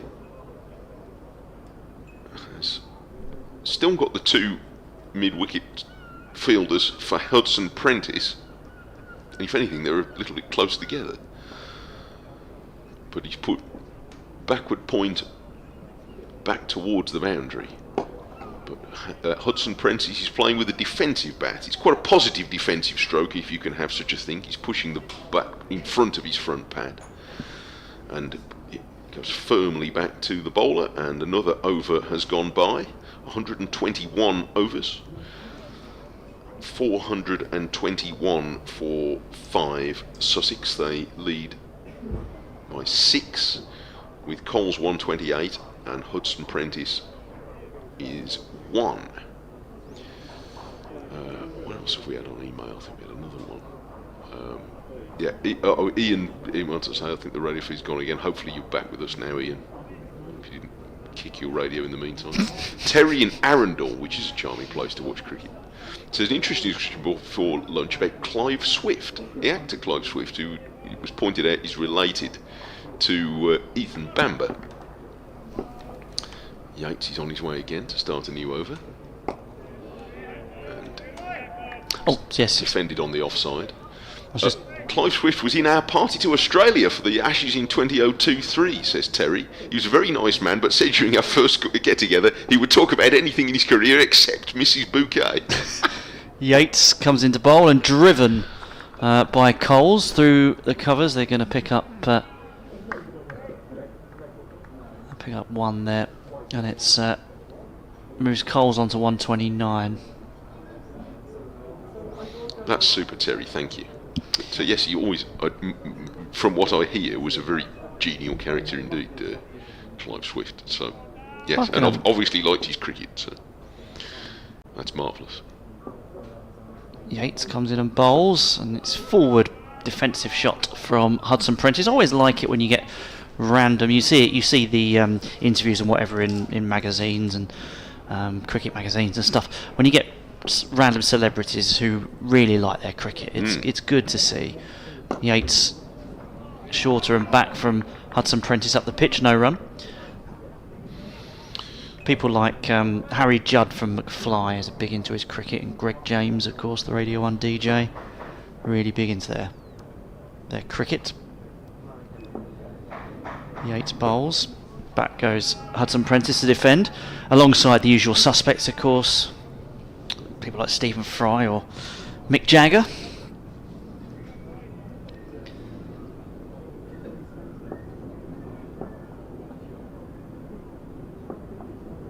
Even better when they play. Some of them, of course, decent players as well. Harry Judd is, I think. This one's turned into the leg side. They're going to get... Oh no, they're not going to get a single. Good bit of fielding. Hudson Prentice likes to push the scoring on when I've seen him play before, but at the moment he's tied down just as much as everybody else has been. 4-2-2 for 5. They are going to have to pull the pin out at some point, but I think anyway, and maybe they've come to some different calculation.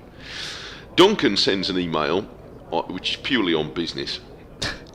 He says, I'm a Warwickshire man in Southport. That's a nice place to go and watch some cricket in Southport when Lancashire play there. Do they still play there, Duncan? Anyway. Lee Mack is from Southport, I think. Is he? He's referring to those of us who do the Warwickshire commentaries in these broadcasts. He says, how is it decided between your good self, I think he means me, I'm oversold there, Richard Wilford, my colleague at BBC Radio WM, and Big Clive Eakin. That's not Clive, it's Big Clive Eakin to you. BCE. Quite. Who does the commentaries on what dates? Well, can I give trade secrets on here, do you think they'll mind? Move closer to your radio, Duncan, I'll tell you in a minute. I'll whisper it. Hannon Dolby bowls, and it's pushed away into the offside, start of the over from Cole. The two mid-wickets now, by the way, have come closer together. They are, well, Latham standing slightly behind. I think it's Hayne, the other one. They could hold hands, couldn't they, from where they... Yes, and there's a third mid-wicket now come in. That's Malik, and he's a bit squarer. But they're all sort of vaguely in the orbit of mid-wicket. It's quite threatening, in a way. It is, yeah. Menacing. Yeah. Well, look, I think they are meant to be sort of... They want the batter to know they're there. Hannon Dolby bowls, and Coles is... It's slightly miscuing that, playing it in front of his front pad, but hitting it up to mid-off. Duncan, I arm wrestled them for it. You should see his biceps. 4 sunny days in Hove, me and Wilford grappled for about a week on that. No, of course you don't. No, look, Richard and Clive carve it out, and then they tell me where I'm going. Or at least they did, because you might or might not know. Those of you who followed his commentaries for a great many years. Hannon Dolby bowls, and this is defended away on the leg side by Coles. Clive Eakin, who anybody who's followed the commentaries online will have heard him covering Warwickshire somewhere,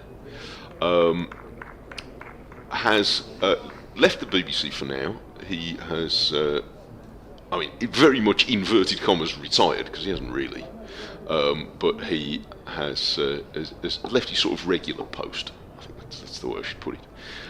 But I suspect that in the fullness of time, you will hear him in some places the BBC and others in the, well, I can't say because I don't decide on that sort of thing, but I'm sure you have not heard the last of Clive Eakin, but I'm afraid in the meantime me and Richard Wilford will be bothering you more often. This is turned off his pads by Coles for 1 run to deep square leg. But yes, Clive's last game on full BBC duty was the first of the T20 games at Trent Bridge. So Richard and I, you'll be pleased to know, gave him an appropriate send-off. He got out of the car at Tamworth Services and we said ta-ra. But he was. There is, though, in all seriousness, for Clive Eakin fans, and there are quite a lot of them, not all called Eakin, this is driven firmly up to mid-on for no run by Hudson Prentice. There was a special programme done by our friends at BBC CWR, Coventry and Warwickshire station, where Clive worked out of there for the last 20 odd years, and in the football season was doing Coventry City commentaries. They actually did do a special programme, I think on June the 9th, so it's still on sound, on BBC Sound for about another week, talking about his career there. And before that he was at Radio WM for a number of years in Birmingham, and before that worked at Hereford and Worcester, and I think worked in independent radio before that, so he knew Marconi. So yes, he'll be back, I'm sure. Hannon Dolby bowls and squares up Hudson Prentice, and they get a run square on the offside, but that wasn't an entirely convincing stroke. That was another challenging over from Hannon Dolby, who will not often has bowled as accurately as this without taking a wicket, I should think. 424 for 5, 130 to Coles and 2 to Hudson Prentice, but they are playing Hannon Dolby with a degree of suspicion even now. Yeah, and I think therein lies that comment from Daniel Hughes last night, and obviously in reference to one of our emails earlier, that Warwickshire are allowed to bowl well, and they've been restricting Sussex, and as such the lead at the moment is just 9. We talked yesterday, or at least with Adrian yesterday, about when they might go past Warwickshire, and it's come a fair bit later in proceedings than I think you discussed yesterday. So Yates continuing, 1 for 46 for him from his 17 overs. He's bowling to Hudson Prentice. Hudson Prentice goes to sweep. There's an appeal, but he's outside the line, I fancy. See on the replay, he's batting on off stump. He goes to sweep, yeah, outside the line. No real quibbles from the bowler, just turns around and... But it seems to have been a policy, Coles in particular, now Hudson Prentice, he's taking guard, yeah, more or less, well, on the line of off stump. This one backed and defending from Hudson Prentice, 6 runs from 19 for him. He's got 17 50s in his career, but no centuries for Hudson Prentice in first class cricket. His highest score, 99. He's a bit surprised. For Derbyshire against Middlesex. This one is played out into mid-wicket for no run. That's frustrating, isn't it, when your highest score is 99. I mean, I'll take your word for it. Played out into the leg side this time, and they will get a single. Hudson Prentice moves to 7 from 21, so even I can work out his strike rate from there. 33.3 recurring. 130 for Coles.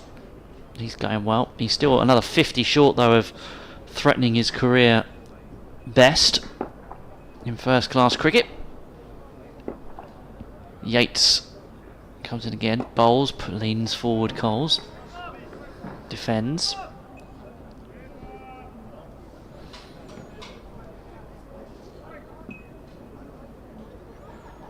Yates turns, ball in hand. Comes in off 4, 5, 6 strides and bowls, and again Coles reaching for it in defence. Dead bat, no run. And at the end of another tight over, Sussex are 425 for 5 and they lead by 10. This has not been the tone of the game I expected in this half an hour, frankly. Which might be because the bowling has just been tight, or maybe they are sensing that there is still danger if they try and push the score on. Are you leaning more towards, was it David who emailed in? Or who was it that emailed in and said they were frustrated by Sussex's approach? Well, it's not that I'm frustrated by it, I'm interested by it more than anything else.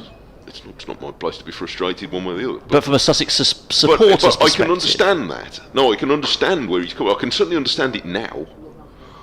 Hannon Dolby bowls, and Hudson Prentice goes back and plays this at the top of the bounce, away into the covers. Because I can entirely understand that from this point at lunch, I thought you'd have a look and say, well, where do we want to be at tea? How quickly do we need to bat to get there? And you said about 100 ahead of tea. Yes, I would using that as a pass. I think you'd look and say, can we be 100 ahead of tea? That's the score at 4 and over.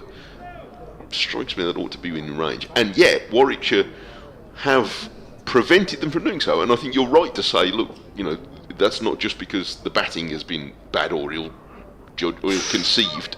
It's because the bowling's been good. And this one goes past Hudson Prentice as he leans back to cut.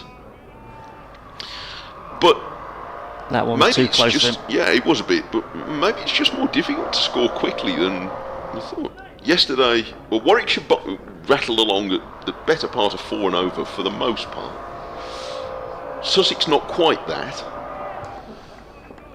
Yesterday, and started today at 278, so they've added 147 today in 42 overs. That's about 3.5. This next delivery finds Hudson Prentice leaning forward and turning it straight to one of the 3 short mid wickets.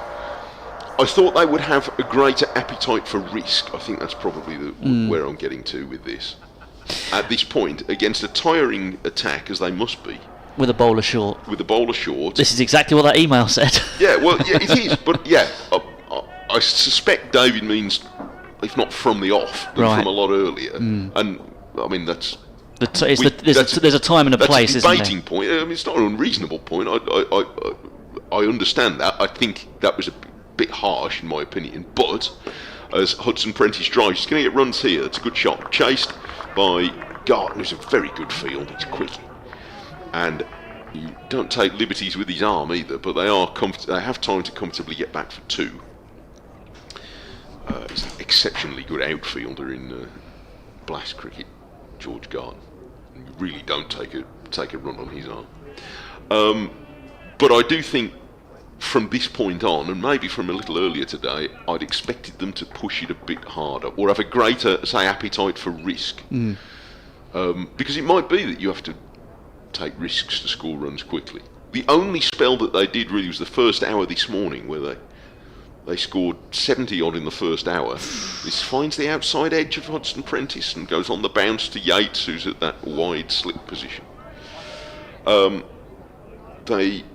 In the hour between the start of play today and they lost Ibrahim at just after 12 o'clock, in that time they'd scored 73. In the remaining hour before lunch, there were 14 overs bowled and they scored 34. And the scoring hasn't really picked up since the dismissal of Ibrahim. And Coles and Hudson Prentice and indeed Simpson are not batters to sort of hang around for... stand on ceremony, really. Yeah, they're not naturally slow batters. That's the interesting thing about it. Hannon Dolby's got this umbrella fielding now, and Hudson Prentice has found... Oh no, I thought he had found a gap. He flicked it out to deep backward square leg, but it's only 1 run. So it's the end of the over. Be updating... 4:28 for 5. Be updating our radio listeners shortly.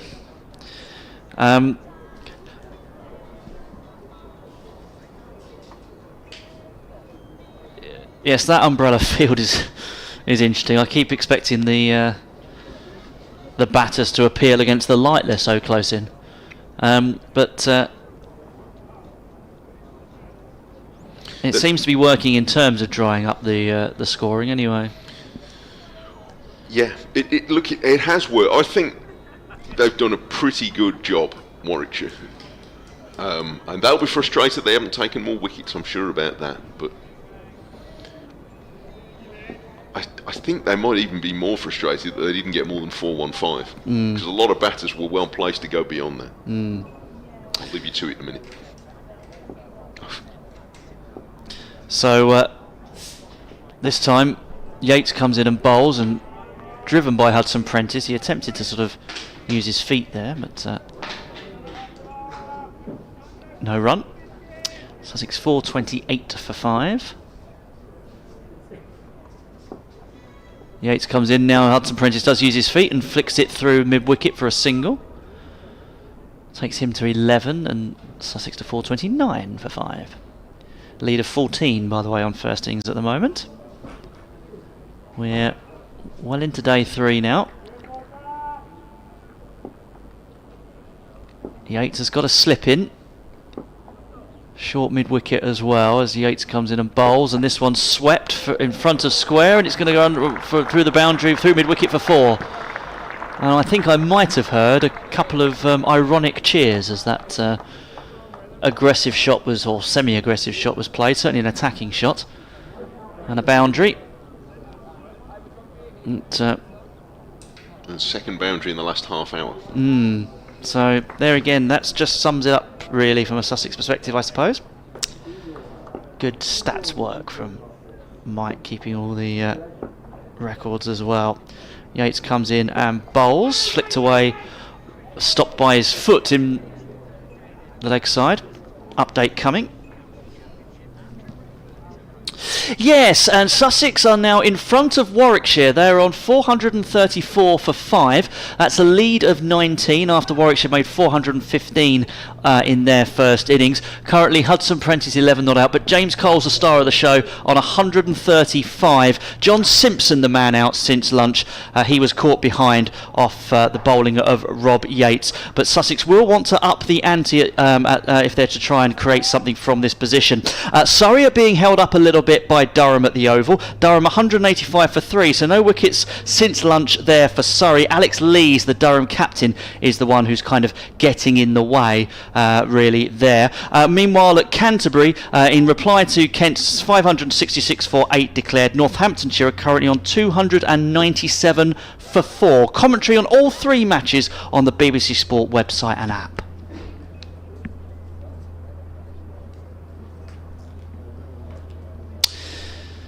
So back in on commentary here, and at the end of the over with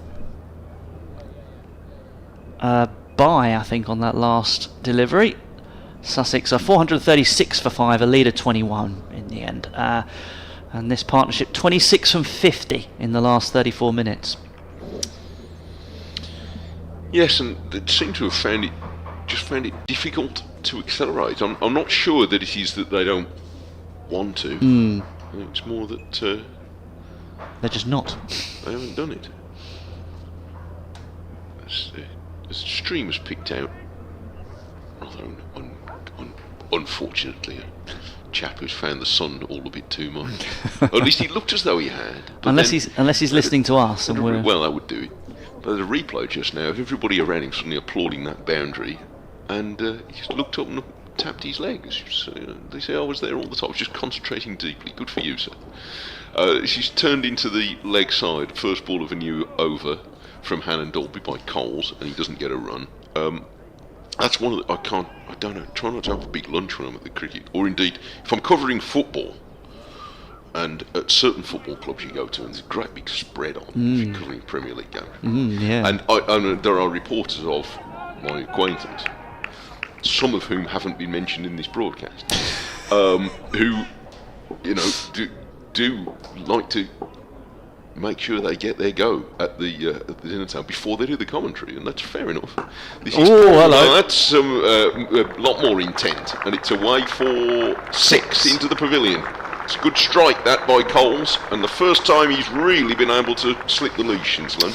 Yeah, and they've tried that before, haven't they, with that sort of back of a late delivery or to that sort of ring field on the leg side.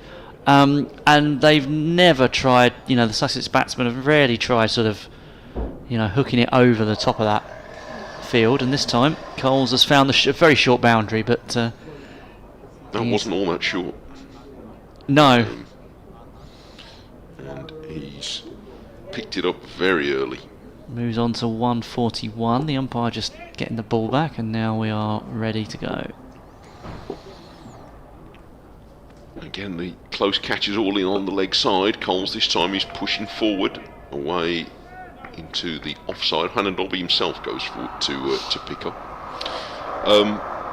Yeah, if I have a big dinner before I'm doing, especially if it's a cold night, and then I go to do a football commentary, firstly, especially if it's an away game and I've got to drive 2 or 3 hours home afterwards, then I'm going to need another meal before I get home. So, and then I'm having 4 meals a day, which is, one of the reasons why I used to be a rather bigger, take up rather more room in press boxes than I now do. But the main thing is that I'm at the time of life where I get a bit dozy after a big meal. This is turned away into the leg side by Coles, and Hayne, for his own amusement, does a slow motion tumble to stop it. I think the worst combination outside of work is if you go to a barbecue and there's barbecue, beer and sunshine involved, and then that sends you to sleep. Yeah, no, I recognise those spreads at Premier League grounds. I haven't done a lot of commentaries, but I used to be written press at various Premier League grounds, mainly the West London clubs, but I've done a few aways. Hannon Dolby bowls full, and this is driven back up the pitch by Coles, not very far. So Chelsea is was a good food, hot and cold food at Chelsea. Yes. Good spread there. Arsenal's is very good. So I can't do it. I can't be indulging hugely and then trying to work. I'm too old for that. And Villa's. I'm an Aston Villa fan. Yes. For my sins. A lot of people who enjoy the press room food are. I find. Become one. Yeah. Well. So. Prince William's a Villa fan, you never hear much about that, do you? Here comes Hannon Dolby, runs in and bowls, and he's pulled by Coles, and that's going to be 4. It was picked up a little late by Bamber, not that he'd have had any price of getting there. And Coles lifting the siege applied by Hannon Dolby a bit, with a 6 and a 4 in that over, to go to 145, and Sussex at 446 for 5 are 31 runs ahead. Do you reckon they were listening to us? To sort of accelerate a little bit, or is it just the 2 deliveries that has been sort of there to be hit?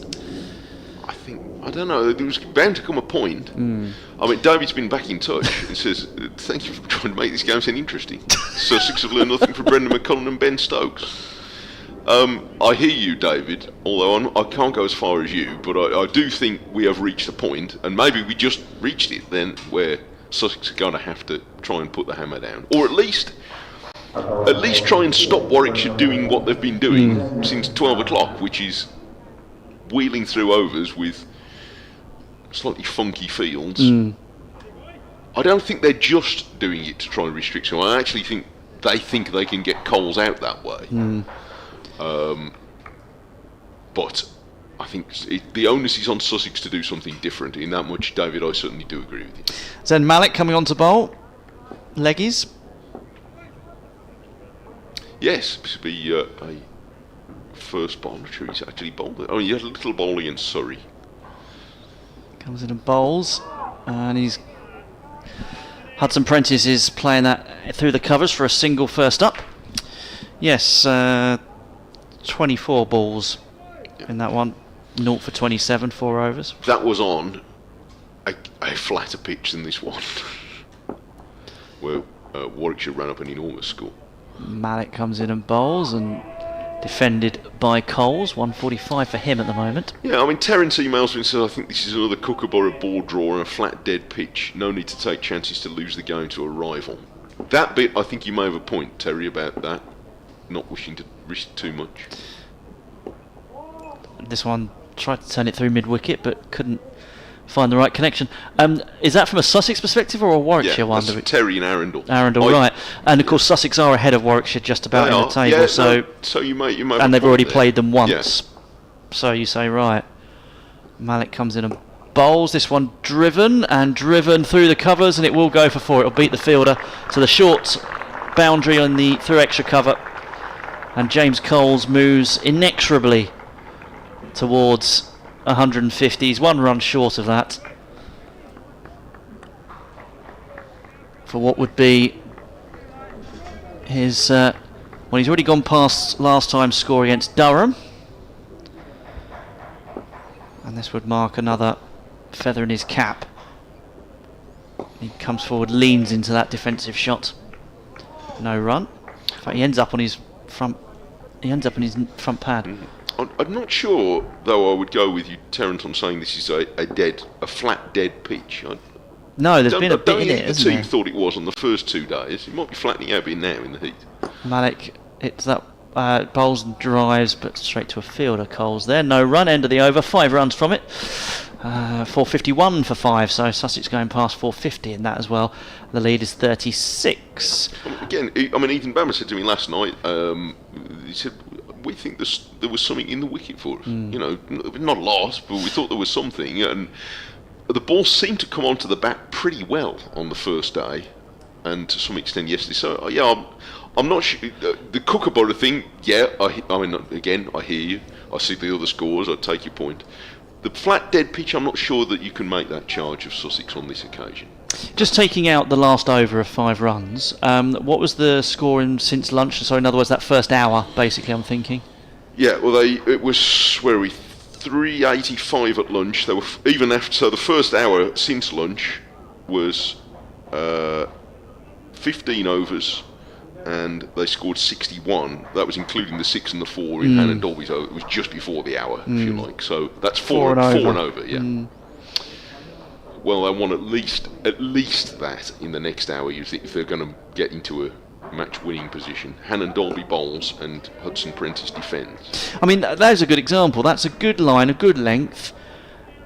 What are you meant to do with it other than play a proper cricket shot to it? You know, you could argue, David said they've learnt nothing from Stokes and McCullum. Well, okay, you could flash hard at it and hope, if you get an edge, it goes into the vacant slip area, but... Well, I think this is the point. It's appetite for risk. I think that really speaks to the not taking chances to lose the game to a rival. At what point are we, the batters in this case, prepared to take more risks in the cause of building a lead quickly? Hudson Prentice defends, so if we play,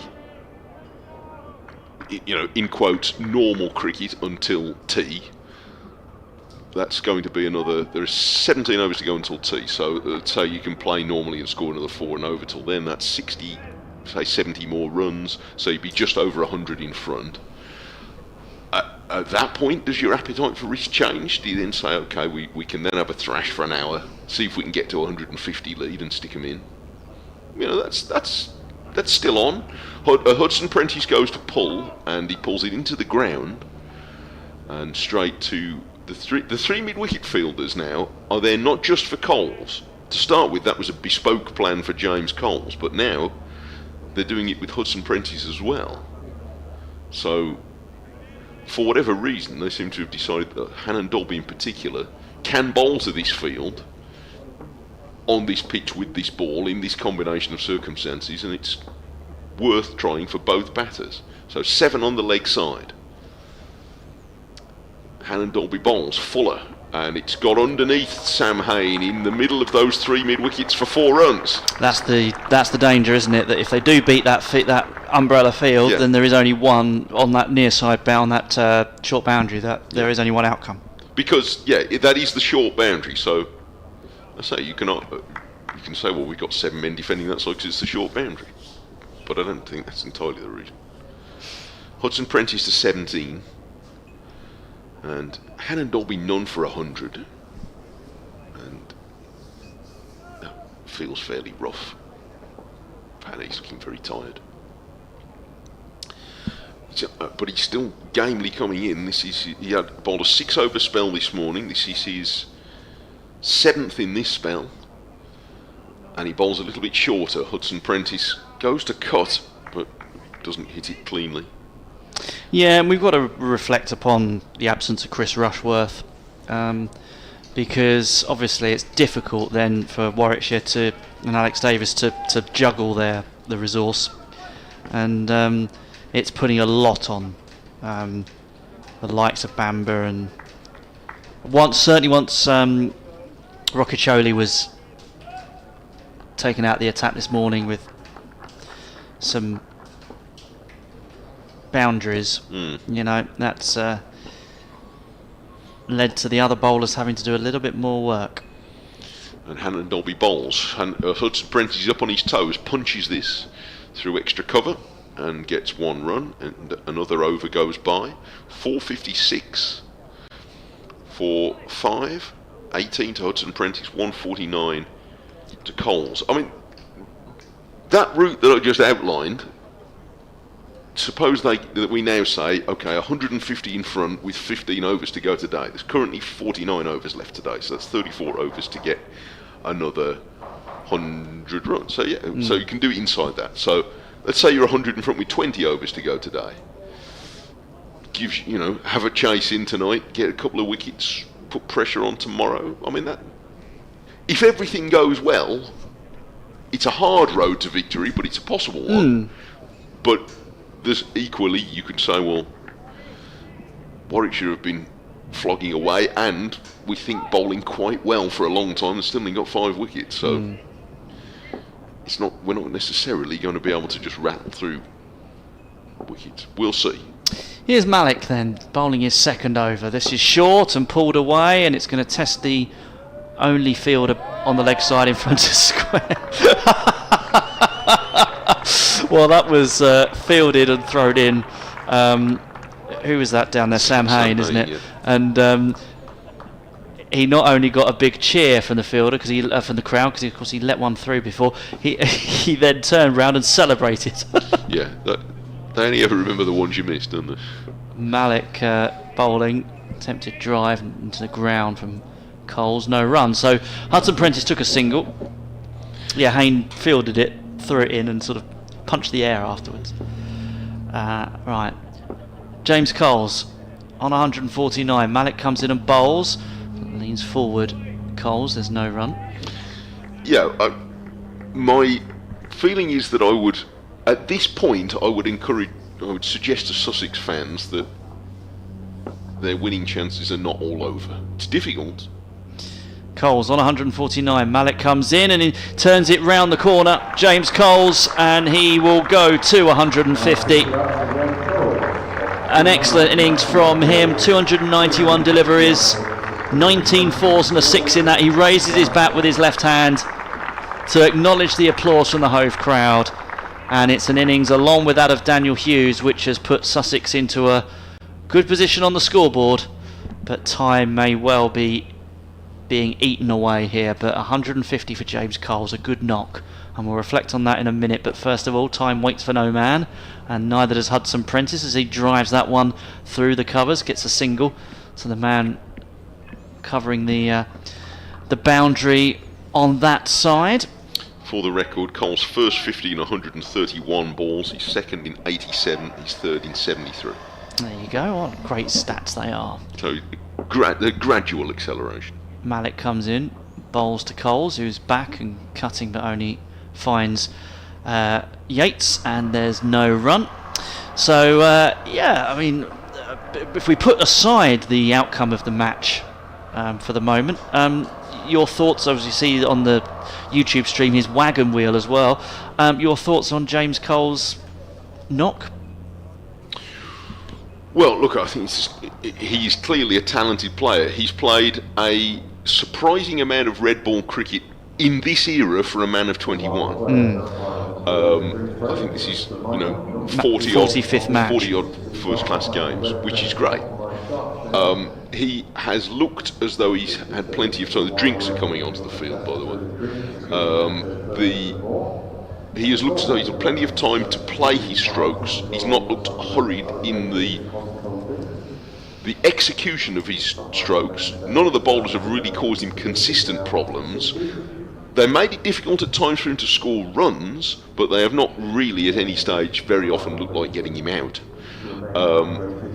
So he has batted with more time than most, both in the actual act of playing the shots and in the way that the general sort of demeanour of his innings. Which I suggested in the piece at lunchtime has sort of felt like it's fitted the surroundings. It's all very, in the hot weather here at Hove, and it's such a lovely place, it all feels very relaxed, and Coles has felt very relaxed. Whether he can lead the way towards a real match-winning platform for Sussex. So I wouldn't rule it out. I know that I can understand why Sussex supporters are a bit fidgety, but I don't think it is yet out of the question that they can build a winning position here, not by any means, but it is going to be challenging. So, yeah, that's all fair comments. Coles has scored a couple of half centuries recently in T20 cricket as well, so he's an all-format player. So I mentioned he went with the England Lions to Australia in the one-off sort of match they played against Australia A. I'm not sure his return was that one to write home about, but he is certainly one that they're keeping an eye on, I think it's fair to say. Oh yeah, I mean you'd want to monitor him, and he's got loads of time left to develop. But I think it's exciting that he's been given so much red ball cricket opportunities by Sussex. It's good for him, and it's good for them. So yeah, clearly the county has got behind him from a very early age, but encouraged him to play plenty of red ball cricket as well as white ball cricket, and I think that's to the good.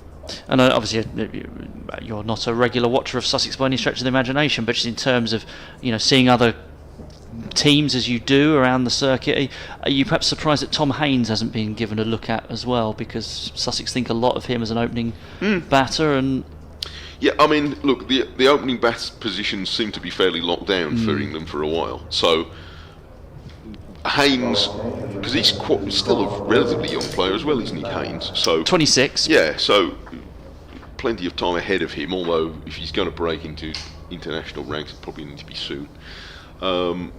Maybe he's in a similar orbit in a different stage of the batting order as someone like Haynes is. I mean, Haynes probably coming to the point now where he isn't going to get an England call-up, and Mark Robinson was saying on here yesterday, and I think he's probably right, that he seems a little bit more at peace with that.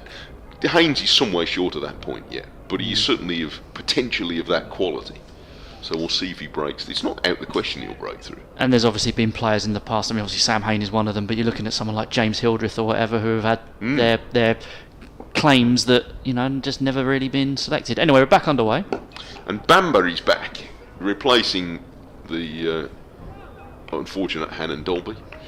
And he also bowled a good spell this morning. And the first ball of this one has Hudson Prentice defending back down the pitch. And Bamber didn't have the control he wanted yesterday by his own admission, but today he looked much better. And he has so far in the innings bowled 17 overs and taken 1 for 54, and there's a run here for Hudson Prentice, pushing firmly wide of mid-off. He's the leading wicket taker in the Championship so far for Warwickshire this season, in his first season with the county. 27, including the one he's got in this innings. 50 partnership being brought up with that run. 76 balls, and in 50 minutes. And back goes Coles, trying to settle into concentration again, and pushes it to mid-on. 409. Oh no, 460 for 5.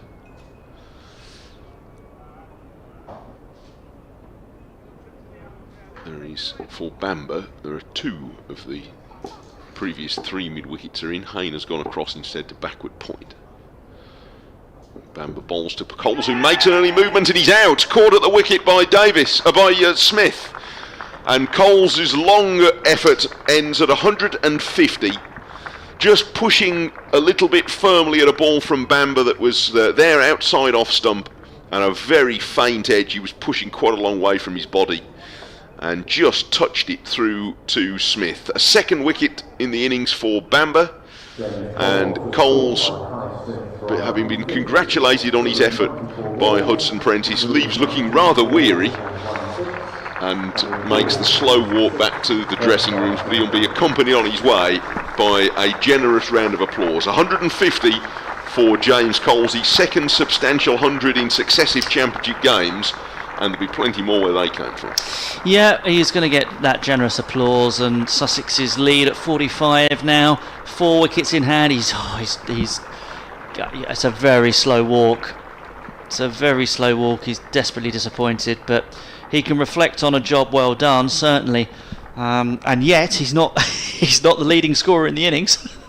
That claim still goes to Daniel Hughes with his 151, but Cole's on 150. Those two have done the majority of the damage. 40 then after that for Tom Haynes, 36 for Daniel Ibrahim, 30 for John Simpson, and Finn Hunt's Apprentice 21 not out. And we wait to see what the likes of Jack Carson, Ollie Robinson, Gurinder Sandhu and Henry Crocombe do. But Jack Carson coming out to bat. He's actually Sussex's 5th top scorer this season, Jack Carson. He's scored more runs than Tom Clark, Tom Alsop and Finn Hudson-Prentice. Not combined, obviously, but certainly he's batted well. 350 runs at an average of 35. A few not outs thrown in there for that. But he scored 102 against Worcestershire in May. It's his first career century. So he's capable. Averages 24 in his career with the bat, so he's capable, as we know. He's going to bat on off stump as well, but he's just taking guard at the moment, I think.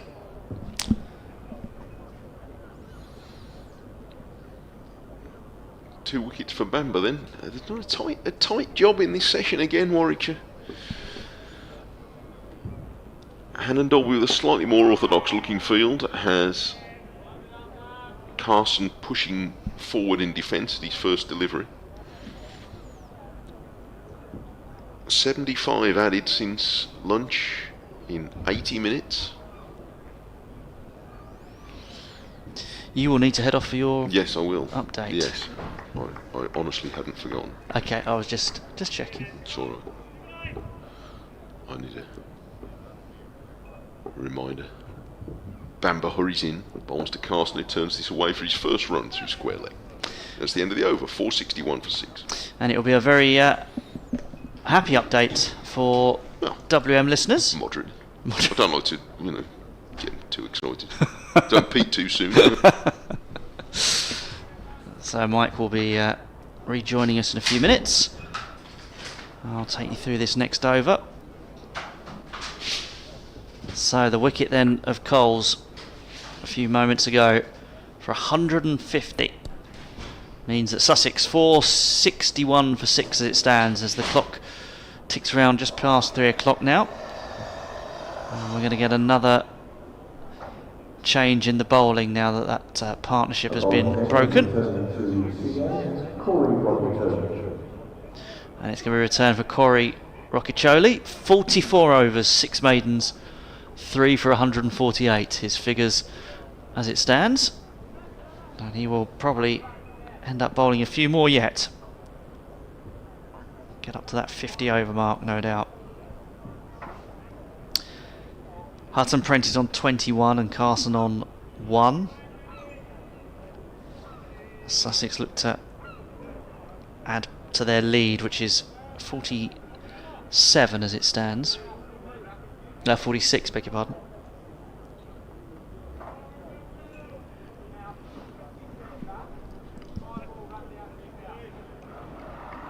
Rothesay ready now to come in. There's a slip in place, there's a short leg, and he bowls, and Carson is back playing that up the pitch. Spinner to spinner. Spinners never like getting out to each other, do they? Rothesay 4, 5, 6, 7 hoppy strides and comes in and bowls, and Carson is forward driving, but only as far as a fielder.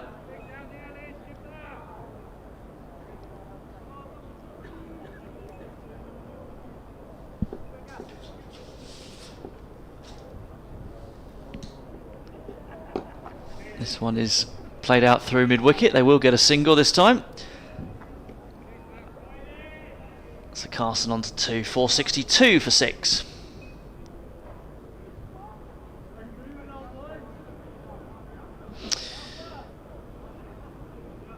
Sussex lead 47.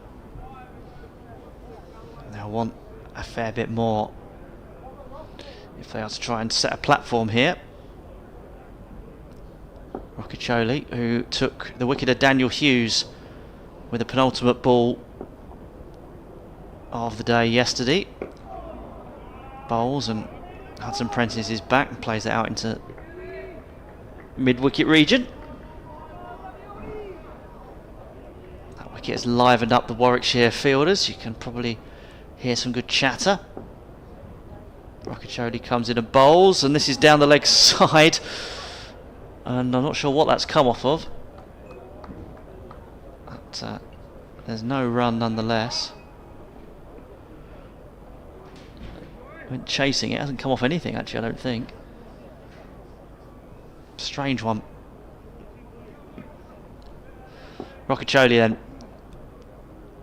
comes in and bowls, and Hudson Prentice plays it up to mid on. There's no run, where it's fielded by Barnard. So just one run from that over from the Australian, and Sussex are 462 for 6.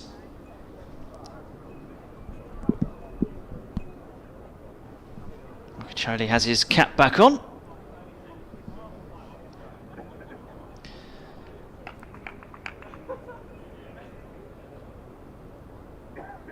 A reminder that tea is 340 or when 32 overs are left to be bowled in the day. So we're 14 overs away from that.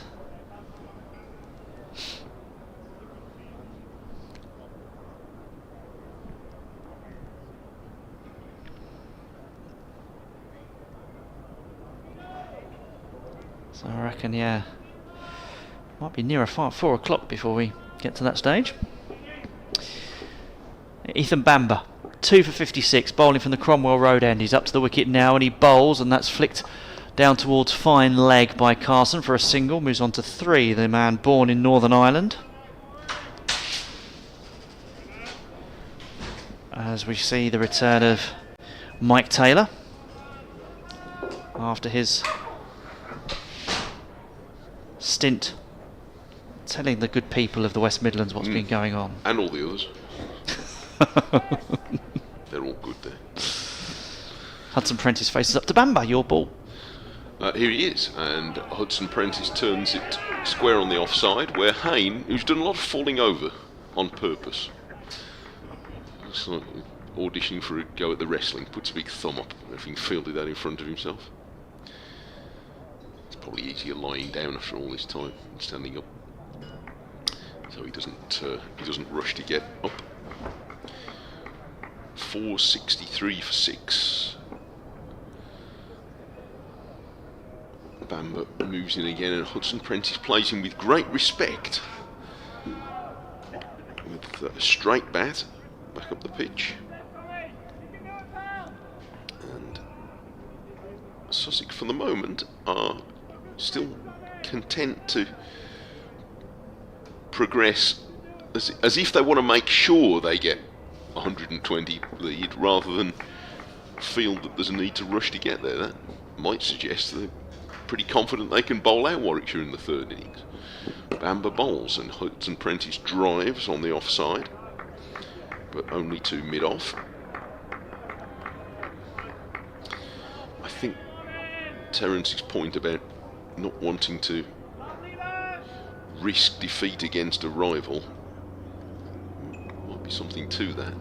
Whether that fits into some suggestions this year that maybe there are slightly too many points for a draw, that's something you hear quite a bit, although whenever it goes they put it up, people say there's too many, and they put it down, people say we need to encourage the draw a bit more, so I don't know where the happy medium is. Hudson Prentice looks very suspiciously at the pitch after defending the next one off the back foot, and then looked down at the shoulder of his bat as if to suggest maybe he's heard a noise out of his bat, and that one hit somewhere near the sticker.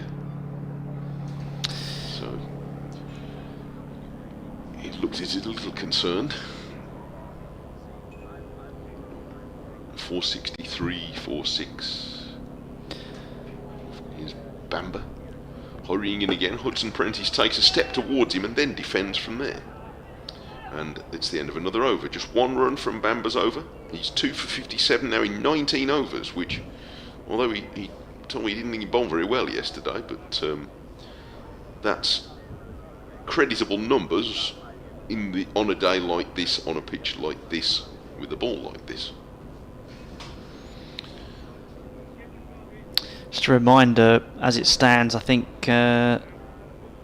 Sussex and Warwickshire separated by 5 points before this one took place. On a sort of live table basis, they're actually separated by 6, because Sussex have taken 6 bonus points, Warwickshire 5. But, Nottinghamshire and Surrey are duking it out at the top, if you pardon the slight ball pun. And for Sussex, their ambitions are a bit more than just staying up, I think, as we're about to see Rothesay come in and bowl, and this one is played into the leg side by Carson for no run. But they are a good, 42 points. They're going to be fine Ahead of Yorkshire. Yeah, you would imagine so. Rothesay comes in and bowls, cuts Carson out to the boundary rope, and there's a single. I mean, I say they're going to be fine. I don't think they will be, but in the Championship in the last few years, there tends to be at least one team tailed off. But I mean, if Worcestershire win this week, then there really isn't, because it looks as though it's going to be them. Rothesay comes in and bowls. Back in his crease defending is Hudson Prentice. Yeah, and it's going to be there's still plenty of cricket to be played, of course. Yeah. I know Adrian was reflecting on how quickly the season has unfolded.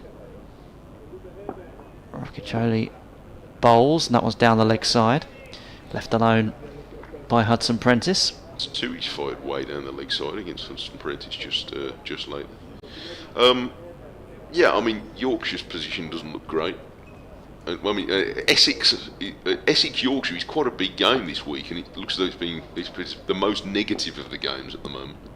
Swept by Hudson Prentice this one, and he's going to get a single for that. Takes him on to 22. Sussex to 465 for 6, a lead of exactly 50. In that, it has been a very slow scoring game, more so than all the others. And is that another example of we don't want to lose this one? Well, as Rothesay comes in and bowls. Yeah, so Essex's run rate 2.7 in their innings. Yorkshire's 2.85. It doesn't scream Bazball, does it? No, but Johnny Bairstow 29 from 71 deliveries. It is being played on a club ground, on a pretty good club ground in York, but nevertheless, sometimes you tend to get slower pitches there. Which may or may not have something to do with it. I'm not seeing that game, but it is. Yes, you could understand there being an abundance of caution in that game.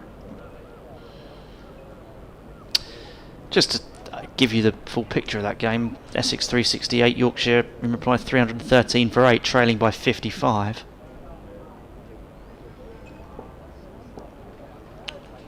Start of a new over. Bamba, his 20th, and he has Hudson Prentice defending again, firmly back to him.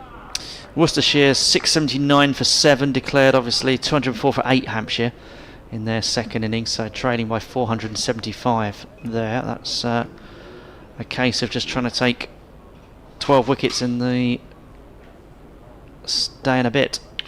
A Worcestershire win there would put quite a lot of pressure on the Essex-Yorkshire game. That's the next ball from Hudson Prentice, again played with a straight bat, turned to mid-wicket. And obviously you would expect, barring a good defensive effort, and actually they are putting in a good resilient display, but you'd imagine Durham will probably lose against Surrey. We'll see what happens. But though there is time against Surrey maybe, but then you talk about that Yorkshire-Essex game, but Worcestershire beating Hampshire would then drag, and Durham losing would drag them all closer together. Hudson Prentice pulls. Oh, and it was very nearly superbly caught by one of the mid wickets. It was a full-length dive by, I think, Malik, who's still on the ground. Yeah, he got a hand. That would have been an unbelievable catch, but he just couldn't quite hang on. Hudson Prentice went for it, just couldn't grab it.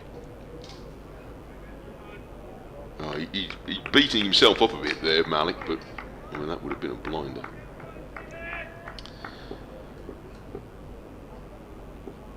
.466 for 6. They went through for a run.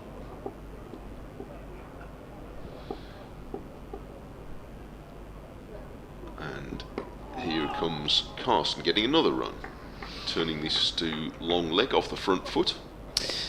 Durham 244 for 3 against Surrey, so they're holding them. Alex Lees has got a century, 109 not out.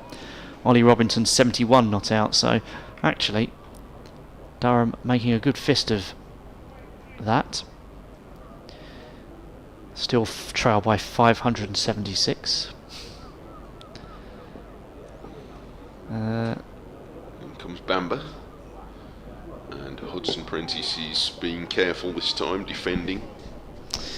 Meanwhile, second place Nottinghamshire, 404 for 5 against Somerset. They're leading on first innings at the moment by 25, but that is a similar picture to this one, although even actually further behind in the pace of that game there.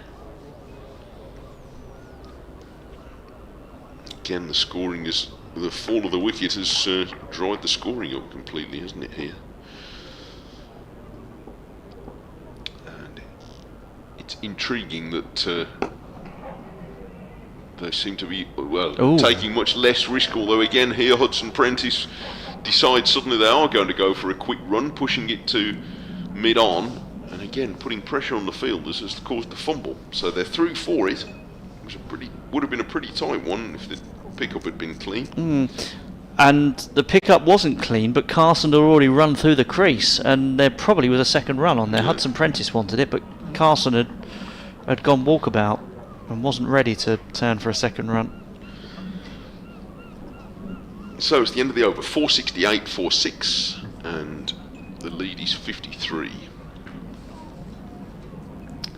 Rothesay will continue his work, 46 overs.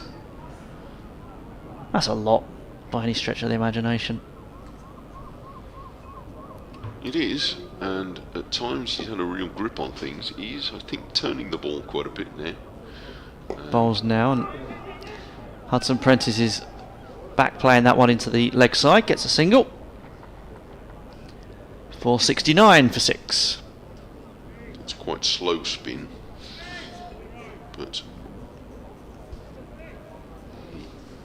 he is still keeping a man there for the bat pad. Barnard's on the flick drive at short mid-wicket. Bit of chat with his skipper about what to do here. Rothesay comes in and bowls, and there's a little edge on that past the dive of slip, and that's going to run down towards the boundary. It'll be hauled in. They're going to come back for 2. It's a good chase by Garton. He had a long way to go to get to that, but that was a proper nick from Carson, who might be encouraged to see a bit of spin. Yeah, he might still have a part to play with the ball in this match as well as the bat. He's on.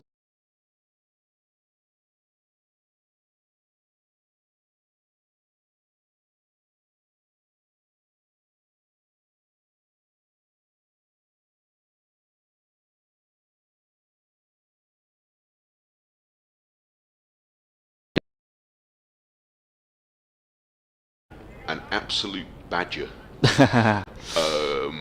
Which for the Orange days is to mean not.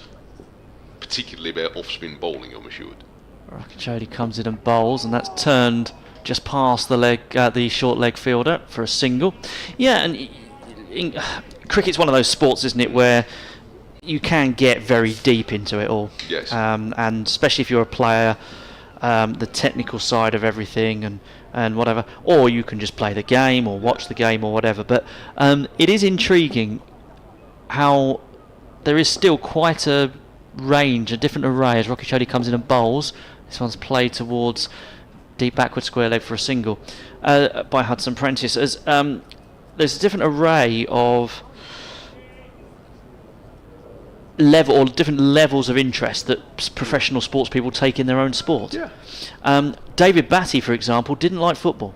No, there are a few, aren't there? Ben White is another Ben one. White Who's, at Arsenal. Yeah. So Rocky Chody comes in and bowls. Forward defensive from him. Yeah, and or sort of more as a job than a vocation. Yeah. Or, And it's like I think David Batty was asked, will he be watching? I don't know when it might have been when he was at Blackburn or whatever, or Leeds, and there might have been an important game elsewhere that involved his. Will he be watching that game? And he was amazed that anybody was asking him. No, why would I? I'm gonna watch whatever else is on the telly.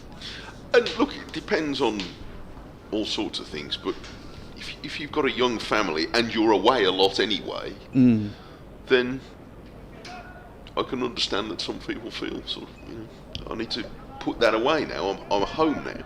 Have something else in my life. I can imagine it might be difficult for a cricketer to not like cricket. I mean, I appreciate there's a lot of cricket and you play a lot of cricket, so it's... Bamber starts a new over and Hudson Prentice punches this nicely through the offside, and a long chase for Garton, who might be the only person on the team who could possibly catch this, and he does. A tremendous chase by Garton. They get 3. To the long boundary as well. Haney's riding shotgun with him to throw the ball back, but he's an athlete, George Garton. It's a great chase. 476 for 6. There has to be, but there's room for there's room for everybody to enjoy the game, even if they're playing as much as they want to. I sense in football there is becoming less of a tolerance of the sort of player who is interested in his job and not taking it home with him, as it were. I might be wrong about that. Bamber bowls and Carson defends, because there seems to be more, homework, for want of a better way of putting it, at the top level of football, and that there is now a growing number of coaches who don't appear to have any sort of hinterland, or it consumes their entire life, and they demand players who do the same. No, there are obviously exceptions to that. Bamber is in again, and are you thinking of one particular head coach in the West Midlands area who might be all consumed by the game? I'm not actually, which is the point. I know as a Villa fan, I know who you're referring to, and he certainly would be one of them. But I don't think he's by any stretch the only one, not even the only one on our patch. And I think it is more sort of expected these days that you will, as a player, know more a bit, that it won't be just, well, this is what I do, and then I'm going to go and do, have a home life. It does seem to be more consuming. Forward comes Carson and pushes away on the offside. In cricket, cricket has changed even to some degree, in that if you're a professional cricketer, you're still going to be away from home a lot. And there have always been concerns about what we would now bring under the bracket of sort of mental health, as to whether you can be so consumed by the game that it can be quite, demanding in that way. As Bamber bowls and hits Carson on the pad, there are some appeals, but not for everybody, not from the bowler, which is a bit of a giveaway. And it's a leg by. I think, but it takes all types, doesn't it? A cricket team is made up of entirely different types of personality, just as a football team is. So, if you are only having people in your team, whichever kind of sport it is, who are absolute obsessives, I think maybe you're also losing something. Hayne has gone back, a long way back, to the deep backward point boundary. Bamber bowls to Hudson Prentice on his pants, and he hits this to mid-wicket, and it's the end of another over. Just the 2 mid-wickets now. Yeah. Well, you don't want to overdo it. 29 to Hudson Prentice, 8 to Carson, and we have 9 overs to bowl before tea. Yeah, I think the other thing about cricket, of course, is, you know, you've got your T20s, that's perhaps different, but I'm just thinking about, you know, I remember speaking to Nathan McAndrew after a T20 game recently, and it was just in the week before, in the days before the World Test Championship final, and he was obviously very keen to watch Australia against South Africa, and he said, you know, I think we'll be training at the start of it, but I'll catch it when I get home or whatever. But of course that's a one-off occasion, you know. The English players, you know, when they are finishing training, are they going to be glued to the Test match for the rest of the, you know, for example, before they're playing again? As we're going to see more from Rothesay, an Australian, as that one keeps a little low, and Carson won't mind seeing that when he's bowling, but for the moment he's having to defend it with the bat. You know, but I appreciate that's, you know, having the cricket on telly all day. If you've got a young family, it might be tricky. But then there's different screens these days, isn't there? They can have it on their iPads or whatever, and other tablet devices are available. Rothesay bowls a bit fuller, and this one's driven by Carson, but only to a fielder. There's no run. So yeah, it's a case of everything in moderation. Well, yeah, but for some people you don't want things in moderation. Some people can consume it all day and all night, and it's what they most like. Rothesay bowls, and this one's clipped by Carson through mid-wicket. It will be Hayne to field, and it's a single that he's kept it down to. So what are we now? 478 for 6. The lead is 63. Hudson Prentice on a very watchful 29. Yes. Particularly by his standards. To go back to where we came into this, by the way, yes. I mean, on Rothesay, the other thing that several members of the Warwickshire team have now said to me about him is that he has brought such energy to the whole thing, and he's really been welcome. Rothesay comes in and bowls, and back goes Hudson Prentice to defend. So when they've said he's a complete badger, but it's not been said in the, and he's boring me senseless. It's been like I might get a Humphrey. It's been said in the kind of, you know, and he's so up for it, which is great for the team. Rothesay comes in and bowls and turned away into the leg side. Yeah, and it's interesting as well, like obviously commentators I meet on the circuit and whatever, I can sort of tell, they're obviously all good at their job, but I can tell which of those are proper cricket nuts. Most of them are, but you know, there's some that are more than others. Now a big appeal here, really big appeal. A lot of people like that one. Yeah, but nothing given. It was like singing in the round, that in that they started behind the stumps, and then Rothesay, he's a bit late to cotton on. I mean, it was miles outside off stump. Yeah. So, but Good having Lord, heard it, yeah, that's got very little going for it. Yeah, I mean, to be honest, it was a bit of a sort of a Pavlovian response appeal. You know, you heard the appeal, and I'd better join in, but it was too late, and it wasn't out anyway. But I'm all for it. Warwickshire, for Warwickshire fans following this, you'd be disappointed that they haven't taken more wickets, but I don't think you can be disappointed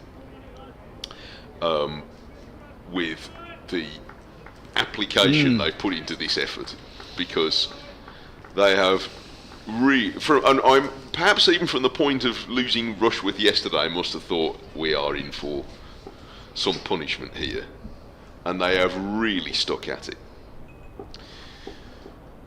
Bamber is heading in to start a new over, and Carson is getting a run through square leg, and he's now 9. Seagull's a bit early. He doesn't know that you can't take the tea break until it's down to 32 overs today. I bet they all know when swooping after tea, pick up the odd drop chip.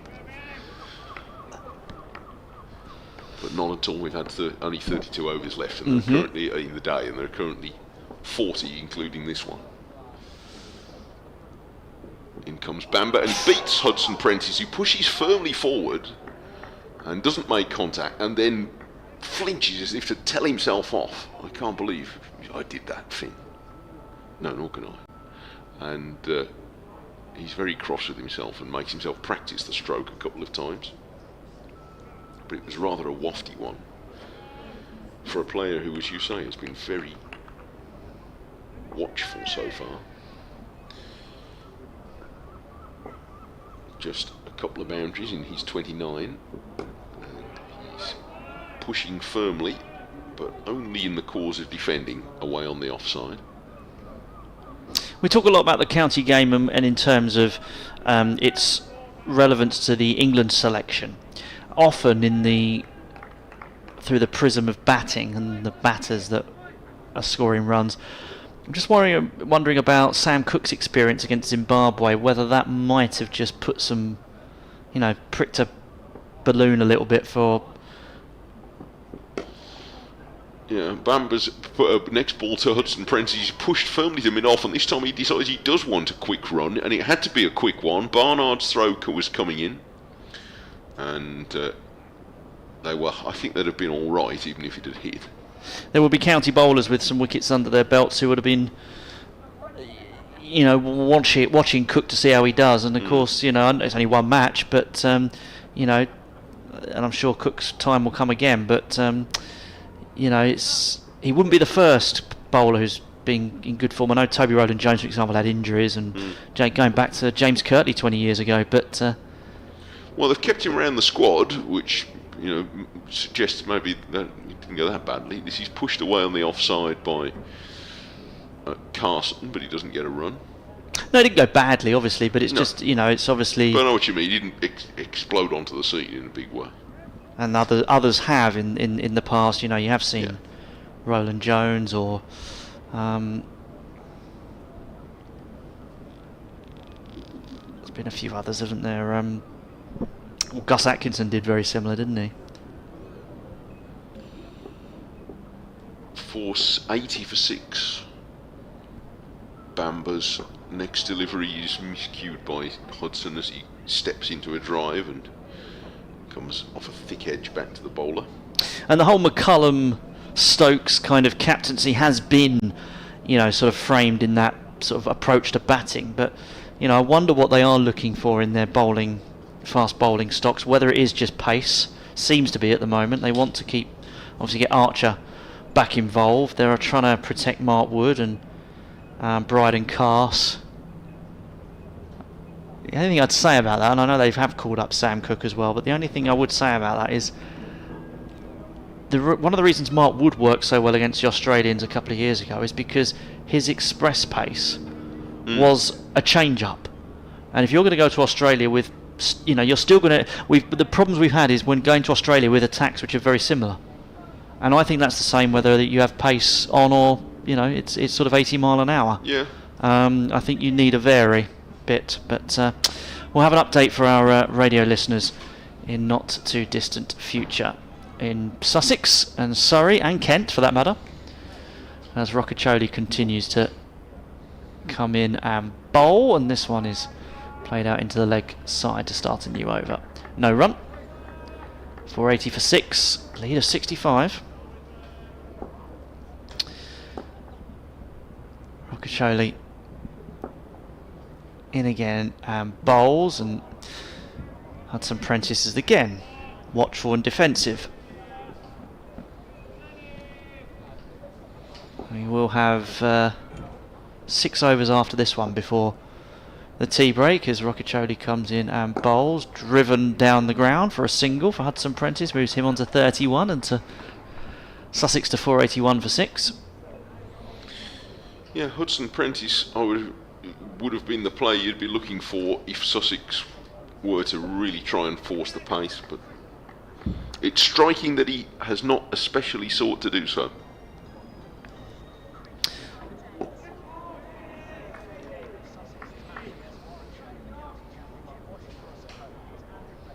Yes, and Sussex have moved on to 480 for 6. James Coles is innings is over though. He's out for 150, caught behind off of Ethan Bamber. So him and Daniel Hughes yesterday, who made 151, have done the bulk of the work for Sussex, and they lead Warwickshire by 65 with those 4 wickets still in hand. Meanwhile at the Oval, Surrey are being held up by Durham, who have batted really well in the last hour or so. Alex Lees with an unbeaten century, Ollie Robinson 79 not out. So Durham 265 for 3, Surrey struggling to make breakthroughs in that one. Durham of course still 555 behind. Meanwhile, in the match between Kent and Northamptonshire, just waiting for that score to be ticking over. Yes, Northamptonshire 377 for 4 in that one at Canterbury. So Calvin Harrison 122 and Vasconcelos for Northamptonshire 100. Wickets apiece for Agar, Quinn and Matt Parkinson. All commentary on all 3 matches available via the BBC Sport website and app.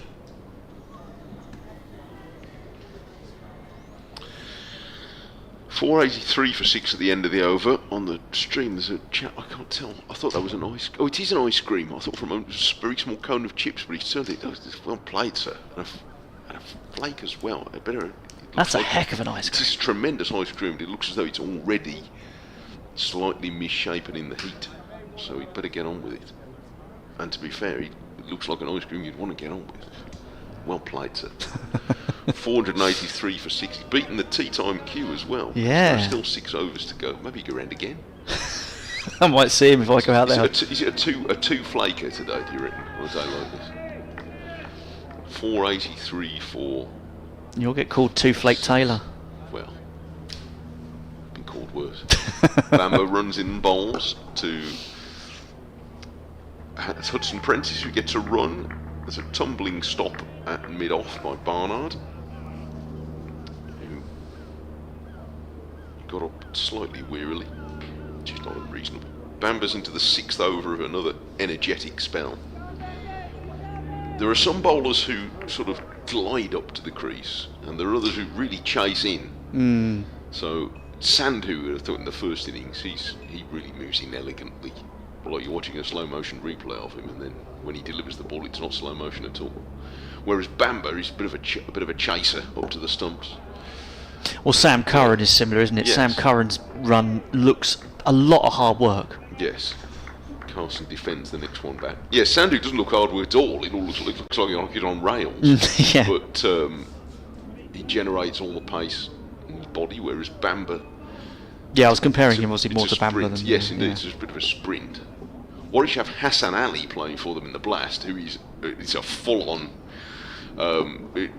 sprint to the crease, and sprint through the crease at that. He's flicked into the leg side by Carson to Malik at mid-wicket, who doesn't get a run.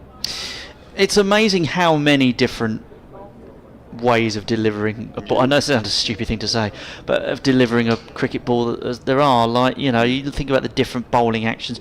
I mean, Graham Gooch used to do it in times to you know, to do impressions of, you know, but you think, you know, Bob Willis and I don't know, Curtly Ambrose, all very different. Bumrah for India at the moment, who's exceptional. She's pushed forward back to the bowler. My son Tommy said you wouldn't believe how many kids in the playground think they can bowl like Bumrah. I've watched him. Yeah. With his arms sort of stuck up like a TV aerial. But gosh, you would, wouldn't you? You'd imagine that youngsters watching that, I think that's the way to do it. And because of the hyperextension as well, you saw side on, didn't you, on the TV coverage? He's basically releasing the ball 2 or 3, you know, whatever in front of, you know, fractions in front of him, if you like, than compared to other bowlers. Remarkable bowler. So the method is the one. The right method is the one that works for you. Bamber bowls, and this is pushed away into the covers by Carson, and he doesn't get a run. But I say it is exciting for Warwickshire supporters to have Hassan Ali in their Blast team at the moment. He's just an all-round entertainment cricketer. When he runs in like he's trying to knock a wall over, when he bats down the order, he clearly believes he can hit every ball for 6 and he's determined to prove it, and chases around in the field like he's got to catch the ball before it explodes. It's terrific fun.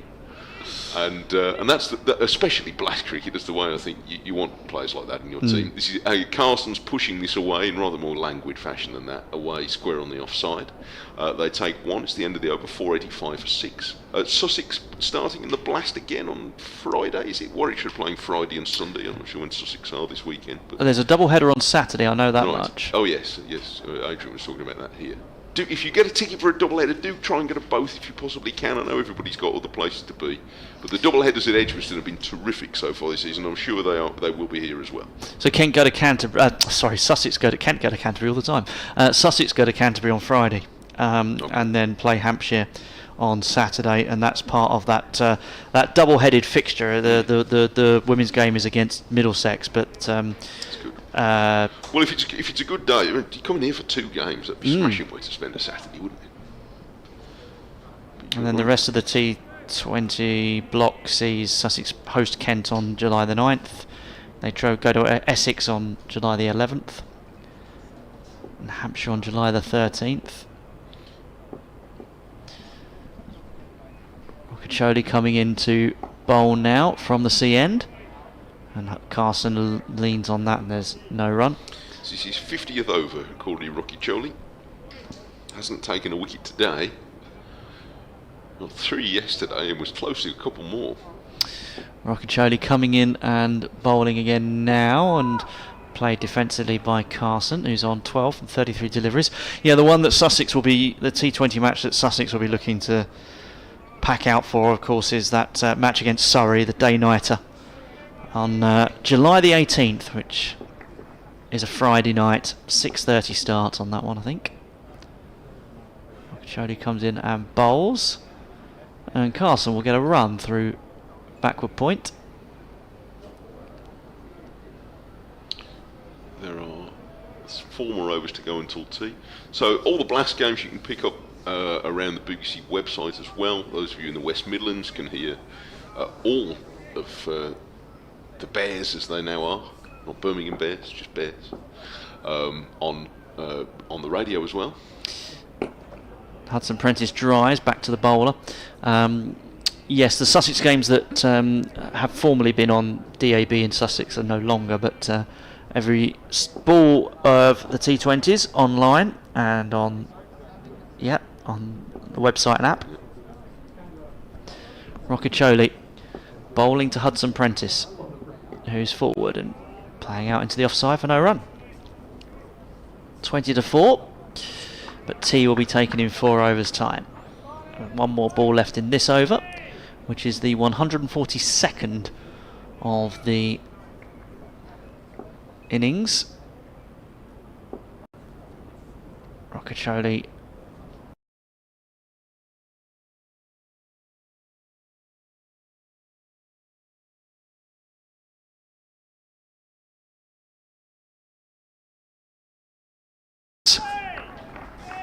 was fielded by Davis, the skipper for. It's a handsome round of applause for. But for what? I'm not entirely sure. It's the biggest round of applause of the day. But it sounded like from Warwickshire supporters. I heard the shout of "You Bears" from somewhere on the ground. So. Well, it's Rothesay completing 50 overs, I don't know. It could they're going to present you with a medal. I do notice the Lichfield Bears flag has gone, so maybe they were only here for the Sunday and Monday, the Lichfield Bears. But maybe they're back home and following this now. If you are, let me know who you are, because your flag was resplendent at the top of the one of the temporary stands for the first 2 days. wm.sport@bbc.co.uk. So maybe they're stuck in a giant deck chair and can't get out. Well, possibly they are. wm.sport@bbc.co.uk for all correspondence today. The Sussex Sport email. Yes. There's a few deck chairs. I think you can find a deck chair in Lichfield actually near the pool. It's very nice there. In comes Malik having a go from the Cromwell Road end, rolling in his gentle leg breaks, and the first ball's defended back up the pitch.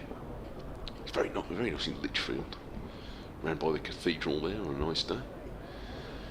Malik bowls, and the forward defensive by Hudson Prentice. I played very bad golf as a teenager in Lichfield. I never got beyond pitch and putt. I never trusted myself beyond that. But Beacon Park in Lichfield had a marvellous pitch and putt in the 1990s. I think it still does. This is Hudson Prentice goes forward, pushes it back to the bowler. But I used to play with a mate who was much better than me. So I broke 80 once. Malik bowls, and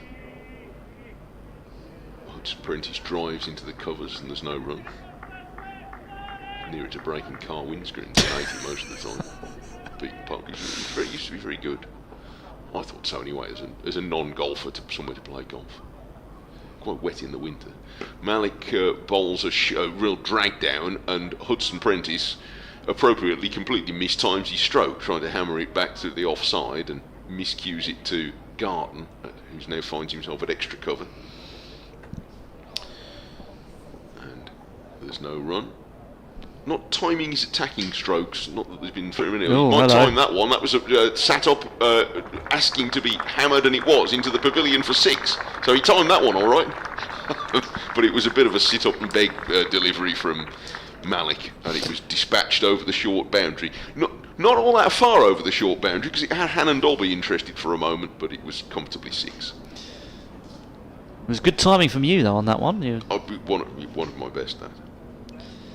I was scoring a club game recently, and a chap I know came and sat down, and we were looking at this opening bat for the other team, and he said, they're getting some runs. I said, he's playing very well. He sort of slogged right across the next ball and lost his middle stump. And he said, "Is that the commentator's curse?" I said, "You've had a personalised live example. What can I say? It's a curse to you, it's a living to me." Anyway, 493 for 6. The lead is still only 78. Rockacholi comes in and bowls. Carson leans forward. So the scoring that you do obviously during your commentaries, and there is good detailed scoring going on away to my right here in the commentary box, just for people who take an interest in that sort of thing. That is obviously very useful for your commentary. We're sprinkling stats here and there, and you can. But it's something you're interested in generally, is it? Is that something? I'd be telling a fib if I said that I was doing it because it was useful for the commentary, although hopefully it is. I'm mainly doing it because I'm slightly obsessive. A cricket badger. Yeah, if you like. Rockacholi going round the wicket this time, and driving is Carson through the covers, and a bit of an ungainly stop on the rope, but he's managed it. Who is that out there? Hannon Dolby? Yeah. I'm afraid I am one of those people that would rather look at a very smartly kept scorebook than, a Turner painting. So am I. So am I. I consider them artwork. Rockacholi comes in and bowls, and that's played through to mid-wicket by Hudson Prentice, no run. Ones I keep while I'm commentating are not remotely artwork. There's lots of scribbles. But, yeah, I find it gives me a reference point. Make sure I try and concentrate on every ball as well. Rockacholi comes in and bowls down the leg side. Nothing happening there. So, for example, obviously, yes, when we've had guests in the commentary box the last couple of days and Adrian's been talking to them, you've obviously not gone off and had a cup of tea. You've still been scoring each ball. Mainly availed myself of the biscuits available. Right. Courtesy of Jack's mum, much discussed in the first 2 days, but yes. No, I'm very impressed by it. No run on that attempted drive from Hudson Prentice. He's on 40. This will be one of his sort of more low-key half-centuries if he gets there. Rockacholi comes in and bowls, and he's back, Hudson Prentice, and playing defensively. End of the over. And we will have 2 more before the tea break. So stick with us. You're not going anywhere anyway, are you? No, of course you're not. Stick with us. A couple of overs. Then you can go put the kettle on and make sure you're back for what will be around about, about quarter past 4, won't it? I think by the time just before. But yes, so a couple of overs to play. Am I just wishful thinking, or do I still get the impression Sussex are still batting to a plan here? I'm not. It wasn't the plan I thought it was. But, It's a plan. But the fact that Hudson Prentice is batting so deliberately suggest that they. I don't know. Maybe. Well, it's only the bad. I might be reading too much into it. Maybe they've just said, "Look, there's nothing here. We're just." It's only the bad ball, isn't it, that's being crunched. You do wonder, don't you, whether they look at tomorrow's forecast and have just gone, do you know what? Yeah, this is done. Let's just play for sort of personal stats or whatever, if you like. Yeah, I'd like to think not. Carson drives the first ball of a new over from Malik to extra cover. And doesn't get a run. Yeah, I'm not sure the fork is that bad. But we'll see. We'll see. Malik rolls this one, and he does find the outside edge, but it's going to be 4 for Carson. He sort of diverted around Latham at slip, and then spun back behind him and away for 4 runs, but it was definitely a false stroke from Carson. The first time that Malik has really defeated the batters, but it stayed all on the ground all the way. Yorkshire, incidentally, just got into the lead in that game at York, which does look a pretty tense one, especially if Worcestershire are going to go on and win, which there's every chance they will. Then a loser at the Essex-Yorkshire game is going to be in quite a tricky position, but Yorkshire at 370 for 8, just ahead of Essex, who've been rather below par this season. This is pushed away in the offside by Carson for no run. Most of us would have had Essex as high finishes again this season at the start of the year. They're at tee there, also at tee at Taunton, where Notts, the leaders, are going well. This is short and pulled for 4 runs by Carson through mid-wicket. So Malik, as befits an inexperienced and perhaps part-time bowler, just losing his length occasionally. And Carson picks up and moves Sussex past 500. They're 502 for 6. Notts 431 for 5 at tee at Taunton. That's 52 runs ahead of Sussex. A century for Jack Haynes. He's unbeaten with 128. 2 slips now in position. Malik bowls and he's edged it round the second one. And that's going to be 4 as well, probably. It's being chased tremendously hard up to the boundary by Yates, but he's not going to catch it. Oh dear.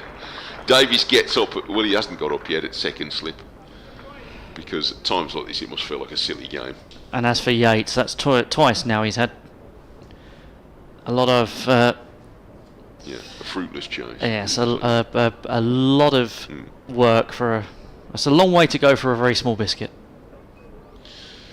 Well, I'd be hoping to go for a very big biscuit in about a minute, I should think. Malik bowls. Ooh, that's dragged down a bit, and Carson flips it away through the vacant mid-wicket out to Hannon Dolby on the boundary. They have won, so 13 from that over from Malik, in which he properly defeated the batter twice. Yes. It just goes to show what a strange game it is. 27 to Carson and 40 to Hudson Prentice, and it is 507 for 6 at the end of the over. Elsewhere in the First Division, Hampshire all out for 221 and will surely be following on. 458 behind Worcestershire. 4 wickets for Tom Taylor. What a good cricketer he is. Always plays well against Warwickshire. And Durham 272 for 5.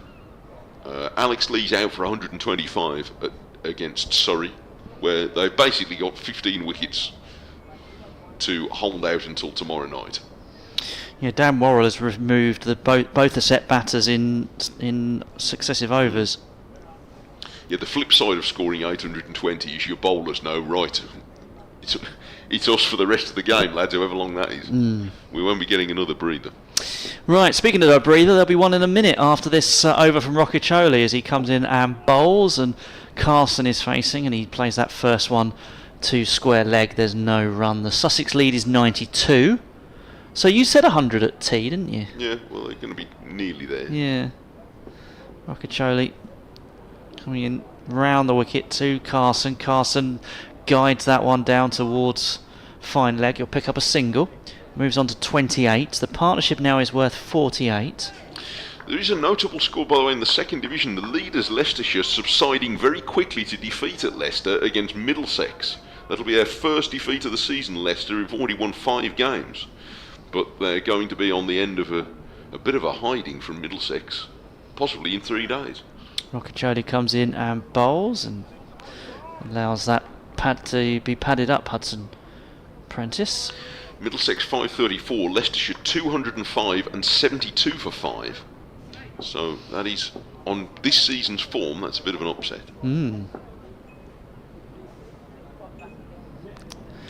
Change of coach may be working for Middlesex as Hudson Prentice leans forward and defends.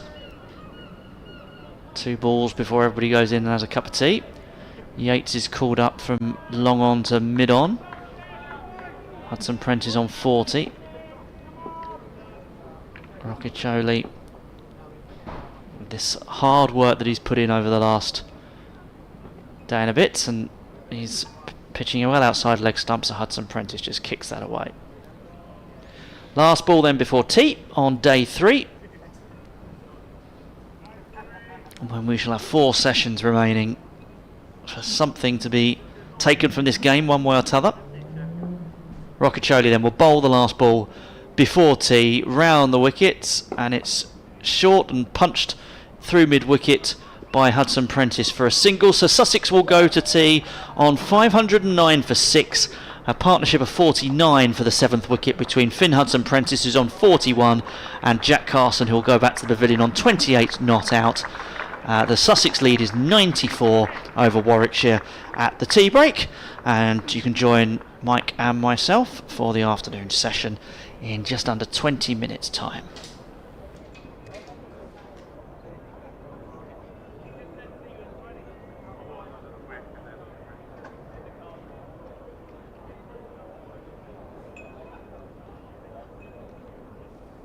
So let's close the afternoon session.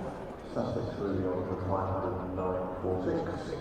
Knockout batters Finn Hudson Prentice on 41 and Jack Carson on 28. A tea interval of 20 minutes. Quick reminder to please wait for the players and the umpires to leave the field and for the stewards to take position around the square. Also, please keep off the square at all times, and if you're coming onto the field, no food or drink. And we are going to be playing small games of cricket to use soft balls, no hard balls allowed on the field, please. So it's a interval of 20 minutes.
Rothesay. If I can ask in-house to please maintain the outfield as quickly and as safely as possible, please, so that we can have an on-time start for the final session of the day.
Thank you.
Returning to the field are match umpires David Mills and Sivo Shorts.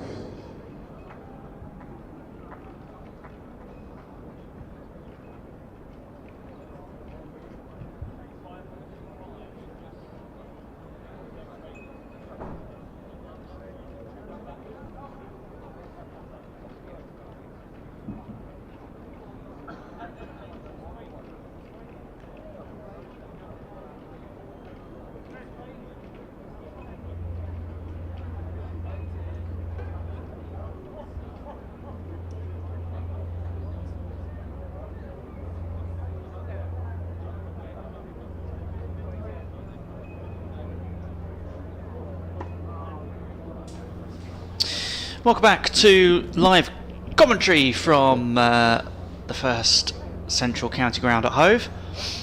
Day 3 and the evening session about to get underway between Sussex and Warwickshire in this County Championship Division 1 match. Sussex 509 for 6 and they lead by 94. 96, isn't it? No, 94. 94, beg your pardon. Finn Hudson Prentice not out 41. And Jack Carson 28 not out at the other end. A partnership of 49 ongoing. Mike Taylor from BBC WM alongside me. Good afternoon, Mike. Did you have your biscuit? I certainly did. Splendid biscuit it is. So I have kept up the rate of biscuits. It's not been restricted. Not even tight Warwickshire bowling can prevent you from... No. Never trust a commentator who doesn't know where the biscuits are. Well, exactly. Exactly. My mantra. Now, I wonder whether sometimes a sit down in the changing rooms brings a change of policy, or it's a punctuation mark in the game, isn't it? You go in for the tea interval and then have a bit of a rethink. When would we like to bowl tonight? Would we like to bowl tonight?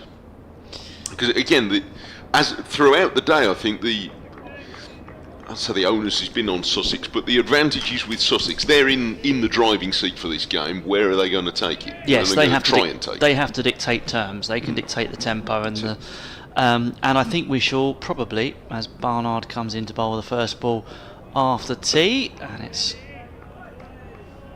played out into the offside for no run. Yeah, I think we shall probably find out, won't we, as to what their intentions are in the first 10, 15, 20 minutes of this session.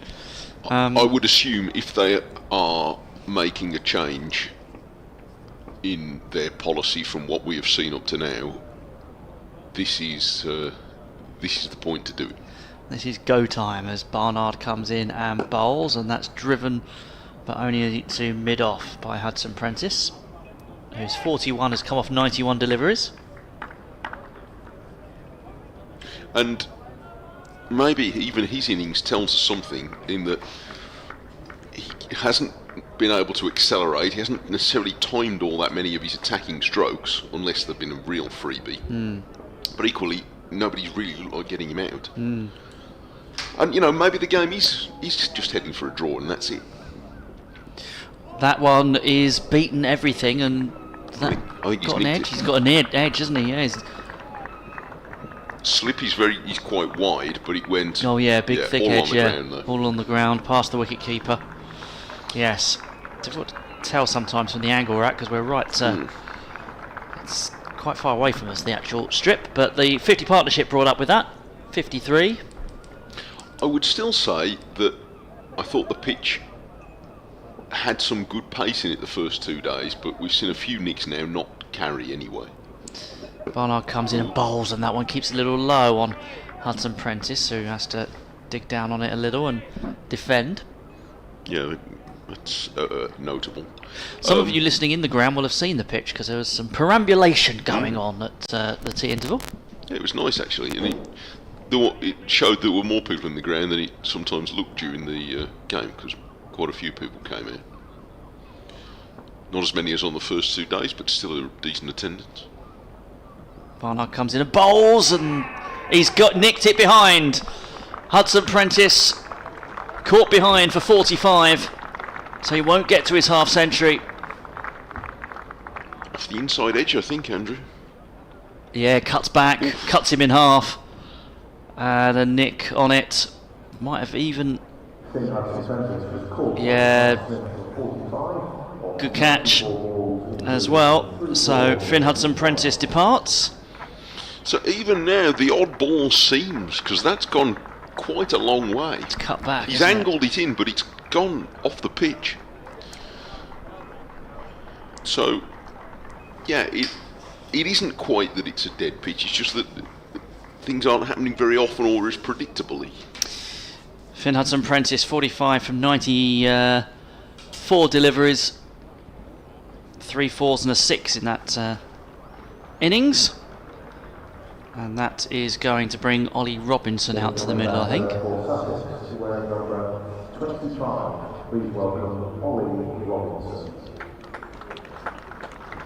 Gets some applause. There's Robbo as he comes out to the middle. He's a man who doesn't like to stand on ceremony either. Okay, so we'll see if he can force the pace or try to force the pace. He's got a best this season of 30 against Worcestershire.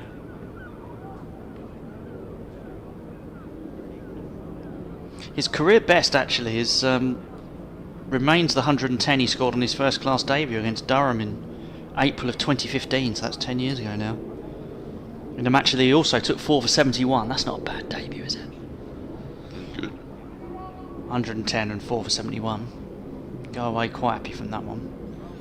They're putting a third man back on the leg side boundary here, so there's a square leg and 2 behind square.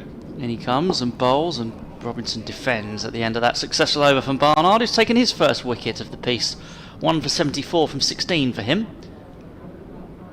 The ball that jagged back got the inside edge, and a good catch behind the stumps from Kai Smith, who has 3 catches behind the wicket in this innings.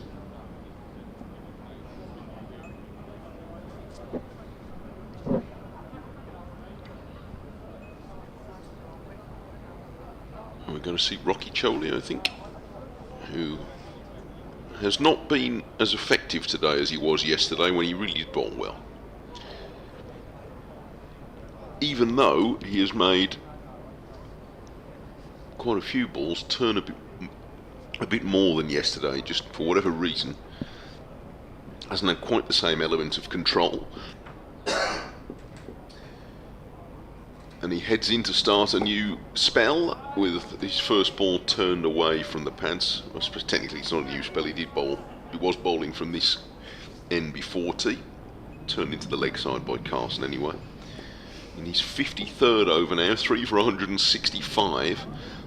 And with his high action he has Carson, or they're claiming a catch at leg slip. Now it was slightly fumbled by Davis, he's giving him out. He's out. Carson stood his ground and waited for umpire Milnes to give him out, which he has now done. So 2 wickets have fallen in the first 8 balls after tea. Carson, with Rocky Choli bowling from round the wicket, has been caught at leg slip by Davis. It was very low. I think Carson might have been just looking to the umpire square of the wicket to see whether he felt that had been a clean catch or not. But Davis said that it was, and told Carson that it was, and so umpire Milnes has sent him off. 5-1-3 for 8. Yeah, it's the longest I think I've ever seen an umpire take to raise a finger. But so that's the 2 set batters at tea that have departed. I think umpires do like to give batters a chance to go anyway, and which is not to say that Carson wasn't within his rights there, because he wouldn't have had a clean view of Davis catching it, and he was a bit of a scramble low down. He was tumbling at the time, so yeah, I don't think Carson's done anything wrong there. It was perfectly reasonable for him to ask. Rocky Choli is walking back with his arm round the shoulder of Bamber, and he's now got 4 wickets. He took 5 in the second innings against Somerset last week, 5 for 67. So he's up to 10 wickets for Warwickshire in this his third bowling innings, as it were. Yeah, he's looking a very good addition. Well, he's done a good job over the course of this innings. As I say, went for 6 and over in his spell this morning, but altogether not much more than 3 and over. And now he's going to bowl to the left-handed Gurinder Sandhu. So another all-Australian battle. There's been a few of those in this match. And his first ball is ignored by Sandhu, frankly. Outside the off stump. There's a slip and a leg slip. Tall left-hander Sandhu. And Rocky Choli's round the wicket to him and defends a little jerkily a ball that bounces off a length. Sandhu made 8 against Durham in his only batting. The only batting that he did against Durham on his debut. This is his home debut, of course. 2 slips have now appeared, as well as the leg slip.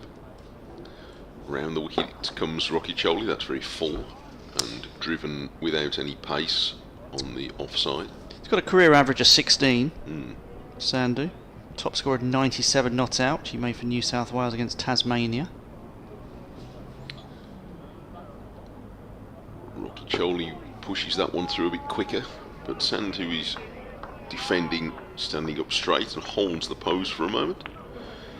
And it's the end of a wicket maiden for Rocky Choli. 513 for 8, a lead of 98. And Warwickshire, I think, you'd assume they'd quite like to wrap this innings up. Although, if it has been the case, I'm saying it has, but my suspicion is it might be, you could understand if it had been the case that since the injury to Rushworth yesterday, Warwickshire were thinking of securing the draw first and foremost. Don't know how long they'd want to bat for. Barnard coming into bowl to Robinson, who's beaten by that one. That was short of a length, and Robinson glares down at the pitch. 2 new batters at the crease. Yeah, it's hard to be sure whether Robinson saw he's dropped his hands out of the way of that one, but he certainly would have taken note of the fact it bounced a bit. Quite so, and you'd imagine now that, barring some sort of batting miracle, that they will be bowling before the end. Mind you, Robinson has launched that one towards the Spencama Pavilion. It's going to go out for it's gone for a boundary more towards the Players' Pavilion. Actually, in the end, he's through mid-wicket. Took a step down the pitch, and thrashed it through mid-wicket for 4. And he won't hang around. So, leading to 3 figures, 102. Davies has retrieved the ball. He was taking a bit of a close look at it for a moment. This ball is 67 overs old. Sandhu is doing some stretching or running on the spot at the other end, but now Robinson angles that down towards third man. There's a chase on for a fielder. Is he going to make it, or is the ball going to win? No, the ball's going to win. And in the end, you saw him hurdle the first fence. He's hurdled the fence. He's gone down towards the press box. He's down towards where our effects mic is. You might. Yeah. What he might not have known when he hurdled it was that behind the fence there is a trailer. Well, he'd have seen the trailer. There's a trailer full of tyres, but he wouldn't necessarily have seen that it's got a big sort of metal tow bar on the front of it, which he very nearly landed on. Could have been nasty. But a good shot that from Robinson, actually, to guide that one. Back-to-back boundaries for Ollie Robinson. The sun shining down on Hove, but not the stifling heat that has been seen at places like Wimbledon, which is where Adrian Harms is today.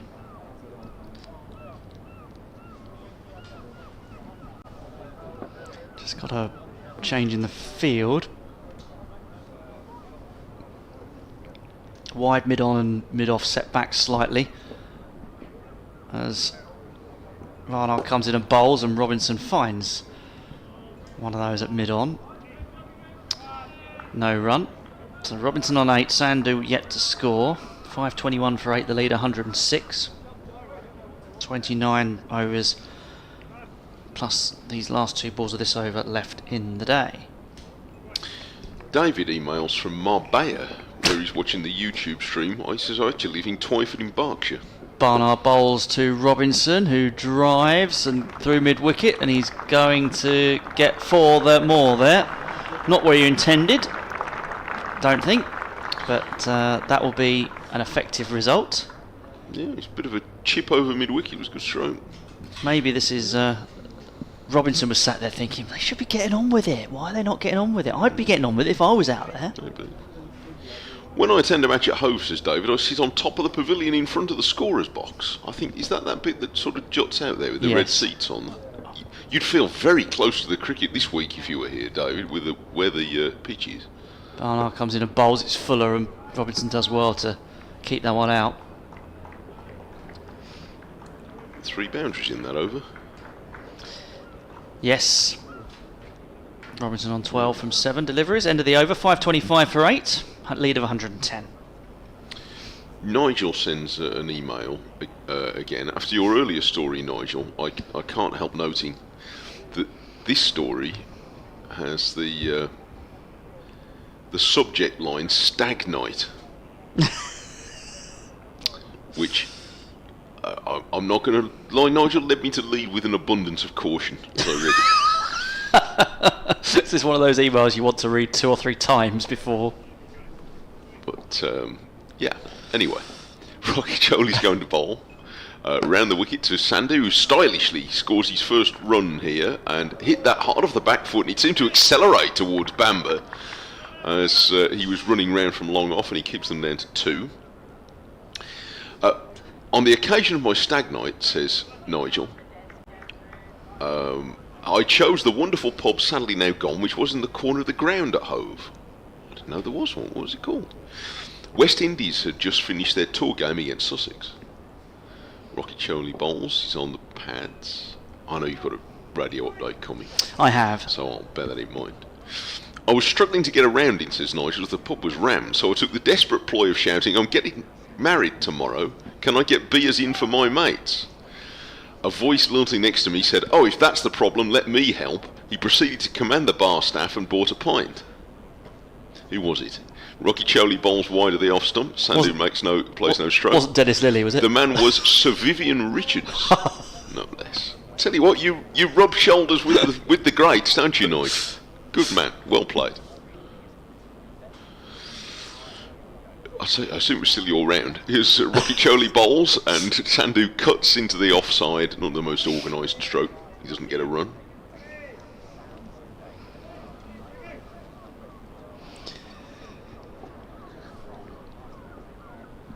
Rocky Choli tries again. Coming round the wicket, and it's full and driven by Sandu out to deep extra cover, where there's a fielder. Hayne is waiting, and they take 1.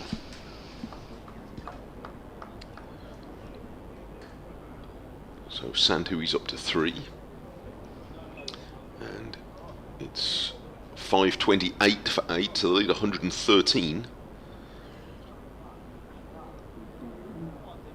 More changes in the field. We've got left-hander, right-hander combination again. So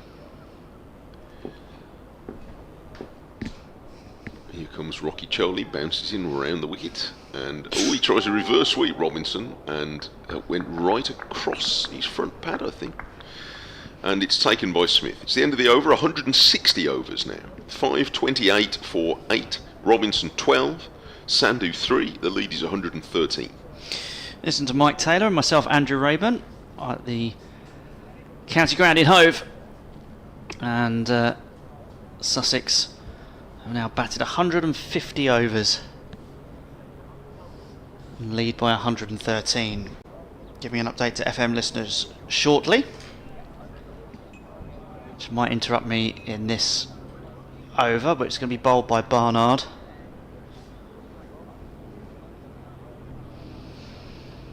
He's got 1 for 86 from his 17 overs. He's been bowling to the left-handed Sandu. round the wicket. Sandhu's back, defending into the offside, no run.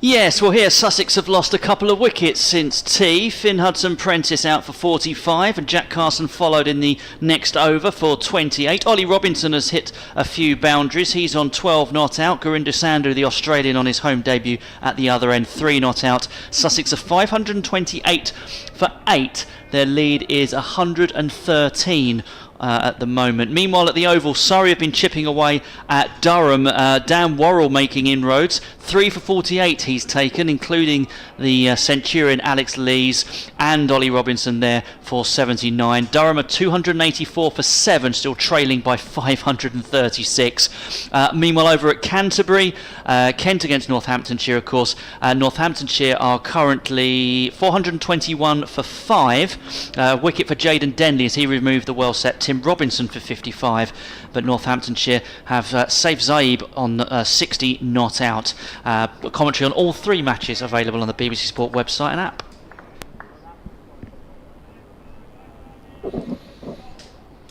So here then, back at Hove, 528 for 8.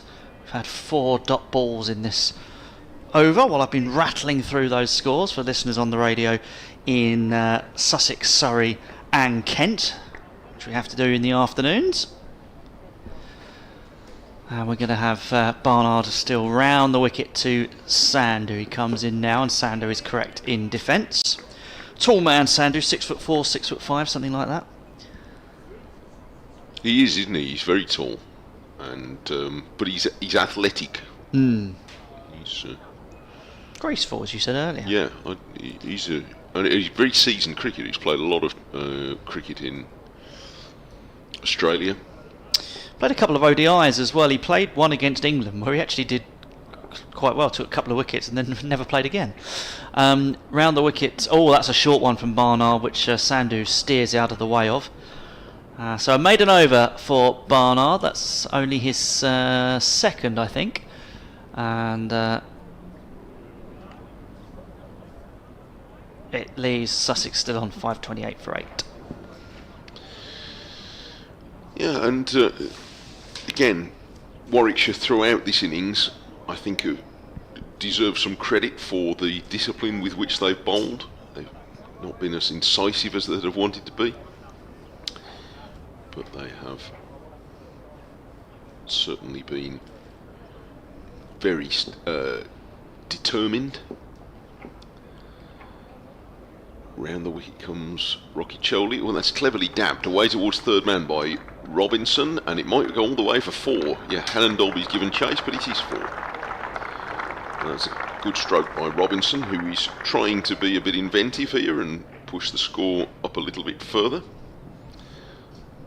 The further that they can take the lead, I suppose, the more pressure that is being applied to Warwickshire in the third innings of the game.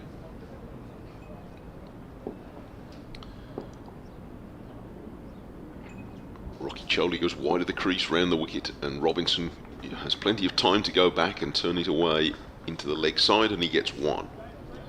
So he's not wasting time. He's up to 14. Up to 17, I beg his pardon. And it's 533 for 8.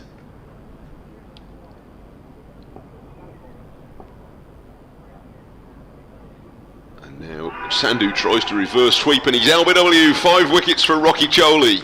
He's delighted. Well, I tell you what, he's earned for them, hasn't he? In his 55th over, 5 for 173.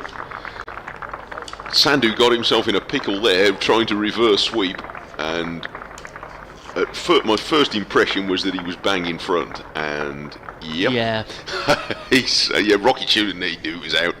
He pleaded with the umpire. He's bowled at the same end all day, so he's had David Milnes for company for 55 overs, and he gets a decision out of him. Or to put it another way, David Mills has had Corey Rockiccioli in his ear for 55 overs. But he's smiling now. He's got 5 wickets for the second innings in a row. Well bowled.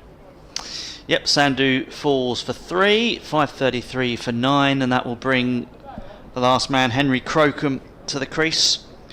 One of the locally born talents, born in Eastbourne. There's something to work with him, isn't there? Certainly with Crocombe. Absolutely. He's lively. The last time I saw him in a Red Bull game was when I commentated on the promotion day down at Bristol, and Crocombe blew away the tail to earn Sussex promotion on that day. But he's got some little bit of batting to do. Maybe he's a 2-ball. There was a 2-ball duck against Hampshire in the previous appearance. Not an awful lot to go on his batting form. Did he make a half century last year against Morgan? 54, I think. He averages 10 and a half in his career. Here's a good story from Don. As a young boy growing up in Eastbourne in the 1960s, I keenly awaited County Week at the Saffrons, where there'd be 2 3-day games and a John Play game on the Sunday. As a keen autograph collector, it was always difficult to pin down the Nawab of Patowdy, who played for the county for a long time. Oh, and he's got first ball. Crocombe's pushing forward. He's caught it slip. So he's taken 2 wickets for the last 2 balls, 6 for Rockiccioli, and that really is reward for a dogged effort for the Australian. And on the theme we were talking about earlier, if you're bringing in an overseas player, you want him to really buy into the demands required, and having not only taken 6 wickets after a very long bowl yesterday and today, but showing such obvious delight in doing so. Good for him, and that's he's full of beans after that. Good, well bowled.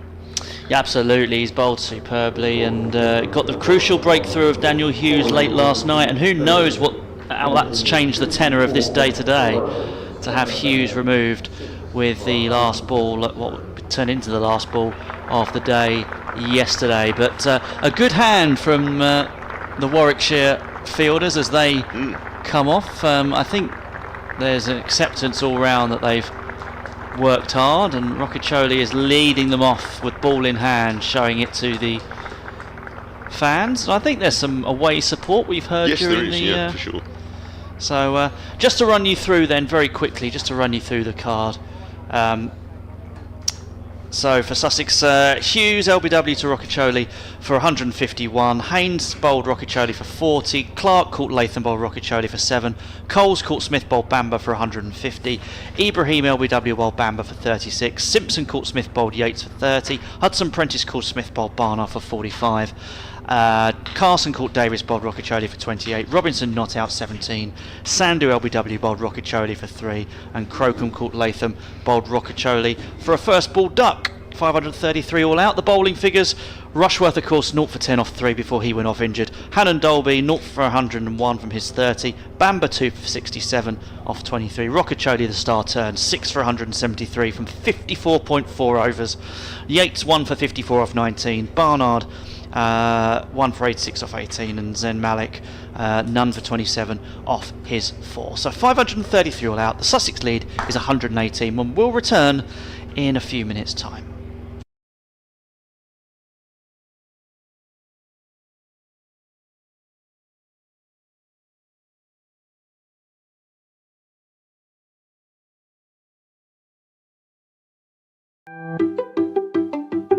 Weak website? It could be a superstar.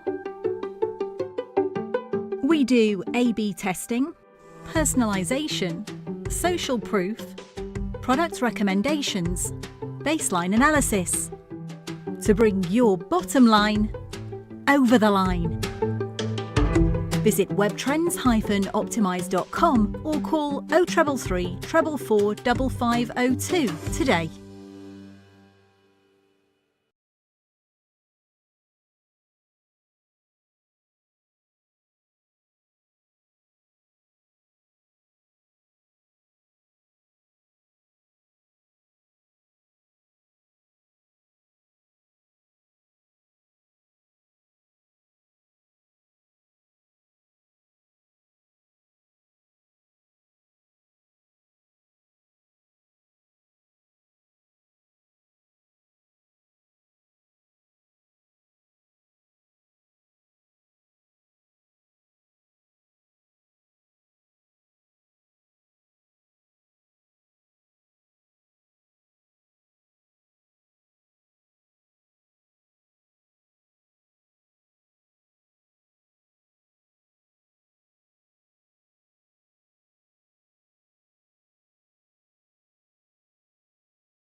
At Sussex Cricket, we're always pushing the limits. Searching for that extra edge, that winning formula. It's about the small gains, the marginal improvements and the dedication to perfection. But the pursuit of victory doesn't stop on the pitch. Behind the scenes, WebTrends Optimise is working their magic, optimising our digital journeys, making sure every click counts. From filling the stands with roaring fans to getting them kitted out in their Sharks gear, WebTrends Optimise helps us connect with our community. Because nothing fuels our players more than a packed house, a sea of Shark shirts, the energy of our incredible fans. On the pitch and online, it's a team effort. Sussex Cricket and WebTrends Optimise. Optimise for victory.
Emergency Warwickshire second innings, please welcome onto the field.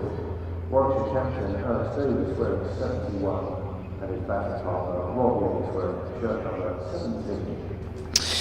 Well, good afternoon to you. Welcome back to Hove, where we have Sussex against Warwickshire, and we have the third innings of the match about to get underway with Warwickshire starting 118 runs behind after Sussex were bowled out for 533, and the captain Alex Davis and his batting partner Rob Yates coming out to the middle, with the Sussex fielders following, and with me Mike Taylor from WM. I'm indebted to our friend Bruce Talbot next door, whose reports you'll be on this game you'll be able to read up almost everywhere tomorrow. He's on the ECB network, who points out that Corey Rothesay's 54 overs and 4 balls is the most bowled by a Warwickshire bowler in innings since Ashley Giles bowled 68 and a half overs against Yorkshire in Leeds in 1996. What a good stat, so almost 30 years. Save me looking it up. Thanks, Bruce. Yeah, Ashley used to wheel away contentedly for Warwickshire for a long time. Now in a senior role at Worcestershire. And Warwickshire have 24 overs to get through tonight. And Robinson not wasting any time. He's starting the first of them now, bowling down the leg side of Rob Yates, who made 93 in the first innings. So 24 overs tonight. They're unlikely, you would think, to erase the deficit tonight. And I think Warwickshire will be, I don't want to overplay it and say they'll just be in survival mode. It's a bit dramatic. But they will in a way, in that Sussex are the team with the greatest chance of winning this game, maybe the only chance of winning this game. A leg slip has gone in, quite wide. And Robinson bowls again on Yates' pads, and he's quickly into position to turn this into the leg side. So I just looked at that match at Headingley in 1996, and Giles took 2 for 174 in those 68 and a half overs. It's a slog, isn't it? And Neil Smith bowled 49 overs as well and took 5 for 127. Who was the son of MJK, whom we referred to earlier. Robinson round the wicket. Yates is flicking him through square leg for 4 runs.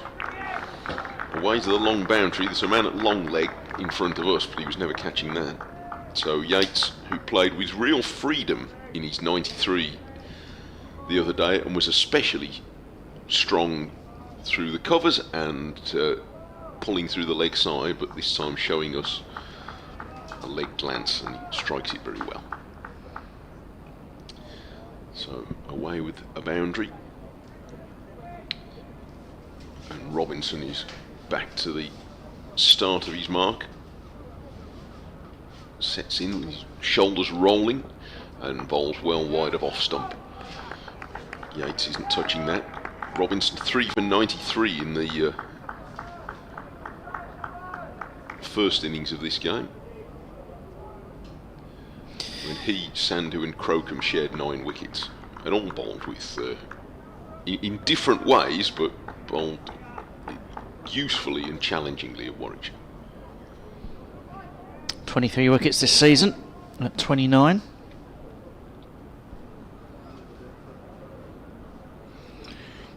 He bowls again to Yates, who gets one that's pitched up more than any other delivery in this over, and he pushes it firmly into the covers.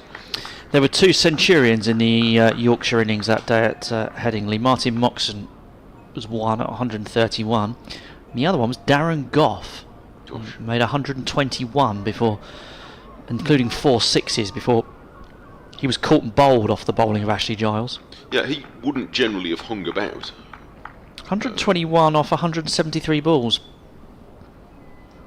He was in for 3 hours and 13 minutes. Round the wicket comes Robinson, and Yates lets that go outside the off stump, and it's the end of the over. No major threat in that one from Robinson, a boundary for Yates, and it's 4 for none.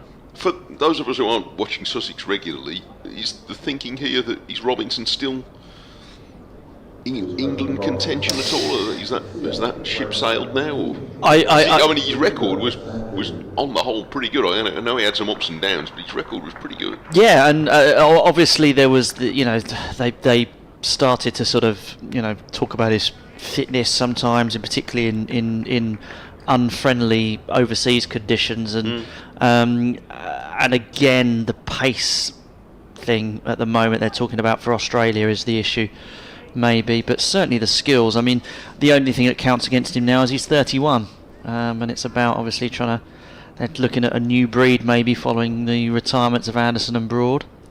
But we're going to get Sandu from the C end, and the first ball is a no ball, which I think Sandu bowled a few of in the first innings, didn't he? He did. He did overstep occasionally, both coming up and down the hill. 5 no balls.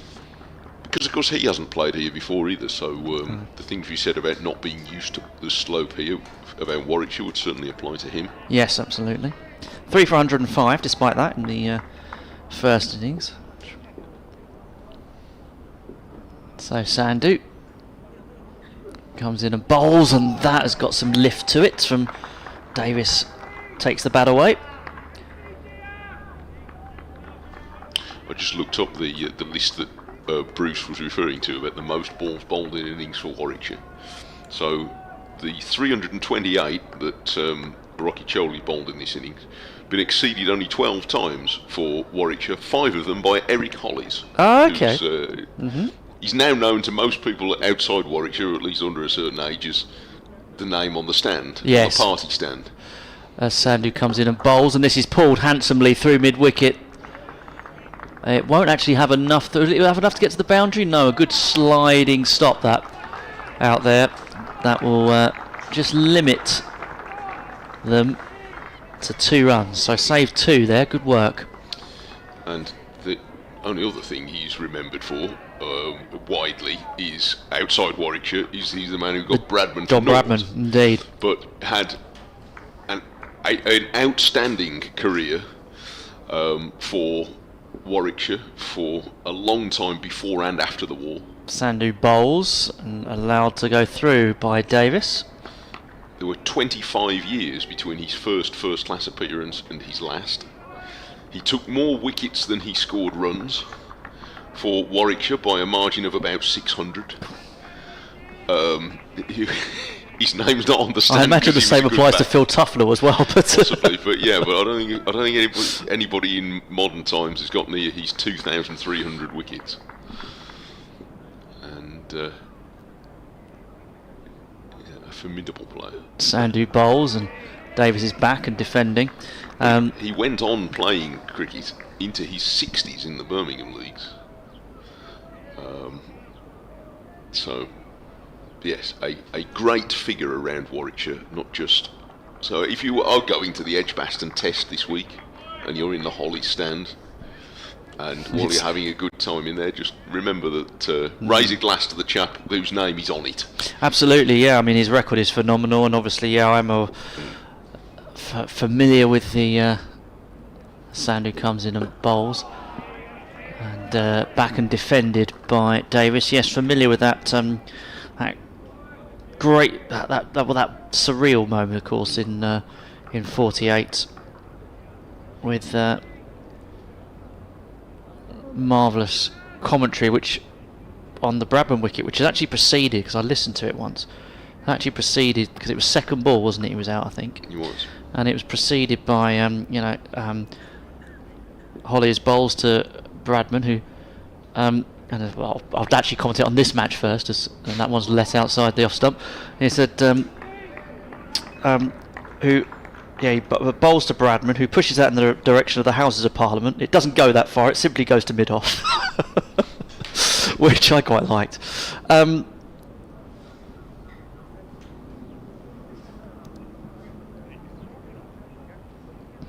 yeah, and then nobody could believe that he'd been bowled. Not least Bradman himself. But it's actually, for a game that's very stats heavy, rather like baseball or something like that, to actually have that sort of almost imperfect average, yes, I think makes it really, doesn't it? It's the ultimate reminder that even statistically by a long way the greatest there has ever been, and freakishly so, as Robinson starts a new over and Yates is guiding this along the bounce backward point. I mean, in terms of the context of how many hundreds and thousands of players have played this game at first class and test level, and the fact that his batting average is so absurdly far of anybody else has ever played the game in any era, suggests there was something freakish. And even he didn't master the game to make what everybody thought was a simple task. On a tour in which Australia and his team had been utterly dominant in 1948, and the game still beat him. This is defended back down the pitch, and there's no run. It's worth looking at, but Bradman, it wasn't actually his last first-class game. There were one or two more first-class games still on the tour after the Oval Test. It wasn't like now where the teams go, they play a test, go home. And then he did play first-class cricket in Australia in 48-9, including there's a sort of Bradman testimonial match, which is one of the most remarkable scorecards if you look at in first-class history. It's an enormous scoring match. Yates is beaten for the first time on the outside edge here by Robinson. But it's worth looking up. In the winter of 48-9, Bradman makes a century in the match, obviously, but there was some ridiculous number of runs scored, and it was won by 1 wicket. It was, it looked like it must have been one of the greatest matches of his career, and it was a sort of Bradman testimonial. Anyway, it's worth looking up if you're the sort of person who feels the urge. If you're a cricket badger, I bet Corey Rothesay. If you're the sort of person who looks at scorecards from 48-49 as better than the Turner painting, for example. That one defended as Mike goes and does an update for WM. And actually, they're going to get a couple of runs from that push shot up the pitch.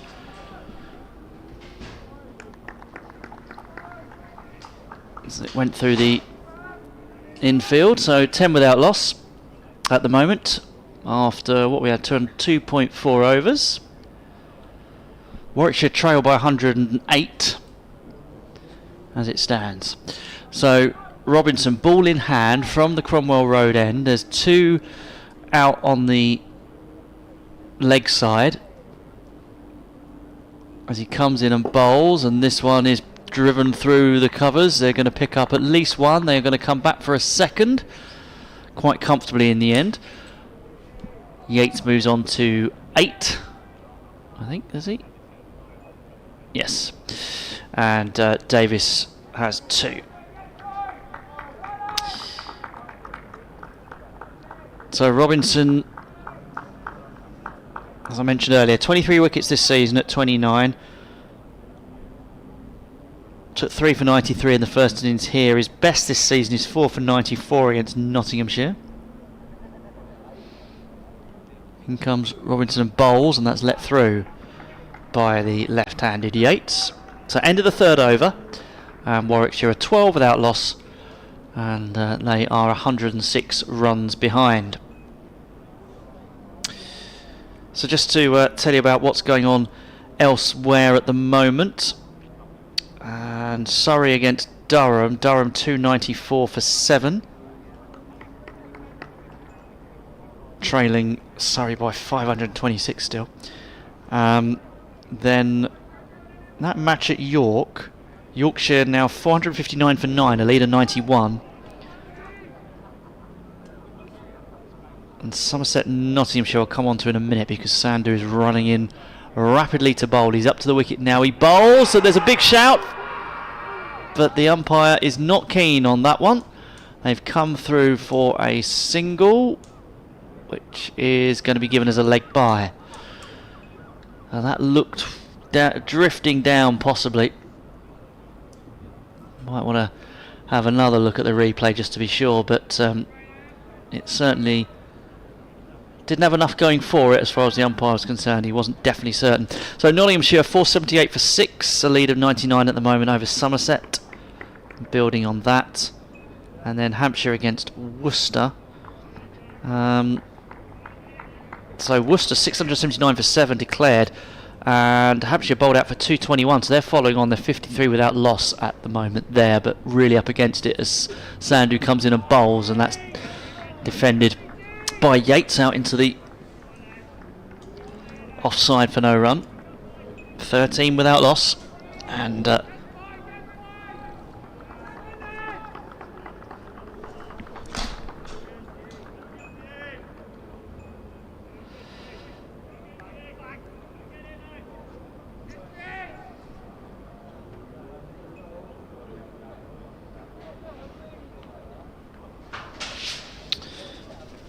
Then comes Sandu and bowls and driven to the covers.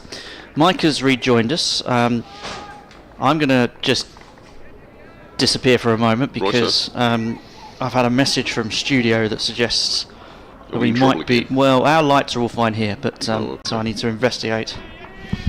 Okay. Somebody's trod on the wire again.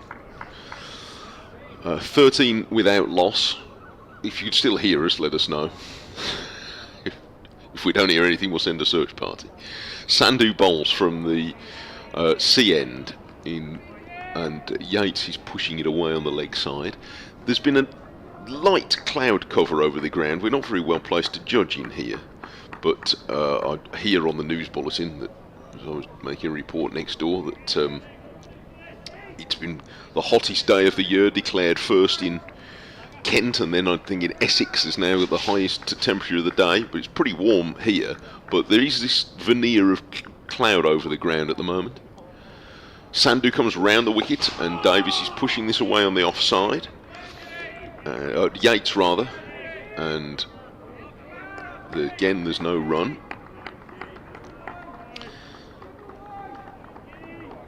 So an opportunity tonight for Sussex to try and push themselves forward in this match, and if they are going to force a win, then you would think that the quickest way to it would be take some wickets in the next hour and a half. 3 slips wait, Sandu round the wicket, and that it comes off an outside edge, but Yates kept it down. Rather than it not carrying as such, he sort of pushed it down. He said, I don't know, looking at the replay, maybe it wasn't a proper nick, but it didn't get anywhere near carrying to first slip. And there were a few in the closing stages of the Sussex first innings that were a bit like that. So maybe that suggests some of the pace that I think was in this pitch in the first couple of days. I don't think everybody here imagined that, but maybe it's just easing a little bit, having been baked for 3 days. Anyway, 13 for no wicket, we've had 4 overs.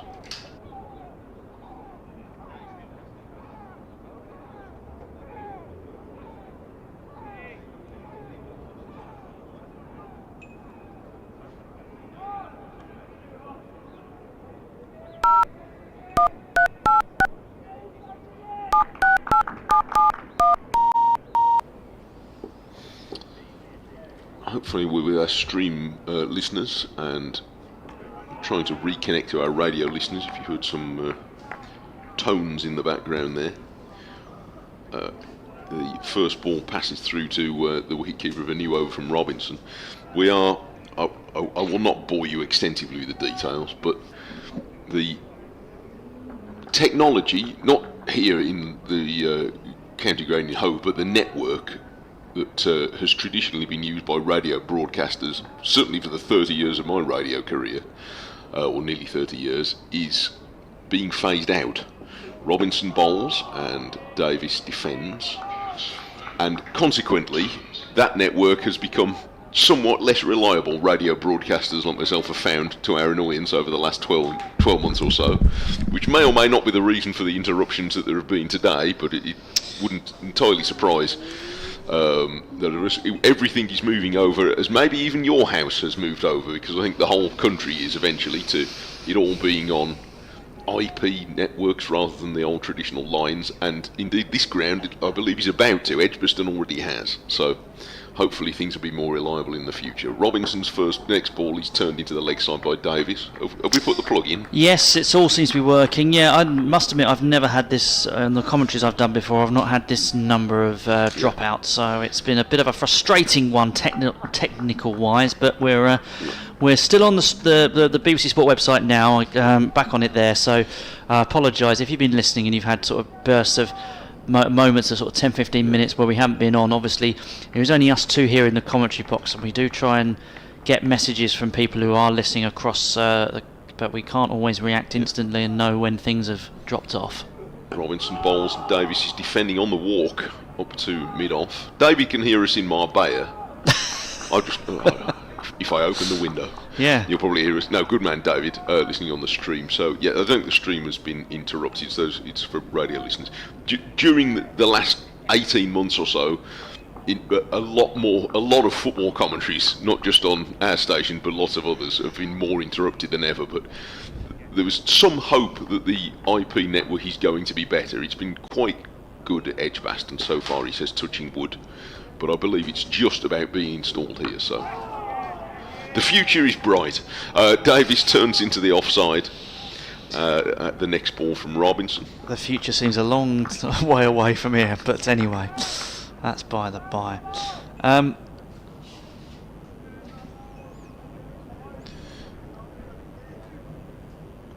It's 13 for none. And Robinson has gone bait. Actually, takes him longer, I think, than most bowlers in this match to get back to the start of his run. 3 slips and a leg slip are the close catches. Davies is letting this pass outside the off stump, and it's the end of the over. I was, when the Sussex innings so hurriedly folded up, I was about to tell you the rest of what I thought was quite a nice story from Don, talking about collecting autographs. He said as a boy in the 60s he used to go to Eastbourne and away county week at the Saffrons, and he said it was always difficult to pin down. I think was it Mansour Ali Khan, I think his name was, the Nawab for Towdy, who said at the end of the play one day, news travelled that he was signing in the car park. So 7 or 8 of us rushed across. He wound down the car window and took our autograph books. To our surprise, he wound up his window and the driver sped off. We thought we wouldn't see our books again, but he was staying at the Queen's Hotel, so we got there, and a minute later the books came out of the window of the car and we had the autograph, which was much prized. So, good stuff, Don. Thank you. Sandhu started his next over. That's been defended. I would say, and I don't know whether you would endorse this more, it's like here, county cricketers these days are generally, I think, really good. Yes. At stopping and signing autographs. Yes. And the women's teams are incredible. They completely get it. So the men's teams definitely do, and Warwickshire, after T20 games, they do a lot of that. Yes. The women's teams are really hot on it and have been since the start, because that's the way you engage with the kids. They're very, very good. Sandhu round the wicket, bowls, and that one has gone squirming down towards backward of square on the leg side to earn a single, an unconvincing single to Yates, who's on to 9. Davis remains on 2. Warwickshire 14 without loss. I saw some autograph hunters here over the last couple of days getting. Were they after you? Players. Give over. They were after Adrian, sorely disappointed. I want Adrian's autograph before I go home, preferably on a cheque. God, he doesn't owe you money again, does he? No, not after last time. We heard from him at Wimbledon. Are they keeping him? I assumed he'd gone to be a line judge. In those suits. Well, I think they've been axed, haven't they, the line judges? They have this year, yep. No more line judges at Wimbledon as Sandhu comes in and bowls, and that's pushed forward in defence by Davis. There's a lot of oohs and ahs around the bat trying to put pressure on. You know, they seem to think, I don't think this is all panto. I think they think they're in with a chance against Davis, who has not. He's played a lot. He's had a lot of good starts so far this season, but hasn't yet really played too many substantial innings. 4 half-centuries, averaging 29 before this match, and in the first innings he made 37. Sandhu bowls and cut by Davis, and just past the diving fielder, and will get himself a run. I think that might have just touched the hand of the fielder. It was in the air, and it was. I mean, it would have been right on the fringe of what you'd call catchable. Yeah, when it went pace. so fast. Yeah, you would have needed that to just stick in the hand. It would have been Ben Stokes in 2015 it was territory. A technical chance, I think you'd say, but a very, very hard one at point. So Sandhu's going to come round the wicket to the left-handed Yates. He's up to the wicket now and he bowls, and this one's clipped off his hips and down towards the fielder on the fence at square leg for backward square leg for a single. Gets him off no ball again. And a no ball again. So they trail by exactly 100 now to Warwickshire. The other thing to note, Alex Davis has been LBW a lot this year. They've already had one big shout against him. This is what they're after, isn't it? 6 times LBW already.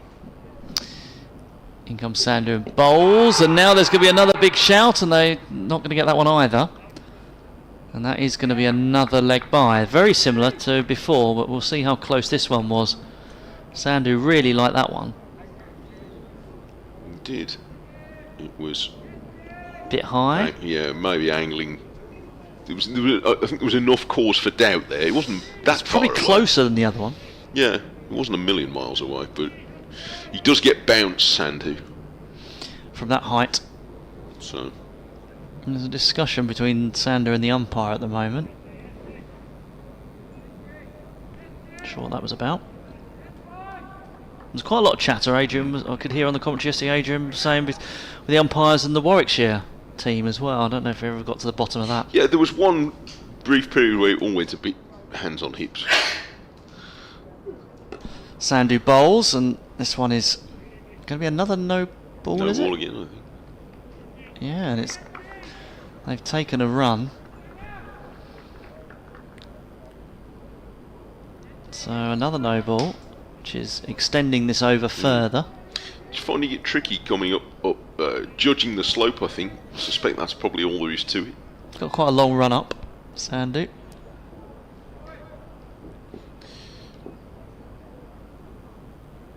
And he's coming in now, and he bowls, and that's driven up to mid-off for no run. So that does bring to an end an extended over from Gurinder Sandu. A couple of no balls in there, and it's 22 without loss at the end of the 6th. Warwickshire trail by 96. Yeah, so just chipping away at the deficit. And there are still quite a few people in the ground. It's been a good day to come if you've been available to come to the cricket today. They're about split. There are some in the shade, but there are quite a few in the sun. And the sun is coming back through again. I think this finger of cloud that's been going over the ground seems to be moving past. 22 for none. The deficit is 96, and an equally important figure on the scoreboard is 18 overs left today. Robinson starts the next, and Yates meets him with a forward defensive bat and pushes it back up the pitch. David says, following Nigel's email about the pub on the corner of the ground, there's a new pub just outside the ground called the Sussex Cricketers. Yes, I saw it. Before the new flats were built, the original Sussex Cricketers Club was partly in the ground, I see. After a match, the players would have a small tipple in there. But that's what they call it. Thank you, David. Robinson bowls over the wicket across the bows of Yates, who's not playing at that. Yeah, it's very nice in there in the Cricketers, just outside the main entrance to the ground. We are, if you've never been down to Brighton and Hove, we're about a mile outside Brighton, just to the west of Brighton, so it's walkable if you're staying in Brighton. You can cut through the back streets, or you can walk down to the prom and do a slightly longer loop, but it's a bit of an uphill walk to the ground for the last 500 yards or so. This is turned into the leg side by Yates for no run, but when you come out of the ground you can wander down the hill and be on the prom in 3 or 4 minutes. Bag of chips, mind the seagulls. You've had a good day.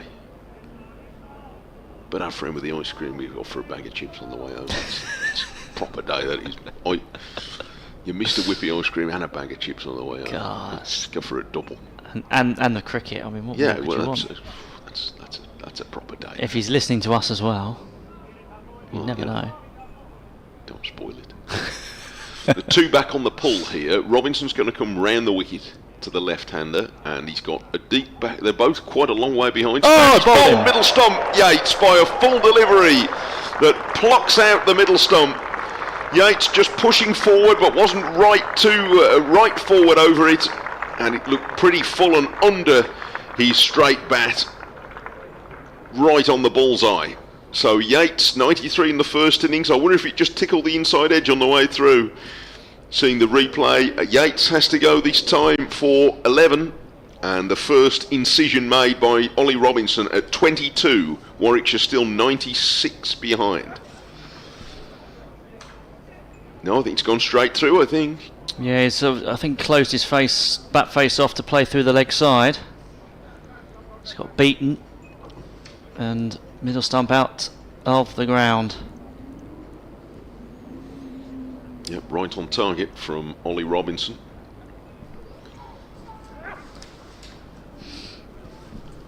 So, early pressure applied. Yeah, I wondered for a moment if he's just slightly tipped the bottom of the bat on the way through, but it's gone right under it, I think. So, Yates gone for 11.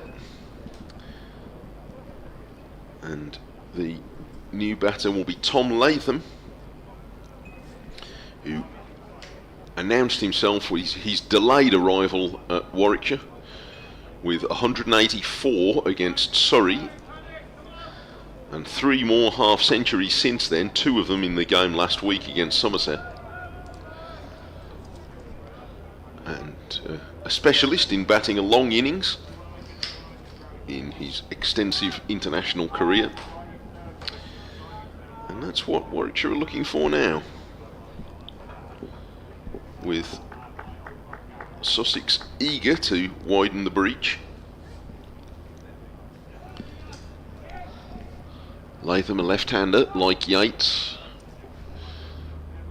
has 3 slips and a leg slip waiting as Robinson bowls to him a ball that's not too far wide of off stump, but he's content to let it go on the bounce. It's pretty well bowled. Behind the stumps they thought it was really close. I'm not sure it was quite as close as they thought. But nevertheless, they're alive to the possibilities. Coles at first slip, Clark at second, and Haynes I think at third. There's a backward point, mid-off and mid-on. The leg slip, Carson,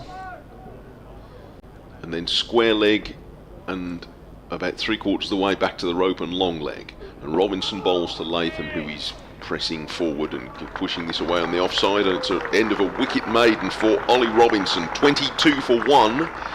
Warwickshire trail by 96. Getting a warm hand from the natives, Ollie Robinson. That successful over. 22 for 1. And as you say, 96 behind. It's going to make whatever happens in the final 17 overs today, it's going to make tomorrow interesting. So I think had Warwickshire got through these overs unscathed, Sussex would have had a lot of work to do. Still a lot of work to do with the ball, both tonight and tomorrow, but yeah, it's just going to make for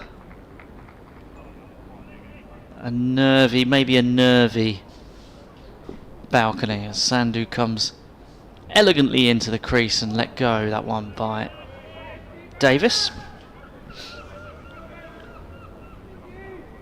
Seagulls squawking in the background. Fortunately, not too many gathered around us at the moment. I can't see any in the vicinity.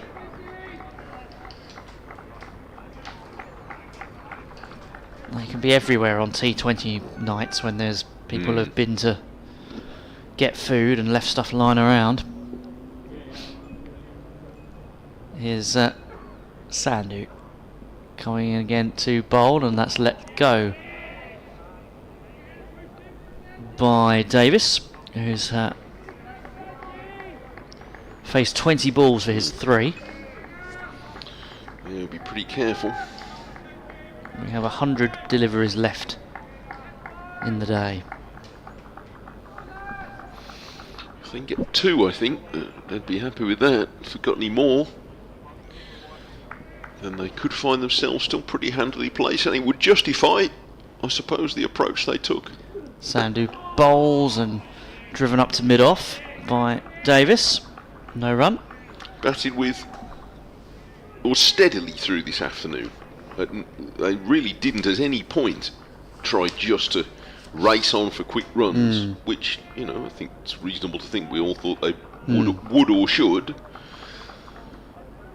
But if they could take, say, 3 Warwickshire wickets tonight, then that might look a better decision. We'll see. We can all judge these things afterwards, can't we? Sandu up to the wicket and bowls, and again Davis allows that to pass. In the game near the bottom of the First Division, it's been Yorkshire's day. They, with a big lower order partnership, Ben Code getting runs at number 10, got 89, and a big stand with Matthew Reeves added 169 for the 9th wicket. It's not the sort of thing that's been happening against Essex very much in recent seasons. So Essex under pressure at York. Sandu comes in and bowls, and this one is played the cross bat towards mid-on by Davis, and again they reckon they're in for a shout on LBW. They do. Yorkshire making 459, a first innings lead of 91, and Code has then followed up his 89 by dismissing Paul Walter in the first over. So Essex 2 for 1.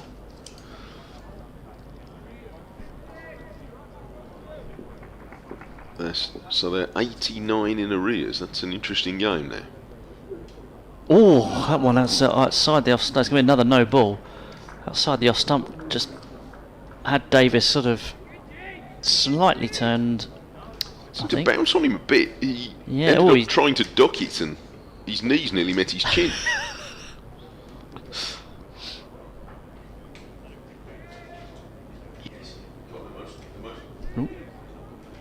Got into the most extraordinary position. He went past at hip height, and then he sort of folded his body round it. So, as if he was trying to, I don't know what he thought he was doing. Sandu this time, it's been defended by Davis into the leg side, and there's no run. So, well, no, not a make. There was a no ball in there, but a tight over from Sandu. End of the 8th over, 24 for 1. What else is going on around the First Division? Not the leaders looking good again. They're building a handy lead of 109 at Taunton with still 3 wickets in hand. Jack Haynes 157, Ishan Kishan 77, now a half century from Lyndon Davis. So they're 488 for 7, leading by 109 against Somerset at Taunton, and they're in pole position at the moment, Nottinghamshire, in that game and in the competition. Robinson has Latham pushing forward to get his first run into the covers at the start of a new over. At the Oval, Durham gamely bashing on, 307 for 7. So it's not out of the question that they will escape that game with a draw. Ollie Robinson made 79, Alex Leeds 125, but they really are in a fight for survival. Still 513 behind, having batted all day. Hampshire in the mire in Southampton, following on miles behind Worcestershire, are 63 for 2. So they're in a similar situation to Durham now. Just survival's their only hope. They're still, if they batted until the end of tomorrow, it'd still probably be behind. So it's just whether they can hold out. 3 slips waiting. Robinson bowls to Davis, who has played this gently, guided it through third man for 4, and I think that was a fairly deliberately played stroke rather than edge. Just ran it down into the gap, maybe slightly off the thick edge, but always had some control of it. In the second division, Northants creeping up on Kent in what looks a very drawn game at Canterbury. Kent 566 for 8, Northants 498 for 6. Centuries today for Ricardo Vasconcelos and Calvin Harrison batting at 3, and Saif Zaib is 99 not out. I suppose you'll be telling Radio Kent listeners that in a moment, won't you? He's Davis driving down the ground, and a tumbling stop at mid-off denies him a run. What else can I preempt you on? Chesterfield, Lancashire declared their second innings at 406 for 6, so they've set Derbyshire 513 to win, and Derbyshire 87 for 3 with a wicket for the inevitable Anderson. Earlier on, George Balderson made 82 rapidly. A stand of 157 in 21 overs with Michael Jones, so they cracked on with it. Look out around the park. Robinson bowls, Davis lets that go outside the off stump. The ground at Chesterfield is part of Queen's Park, it's not all of it. Queen's Park is a lovely park and the ground is just part of it. So they might have hit it into other parts of it. Glamorgan have a first innings lead in Cardiff over Gloucestershire of 148. They've just been dismissed for 528, with centuries for Colin Ingram and Ben Kellaway. He's a good young cricketer. 3 wickets for Graham Van Buren after a long bowl. So Gloucestershire or Glamorgan lead by 148. And one more. Leicestershire 124 for 6 in their second innings, still 205 behind Middlesex. So the first division leaders heading for defeat. The second division leaders seemingly heading for defeat. This next one turned up to mid-on by Davis. And after this over, there will be 15 more to bowl today.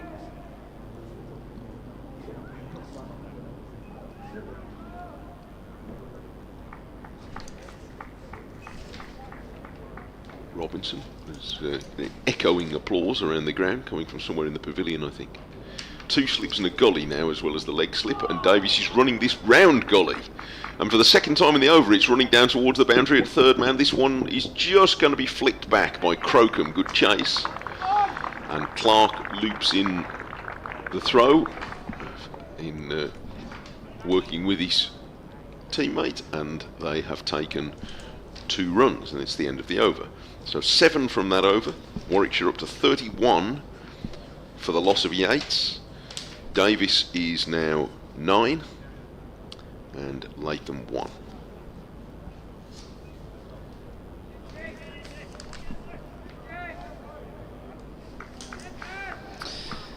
So I will be giving updates to listeners on Sussex, Surrey and Kent shortly.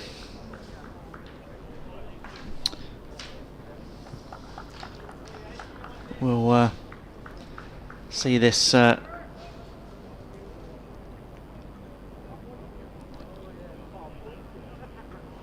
see what happens here. There's a bit of just Latham just retaking guard against Sandhu round the wicket. Left-hander. Latham only faced 3 deliveries so far. He's got 1 run. Sandhu comes in and bowls to him, and he's managed to work that into the leg side. He'll pick up a single. Warwickshire to 32 for 1.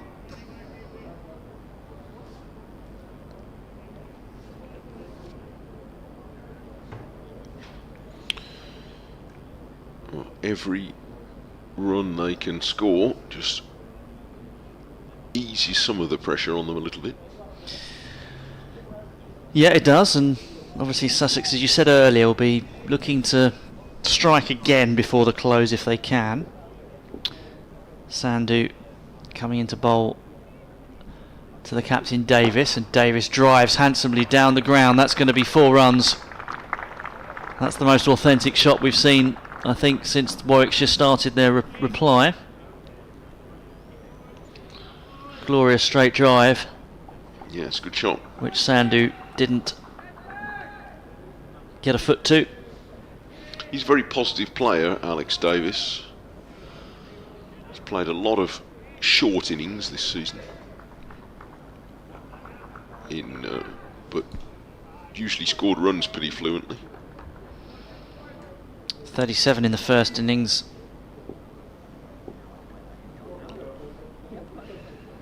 Sandhu, in he comes, bowls to Davis, who works that into the offside, and again Sandhu is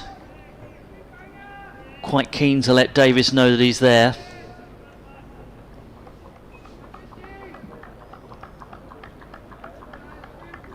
gully has gone quite close in now for Sandu. Again, I think there's another little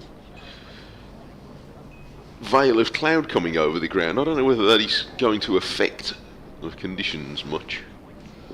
Not sure it particularly did on the first day when we had that in the morning. Here comes Sandu, bowls, there's another appeal but this doesn't look that promising either. And the umpire is unmoved again. That one angling down, I fancy. It's close. Yeah, you can see what they're after. Yeah, he looks a little bit of a candidate here, doesn't he? Davis fell over a little bit, across didn't in he? front. But all of them look as though they've been sliding down the leg side, but he has to be a little cautious. So, Sandu running in and bowls, and Davis this time defends out into the offside. No run. Sandu's bowled pretty well without too much joy. Yes, his figures slightly, none for 19, slightly misleading because he bowled 4 no balls, so there's 8 of them. There's only 11 runs off the bat so far.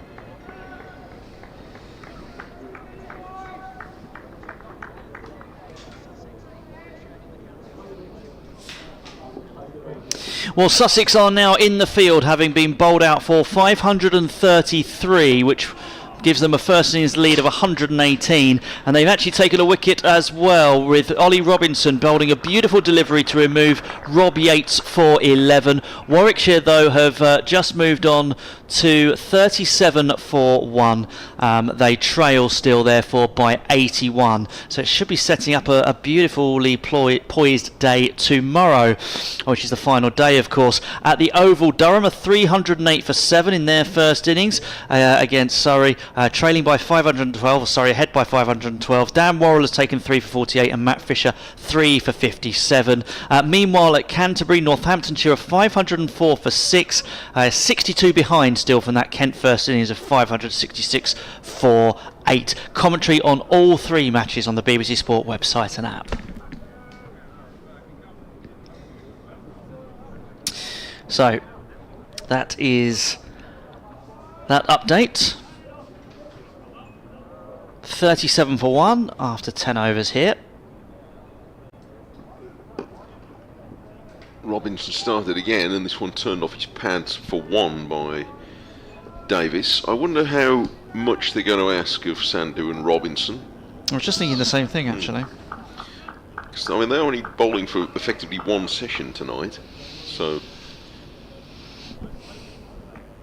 But you're dealing with 2 bowlers who are, you know, in their early 30s, so... Yeah, there's no need to overextend. You need a fair bit tomorrow, but... And how much will they bowl the spinners? Didn't bowl Carson as much. Obviously, it was the first day of the game, but Carson was relatively lightly used compared with, say, Rocky Choli, who was did a much larger share of the bowling in the Sussex innings and was into the action from quite early on. She's cut into the ground by Latham, and he doesn't get a run. Of course, it was the pace bowlers in the first innings that did most of the damage, wasn't it? It was, took 9 of the wickets.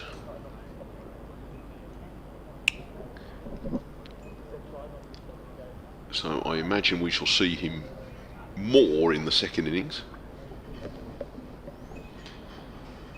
3 slips are in position for the left-handed Latham, as he dabs this into the offside and he wants a run. It's well judged.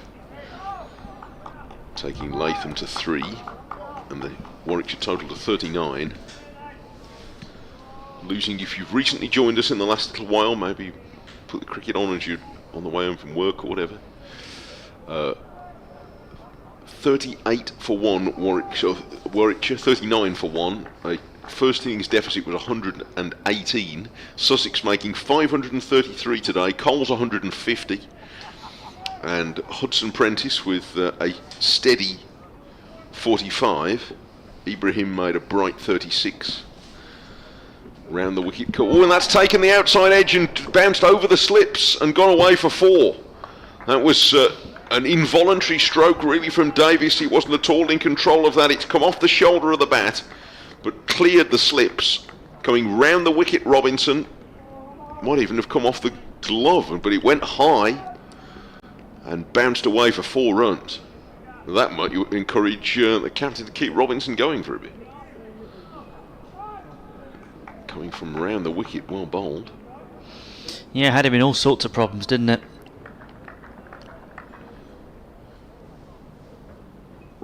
Two slips and a gully. Wait for Robinson. It's flicked in the air just wide of mid-wicket. There's a man fairly close in there and away for another 4. But Davis is flirting with trouble here. That was close to a brilliant catch, I think. It was. It went low, but it was in the air. Ooh, it was just out of the fielder's reach. They get a lot. Warwickshire had a whole chorus line of them, but they've just got one man in at mid-wicket. I think it's Carson, isn't he? He does feel quite close to the bat a lot.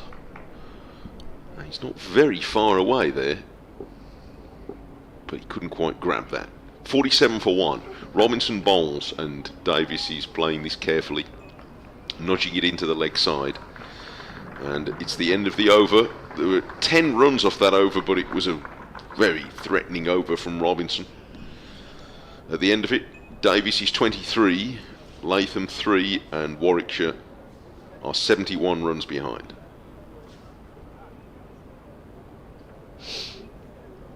There are 13 overs left in the day's play.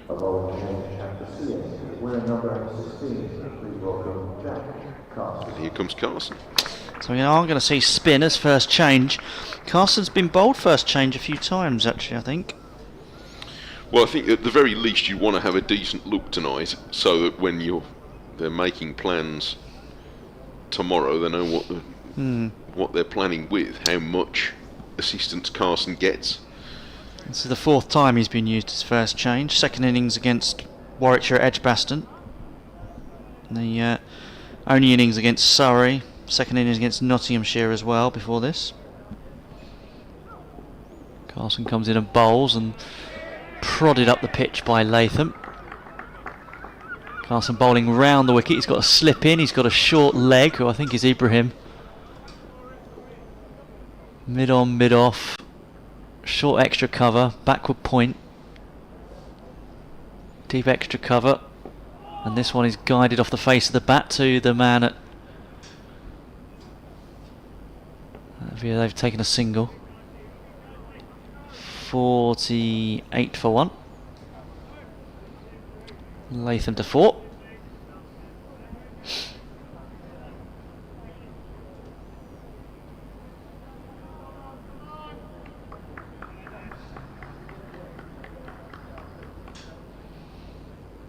Carson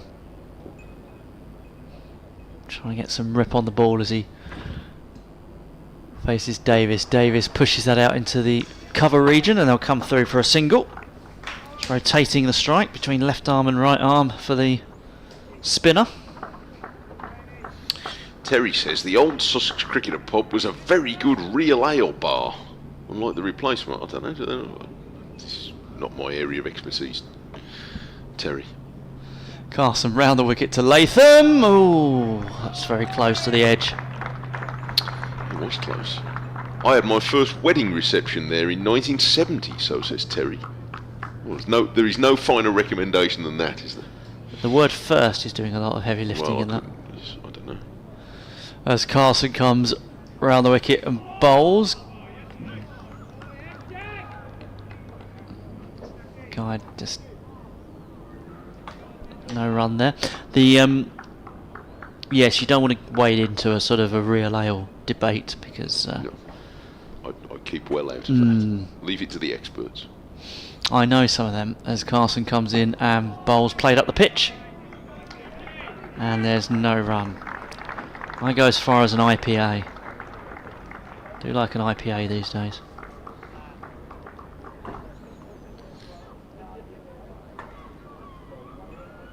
$49 for 1, so 12 overs gone, 12 more to go tonight. And again, said at the start of the day, it was up to Sussex really to set the pace, and it still is in a way. They are the team with the chance of winning.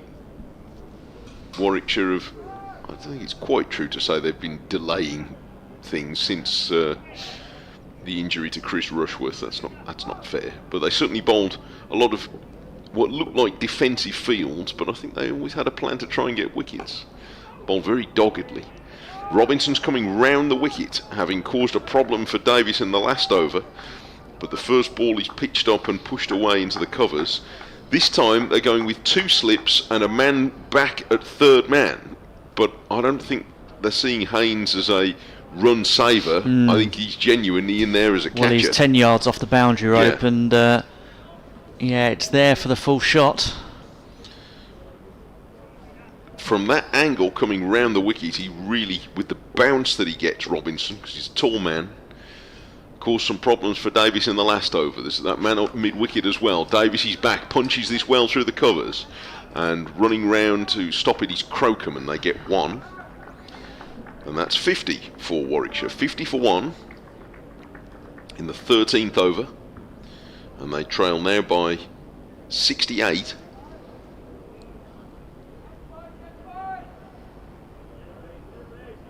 And if they could score at a similar rate in the last 12 overs of the day as they did in the first 12 overs of this innings, then they would be pretty close to knocking off that deficit. They would. And from that point on, of course, they making it that much harder for Sussex to win the game. But they're not there yet. Round the wicket comes Robinson, a bouncer. And Latham, he stuck his bat up like a periscope, but he was down low. Hugely experienced cricketer now, Tom Latham. His father, Rod, was an international cricketer. He was in, I think I'm right in saying, the New Zealand team around the time of the '92 World Cup, which New Zealand might well have won. They were arguably the best side in it, and won the round robin stage when there was no group in that one. All the teams all played all, but lost in a fabulous semi-final against Pakistan, who went on to win the tournament. So he's pushed away into the offside for no run. Rod Latham was in the squad at that time, may even have been in the team for that game. But Mark Greatbatch, who's a former Warwickshire coach, I don't think it was the finest hour of his career, but he had a major coaching career all sorts of places, Mark Greatbatch. I remember him playing. Yeah, he opened the innings in that team, and he was an early sort of forerunner of what the Sri Lankans later took on, of trying to hammer the ball around the ground at the start of the innings. He was very adventurous in that competition. He was allowed to pass by Latham. The old pinch hitter role, which was it Jayasuriya? Jayasuriya and Kalawitana in the next World Cup. 96. And they smeared England all over the place, and others. India famously in the semi. Well, they perished in the first over against India in the semi-final, and then Sri Lanka won handsomely anyway. But yeah, the '92 World Cup, I remember that one a lot. I think Latham was around the New Zealand team then. England got to the final of that tournament. Round the wicket comes Robinson, and Latham has nothing to do with that. It's the end of the over. So they've seen off a 7th over from Robinson. Whether they've quite seen him off, I'm not sure. Since Robinson found enough encouragement in this spell to maybe be tempted for one more, but we'll see. They might get Sandhu back down the hill as well, yeah. Because he only had 5 before he gave way to Carson. Tom Latham himself has now had a very substantial test playing career, of course. 88 test matches. Played in the 2019 World Cup final, didn't he? Yes, he did. So. And he was actually born in 1992, which would have been around the time of that World Cup, April. Yeah, it was. Because it was in Australia, wasn't it? Australia and New Zealand. So the semi-final, I think, was at Eden Park. That's Carson bowling, and Davis defends, just drops the ball in front of him. There's a slip and short leg in place again, as the right-handed Davis faces up to Carson, and that's played out into the offside. They'll take a single. 51 for 1. That feels like the first run in a couple of maidens. Just had one in the last over, and a couple of singles in the one before that, so it's certainly slowed down a bit.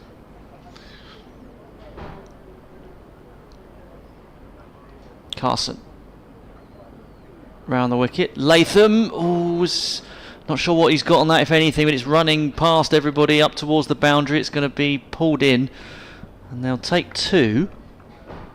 And it has come off the bat. Must have been an edge. Difficult for us to tell at this angle. We'll watch it on the replay. Well, there's bodies in the way, but it must have been an edge with the angle it went at, and he was almost caught at the slip.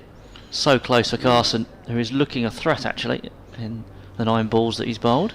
He was close. He'd be a threat to the left-handers. As Carson comes in and bowls, and Latham is back, and he's going to get himself a single through mid-wicket. There is a seagull now starting to swoop. The sun has gone in, and it looks as though it might stay in. Oh yeah, I think we've seen the last of it for the moment. For the first time, really, since Sunday morning.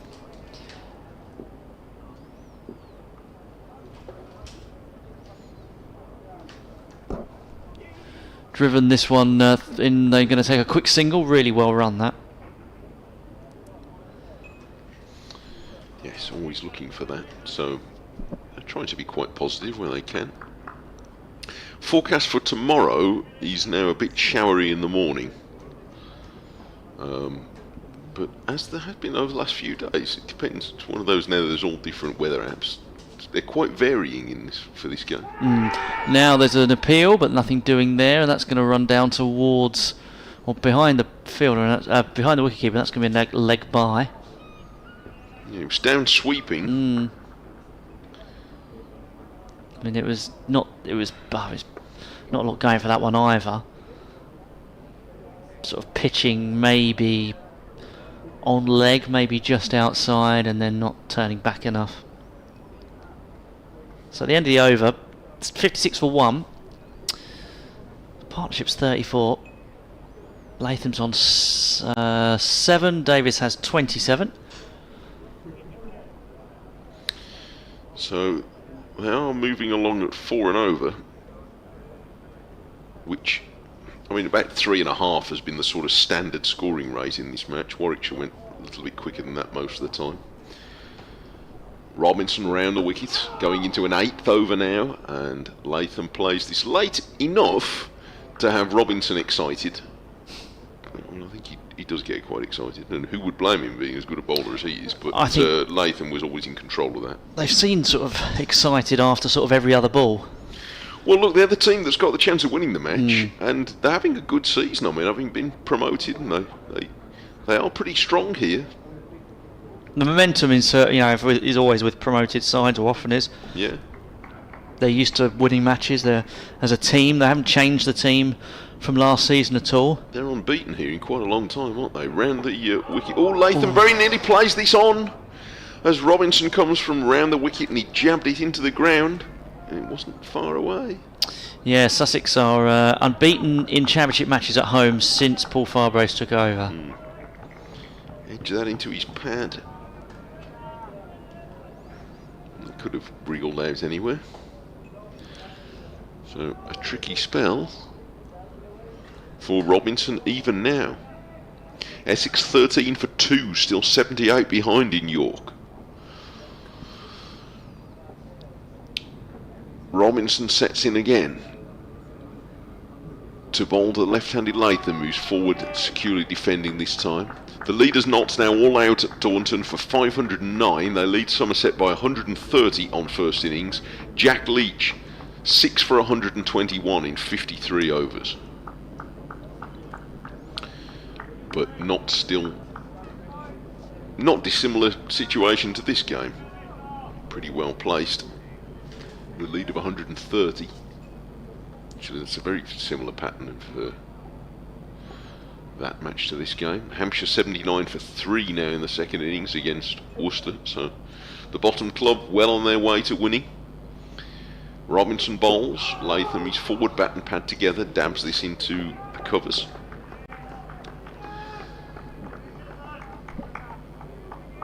And he's worked up a sweat, Robinson, but he has bowled a challenging spell here. Taking the wicket of Yates with a full delivery that arrowed in between the bat and pad and plucked out Yates' middle stump.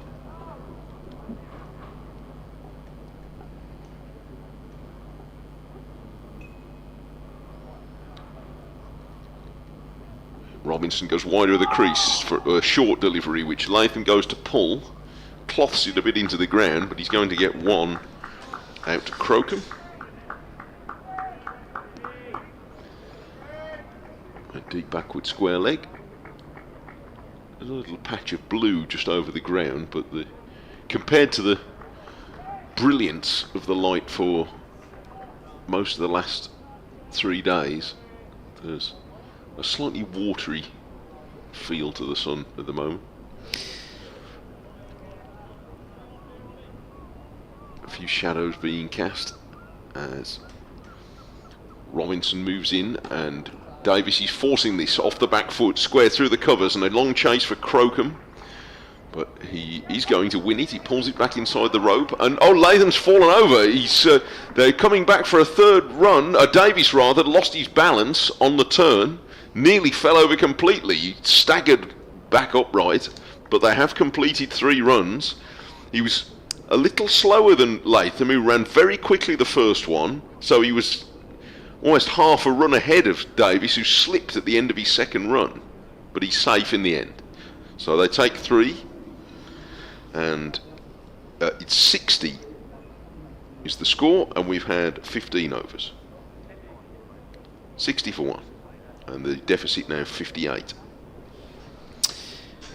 So I make it that Sussex are unbeaten in Championship cricket at Hove since May of 2022.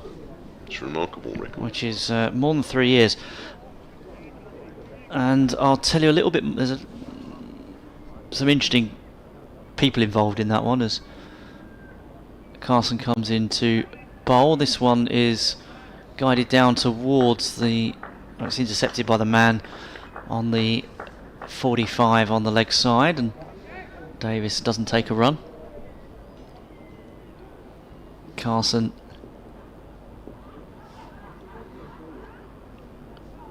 bowls. Big appeal again, but nothing doing. Outside the line of off stump, I he's think. Forward, wasn't he? And but yeah, that match against Middlesex won it by 7 wickets. Tom Haynes and Tom Clark were in that team, as was Ollie Robinson for Sussex. But as Carson comes in and bowls, and it's worked into the leg side by Davis and no run. But George Garton was in the Sussex team on that day. And in the Middlesex team, you've got John Simpson and, of course, Ethan Bamber. Oh, yes. So 6 of the players involved in that day have been on the field today, if you include Garton. And that was the last team to win here? That was Middlesex were the last team to win in the Championship here. A team of Sam Robson, Mark Stoneman, Peter Hanscom, Max Holden, John Simpson, Shaheen Shah Afridi and Ethan Bamber, as this latest one from Carson is just played up the pitch.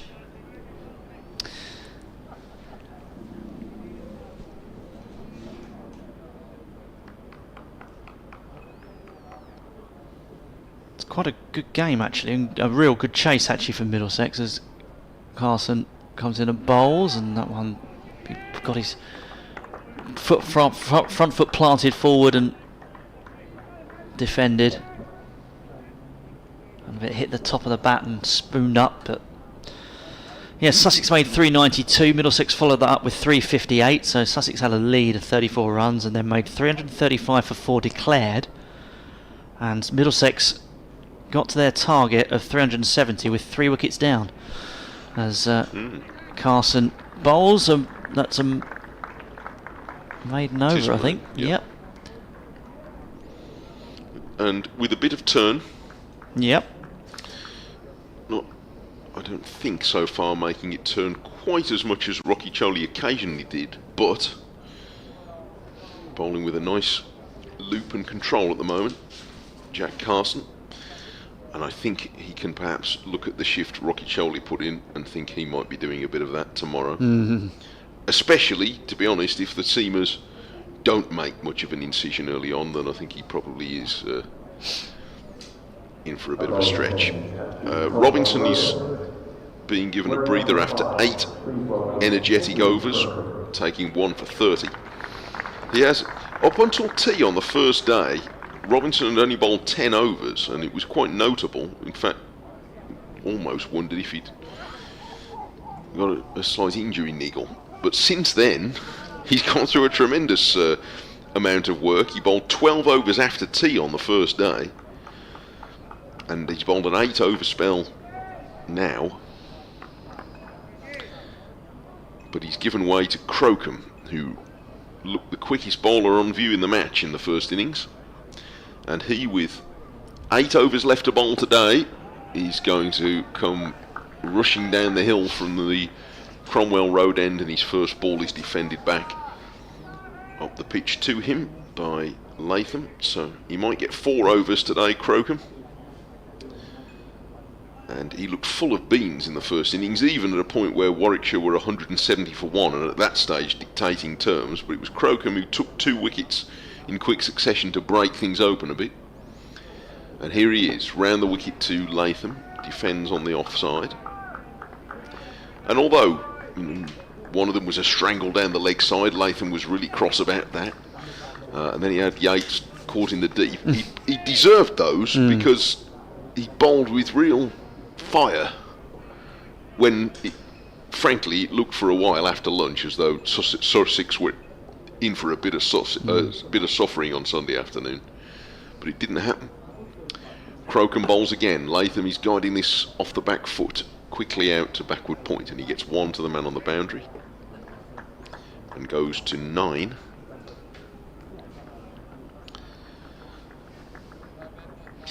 His only other bowling appearance in the Championship this season is 4 for 27 and 2 for 44 against Hampshire.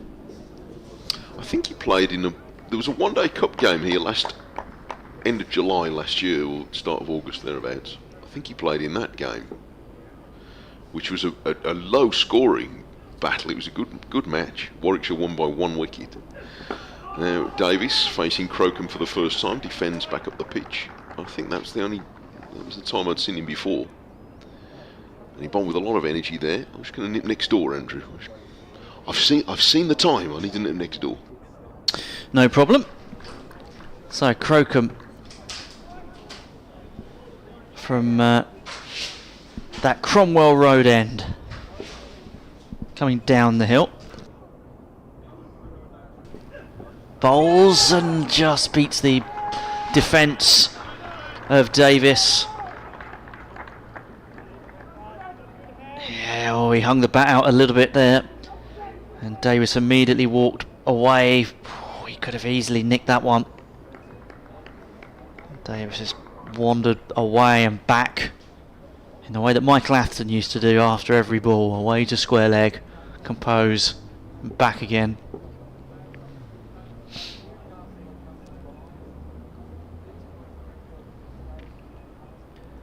In comes Crocombe, bowls, and Davis has played that beautifully through mid-wicket for 4, moves him on to 34. He's starting to up the ante for himself now and for his team. And Warwickshire 65 for 1 at the end of that Crocombe over. 2 minutes past 6 on the clock. And we've got how many overs remaining? 7. I think it says on there, yes. 7 overs remaining in the day. So probably around about another half an hour's of play.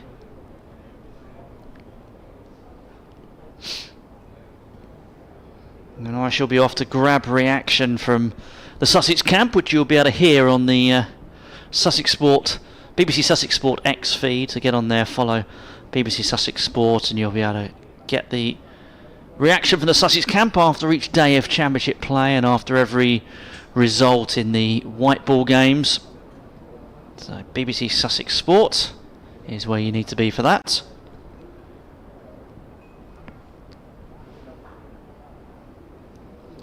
Jack Carson. Throwovers, one made, none for 7 at the moment. Bowling from the C end to the left-handed Latham. There's 2 slips in weight as Latham prods forward. Plays up the pitch, there's no run.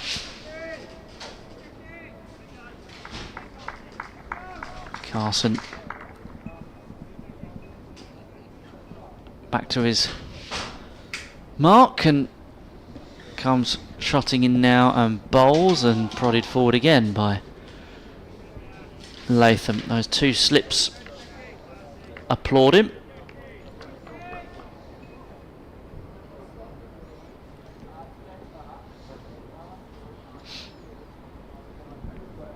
Carson round the wicket to the left-handed Latham. Latham, there's a big appeal, but the umpire again unmoved.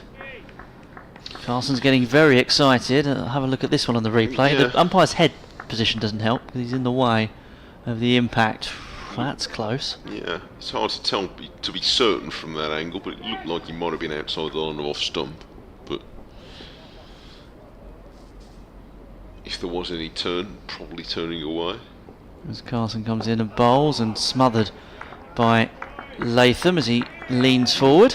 Oh, it slightly feels as though he's hiding the bat behind the front pad on the LBW appeal, and yeah, it's not a long way outside the off stump, but if he's hit him in line it might be turning past the off stump. Then on the full, swept out to the man on the boundary who fields well and gets applause from the Spenkarma Pavilion patrons behind him. Single taken by Latham, moves him into double figures onto 10, and Warwickshire 66 for 1. Carson bowling the last ball of this, the 18th over, and there'll be 6 overs left to bowl in the day. I'm going to take anything for 1 at the close from this point. He's got a leg slip and a short leg now, Carson, for the right-hander on strike. And he comes and bowls, and that's fired in down towards the leg, towards the pads, and got in a slight tangle with it, but killed it into the ground and no run. So at the end of the 18th, 66 for 1. Latham on 10, Davis on 34. Warwickshire still trail by 52. He's in the game, isn't he, Carson? Absolutely. He's, just probing away, and that's the way, because that's what Rocky Choli did for such a long time. Those of you on the screen there seeing the Warwickshire batters and substitutes and support staff all sitting huddled around the balcony and watching Crocombe start a new over from round the wicket to the left-handed Latham, and he turns it through square backwards of square leg for 1 run to go to 11 out of 67 for 1. Earlier today, Corey Rocky Choli 6 for 173 as Sussex reached 533, an elegant, if relatively stately paced innings from James Coles of 150, but showed what a well organised player he is, batting from mid-afternoon yesterday to mid-afternoon today. This is square driven for 2 by Latham. 4, yes, I've taken 2 by Davis, I should say, so he's up to 36. Throw-in was a bit over-enthusiastic, but no harm done from Carson, who he's a good field anywhere, isn't he, Carson? They quite often quite close to the bat. He's now out in the deep, but he's not a bad fielder anywhere. Now Davis hits another one in his direction. He's got to move quick. He very nearly saved that. He was moving to his left from deep backward point and diving to his left off his wrong hand, so to speak. Couldn't quite haul that in. It was pretty well struck by Davis. So he gets 450 partnership in 12 overs. And that's reduced the arrears now to just 45. When you say he's in the game, Carson, you're not wrong, are you? No, he's in it's the game following him about, isn't in it? many ways. Now just one slip, and then a gap to where probably third slip would be. And Davis gets a rising delivery from Crocombe, which he turns sharply into the ground because there's a man reasonably close in on the leg side. So he's batted for an hour today. He's bowled 4 overs and fielded a fair bit. Yep. Well, getting his money's worth. All in the all in the afternoon, because of course he wouldn't have done much in the morning. No, it's a funny life a cricketer has, isn't it? It's a lot of time not playing when you are playing, if you know, And so then to speak. This is turned all on the ground to the close-in mid-wicket and fielded by Haynes. And then there's a lot of action all in a short space of time, so you've got to be... He's ready for anything, Carson, who is still a relatively young cricketer, isn't he? Jack Carson, he is... 24. Yeah, he's one to watch, I think. He's striding in up to backward point. The pigeons are starting to gather, pecking at the far end of the field. They were very obstinate pigeons yesterday. A bouncer from Crocombe causes no problems for for Davis. He ducks under it. It's the end of the over. 19 gone, 73 for 1, Warwickshire. 40 now to Davis. 11 to Tom Latham. The pigeons were very determined yesterday that once they claimed ownership of the ground about 6:10. Sam Haney dived into a crowd of them at one point to try and move them.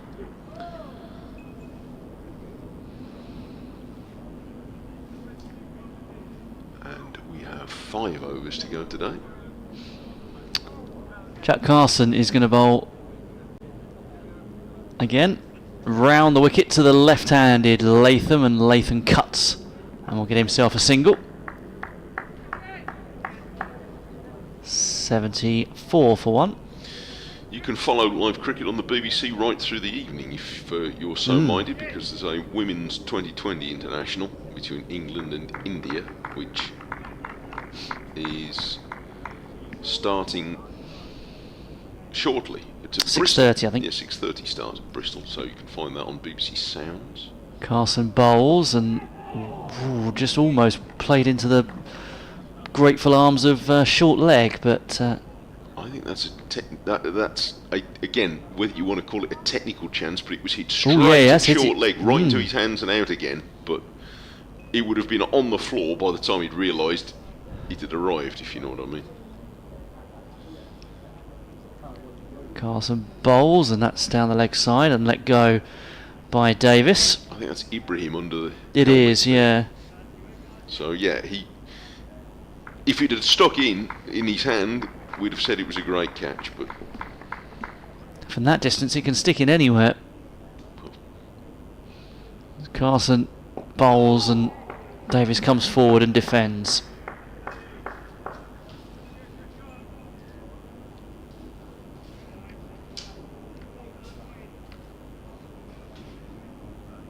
.74 for 1. Still trailed by 44, Warwickshire. A lot of batting to come. Oh, and a attempted sweep which is missed, I think. I don't know if he got much on it. It's going to run down through those pigeons who are scattered. And it's gone down to the boundary for 4. So he did get something on it, I think. Yeah, he swept very hard at that, Davis. Let's see if the replay Bottom makes edge. it clear. Sure, he must, yeah, swept it into the bat, I think. Yeah. It's off the back of the bat, and then it's touched Simpson's gloves again before he could possibly have had time to react. But it just caught the end of the webbing and away. So that's another one that could easily have ended up being a catch. Carson bowls, and this one off the back foot, played straight to Tom Clark at mid-wicket for no run. End of that over, 20 gone, 78 for 1. So, causing one or two difficulties, Carson.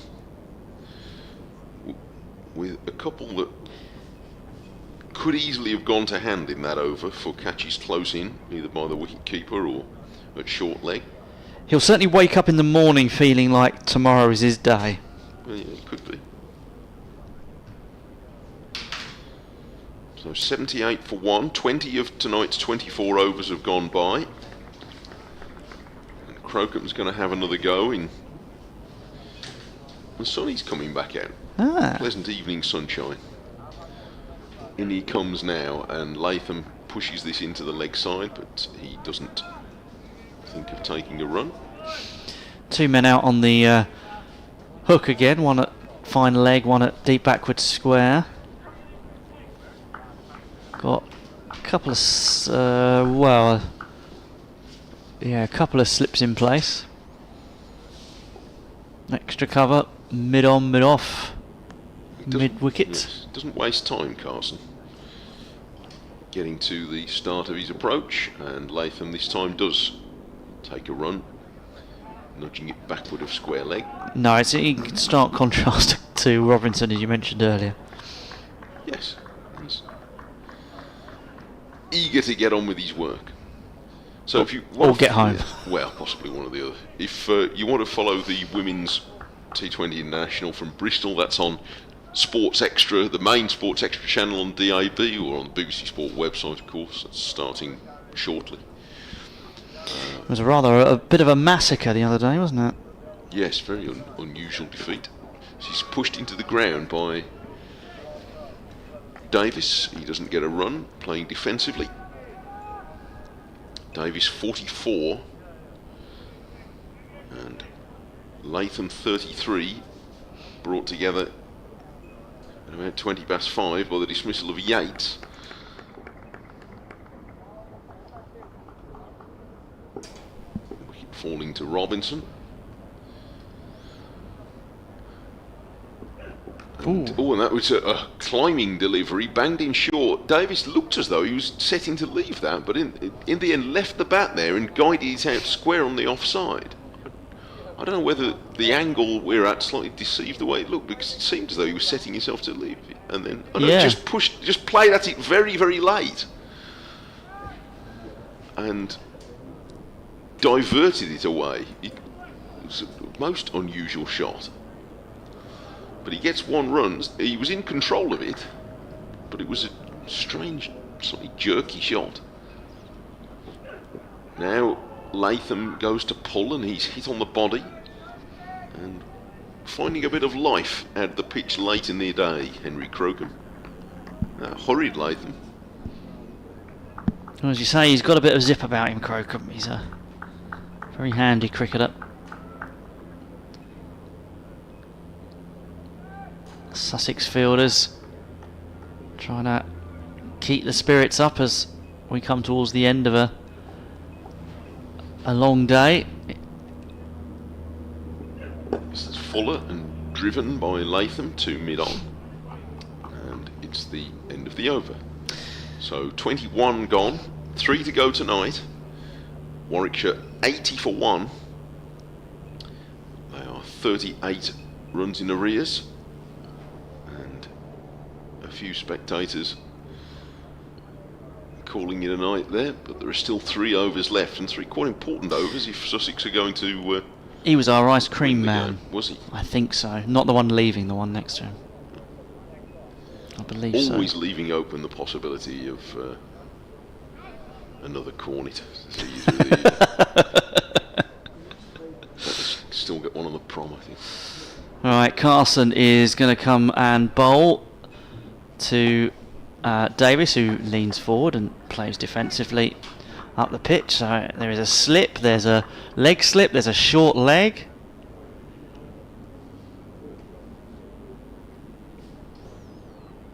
There's a backward point. Mid off, long on, mid wicket, short mid wicket really, as Carson bowls and again played up the pitch by Davis, who's on 45. The skipper leading by example. Warwickshire 80 for 1, trailing by 38. Discussion now between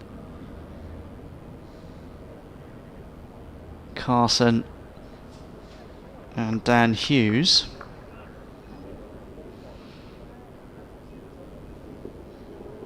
Carson comes in and bowls, and this one is swung out towards the man at deep backward square leg for a single by Davis, who moves on to 46, 81 for one.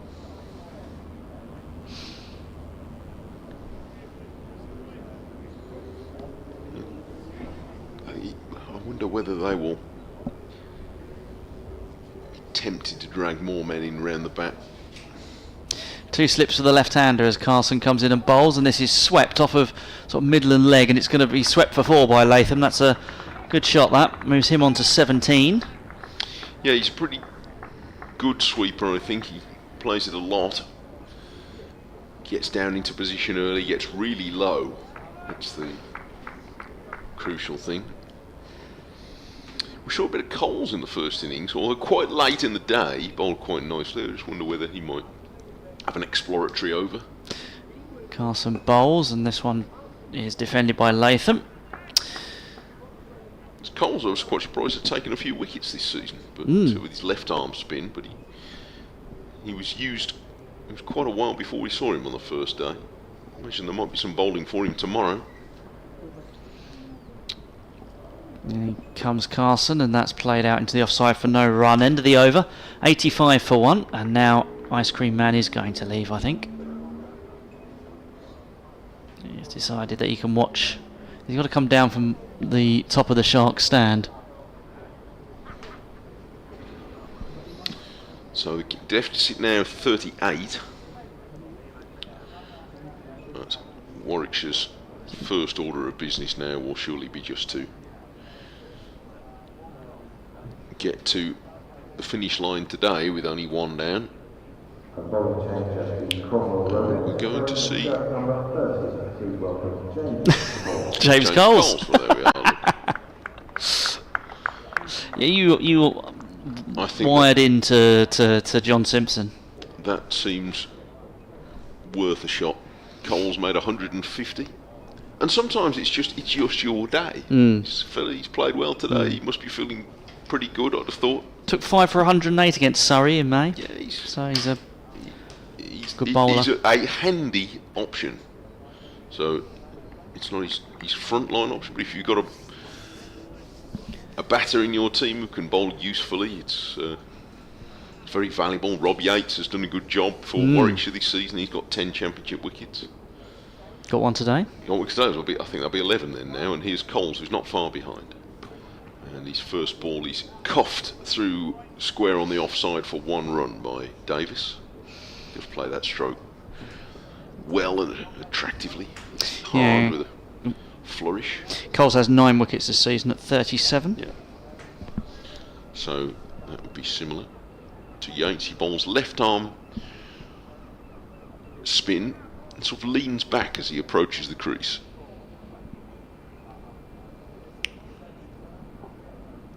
He's going to bowl over the wicket to Latham and whips his arm over quickly.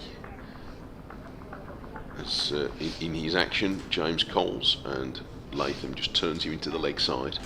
He's got a slip, a leg slip and a short leg for the left-hander. And 6 on the leg side altogether. And Latham is back defending. It's just a backward point and an extra cover on the offside.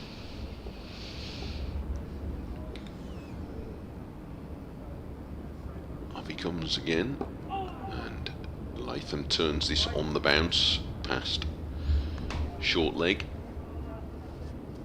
Ibrahim's well and truly got the short straw there, hasn't he? I think he might be spending most of tomorrow crouching down. He watches Latham doing the same here, getting right over the next delivery from Coles to squeeze it into the ground. Yeah, there could be a lot of spin bowled tomorrow. Robinson bearing down from leg slip on Latham, who defends back up the pitch. So dealt with that all very routinely, and we're 1 over from the end of the 3rd day, in which, I mean, you started this commentary by comparing it to a moving day, as they call it in a golf major championship. Well, I'm not sure there's been a whole lot of moving going on. Sussex have certainly had the advantage. I noticed that Ollie Hannon-Dalby, who claimed at the start of the season that he'd never done night watchman before, and then came out and batted quite well against somebody, it was hard to believe he hadn't done it, because he's renowned not least by himself for his obstinate batting. But I see that he has the pads on, but he's sitting there looking quite mellow. Now there's only one over to go, I suppose he can afford to. Wow.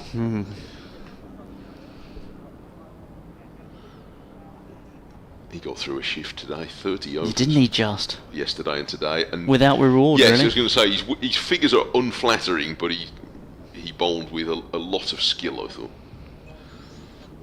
And might easily have had 3 or 4 wickets. So Carson's just being held up here while there's some discussion around what the close-in fielders are doing. There's 2 leg slips here. A leg slip and a leg gully, maybe, as this one is swept out towards a man at deep backward square, so they'll take a single there. Moves Warwickshire on to 87 for 1. They trail by 31. Yeah, Davies played him pretty comfortably there, pushing out from outside the line of off stump. Moving him on to 48. Now, he'll turn the ball away from the outside edge of the left-hander, and there is turn to be had now. 2 orthodox slips. And a short fine leg, as this one is defended by Latham. There's also a short leg in place. Oh, wow. Basically, there's many men around the bat. Short extra cover. Mid on, mid off. Sweepers on either side. Everyone else trying to hunt a wicket as Carson bowls and one's hit into the ground towards short leg.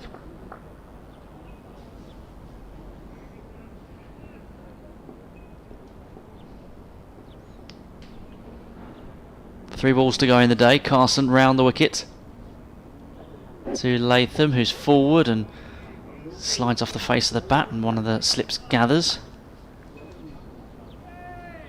2 balls to go. Can Sussex make a breakthrough? Just as Warwickshire did this time yesterday.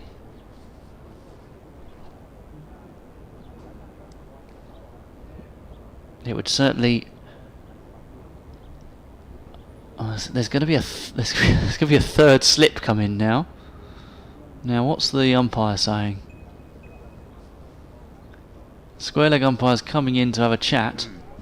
Quite sure what's wrong with where Clark is. He's been sent away again. Yeah, that's very odd.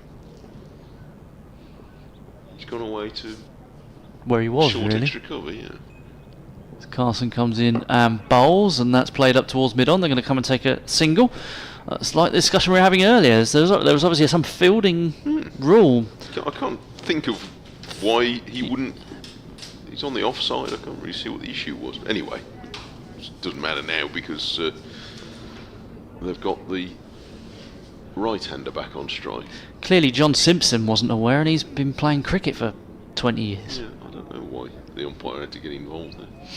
Final ball of the day, Carson coming in to bowl, and this one is defended by Davis, who will finish on 48 not out. A partnership of 66 after Warwickshire had lost the early wicket of Rob Yates, bowled by Ollie Robinson with his middle stump knocked out of the ground. Earlier, Sussex had made 533, giving them a first innings lead of 118. 150 runs scored by James Coles, but Warwickshire really battled hard in the field. 6 wickets for Corey Rothesay in 54 and a half overs, which is the most bowled by a Warwickshire bowler in an innings in almost 30 years. So where do you see this game as it stands, Mike? I think they'll have to proceed with a degree of caution till lunch, Warwickshire. but if they don't lose substantial amount of wickets in the morning session, they'll be pretty confident of getting safe from here. You can't really see their ambitions being any higher than that at this point. But if they do end up with a draw, and a solid draw, then having lost a senior bowler right at the start of what was always likely to be a long shift in the field, I suppose they'll think that's not a bad job. The onus was on Sussex at the start of the day to try and set up a winning chance, and they still sort of have, but they would have, they had 24 overs to go tonight. They've got 1 wicket, but would have hoped for more. They'll need some help from the pitch tomorrow, I think, if they're to get it. Thank you very much to Mike Taylor. Once again from Radio WM. He'll be here with Adrian Harms, who's back from his Wimbledon jaunts. He'll no doubt tell you all about that tomorrow. Save us a strawberry. Thank you very much. Yes, myself, Andrew Raven, and the rest of the BBC team from Hove. It's thanks for listening and bye for now.